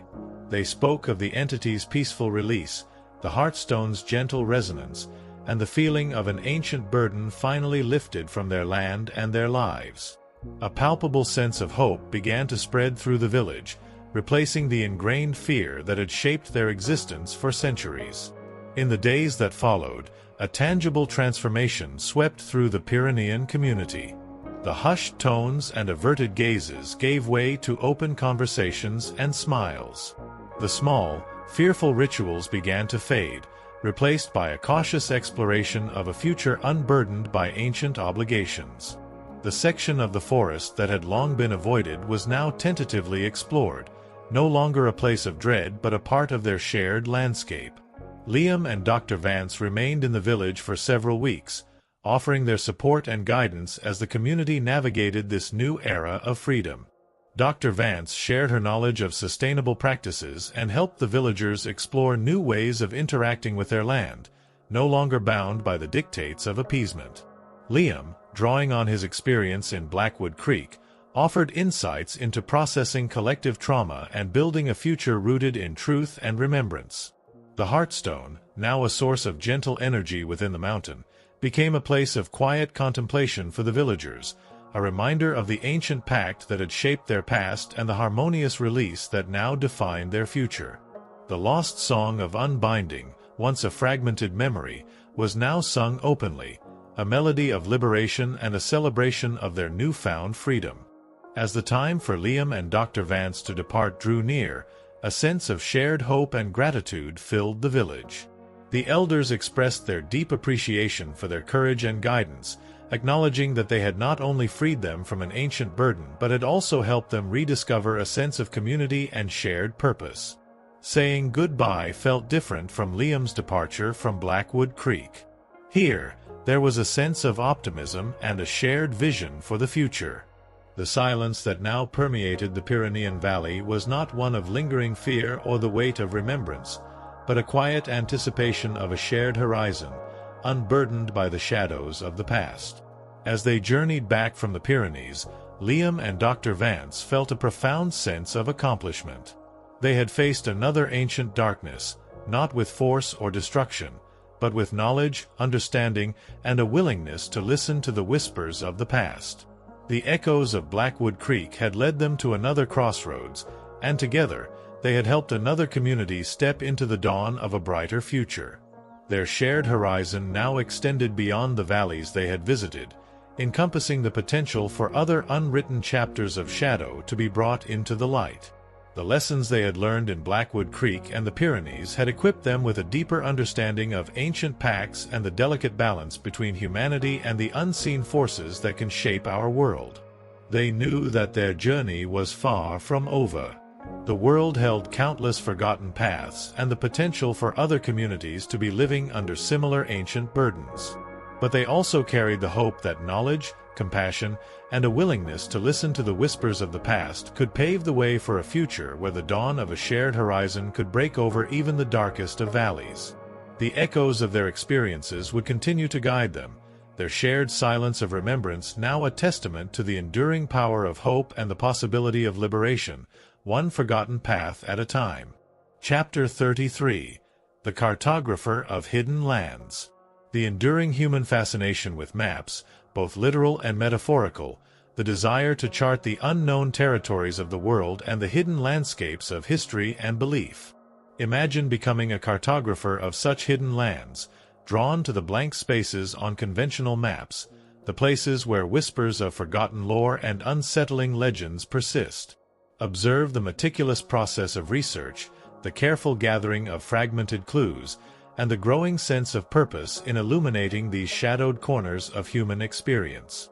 This was the new role that gradually defined Liam's life, the echoes of Blackwood Creek and the Pyrenees transforming him into a cartographer of hidden lands, charting the contours of ancient pacts and forgotten entities. Returning to his life after the transformative experience in the Pyrenees, Liam found his focus shifting. While his writing continued to explore the themes of ancient beliefs and hidden histories, his approach became more systematic, more akin to the work of a cartographer charting unexplored territories. The two valleys, Blackwood Creek and the Pyrenees, now served as significant landmarks on his personal map of the unseen world, their unique characteristics and shared patterns offering valuable insights into the nature of ancient pacts and earthbound entities. He dedicated himself to expanding this map, delving deeper into obscure historical texts, anthropological studies of isolated communities, and collections of local folklore from around the world. He meticulously documented recurring motifs, similar descriptions of entities, and parallel ritualistic practices, creating a growing database of potential hidden lands where similar ancient arrangements might still exist.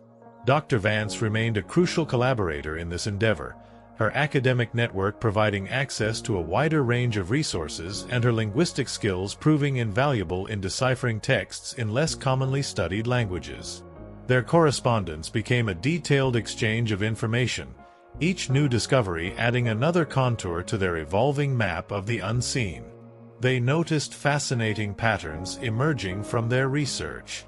Certain geological formations, such as areas with unusual magnetic anomalies or a high concentration of specific minerals, seem to correlate with legends of powerful Earth entities. Specific celestial alignments often featured in the accounts of the forging or severing of pacts.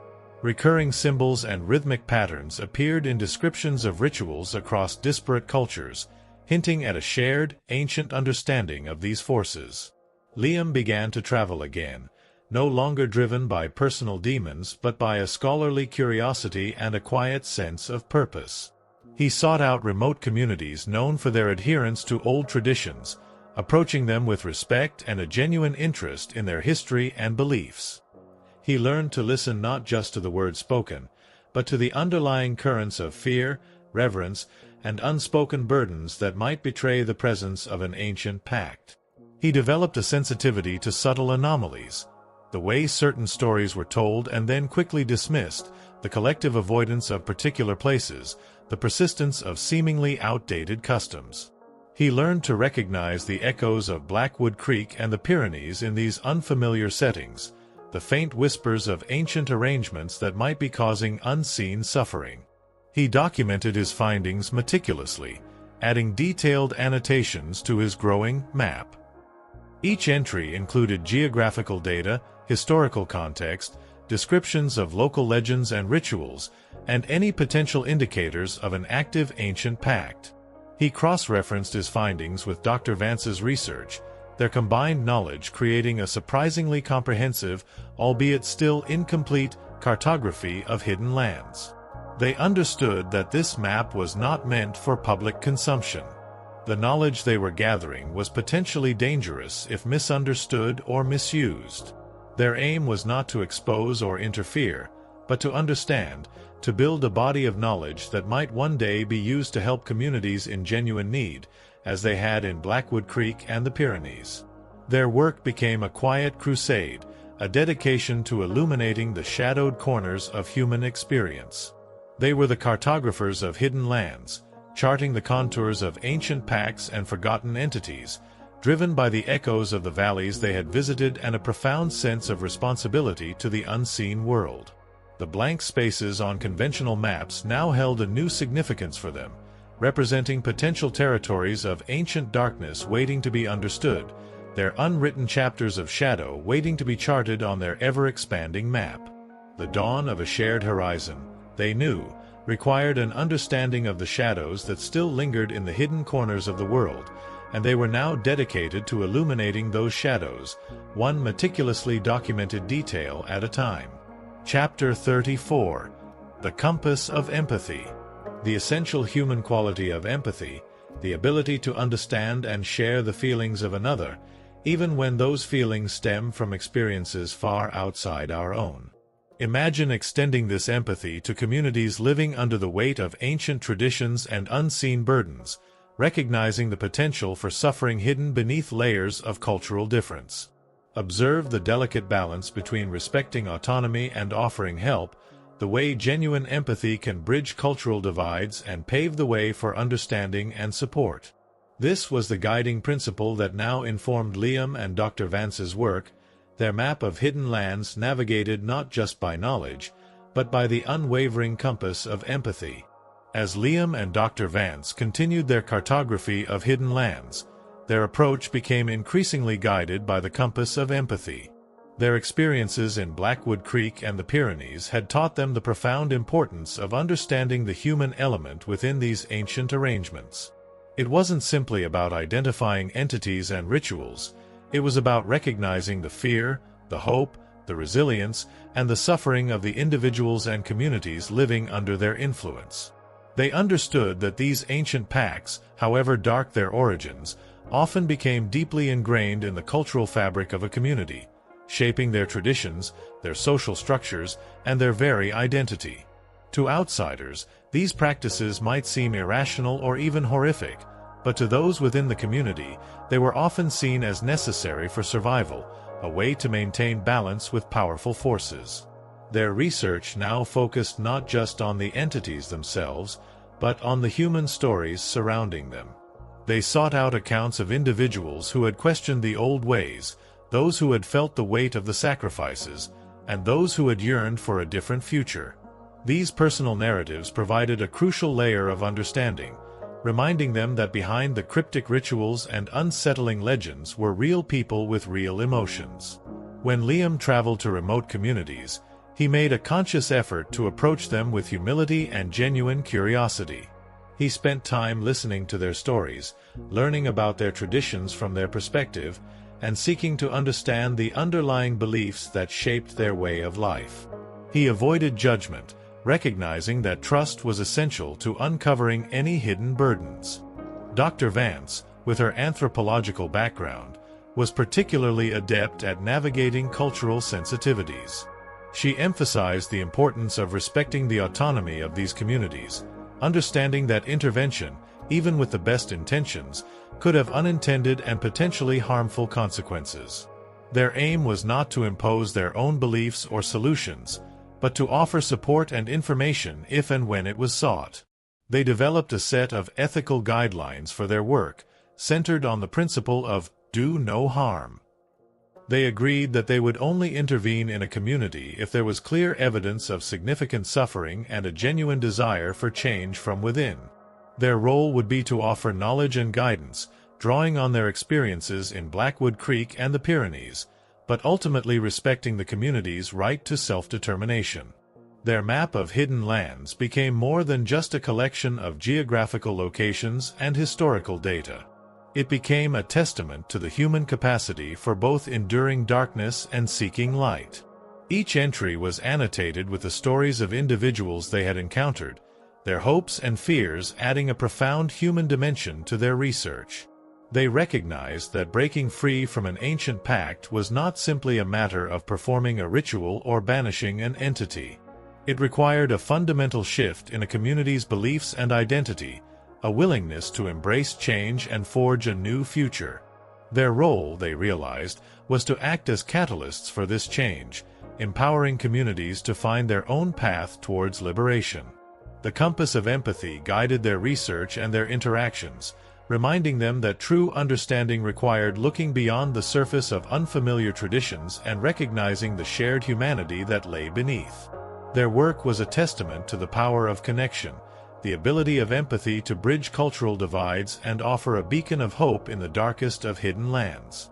The unwritten chapters of Shadow, they knew, could only be truly understood and potentially resolved through the lens of human experience, guided by the unwavering compass of empathy. Chapter 35. The Whispers of the Adriatic Coast. The way echoes of the past can linger in the landscape itself, the subtle impressions left on a place by ancient rituals and forgotten beliefs. Imagine traveling to a region steeped in history, where whispers of old gods and earth spirits still resonate in the local folklore. Observe the subtle anomalies, the unexplained occurrences, and the lingering sense of something ancient and powerful just beneath the surface of everyday life. This was the atmosphere that drew Liam and Dr. Vance to a remote stretch of the Adriatic coast, a new set of unsettling whispers hinting at another unwritten chapter of Shadow. Their cartography of hidden lands eventually led Liam and Dr. Vance to a remote stretch of the Adriatic coast, a region steeped in ancient history and local folklore that spoke of old gods and powerful earth spirits. The landscape itself seemed to hum with a subtle energy, the rugged coastline dotted with ancient ruins and secluded coves where whispers of forgotten rituals still lingered in the salty air. Local legends spoke of a powerful entity tied to a network of underwater caves, a being said to grant prosperity to the coastal communities in exchange for periodic offerings. These offerings, the legends vaguely suggested, had become less frequent over time, coinciding with a gradual decline in the region's fortunes and an increase in unexplained misfortunes at sea.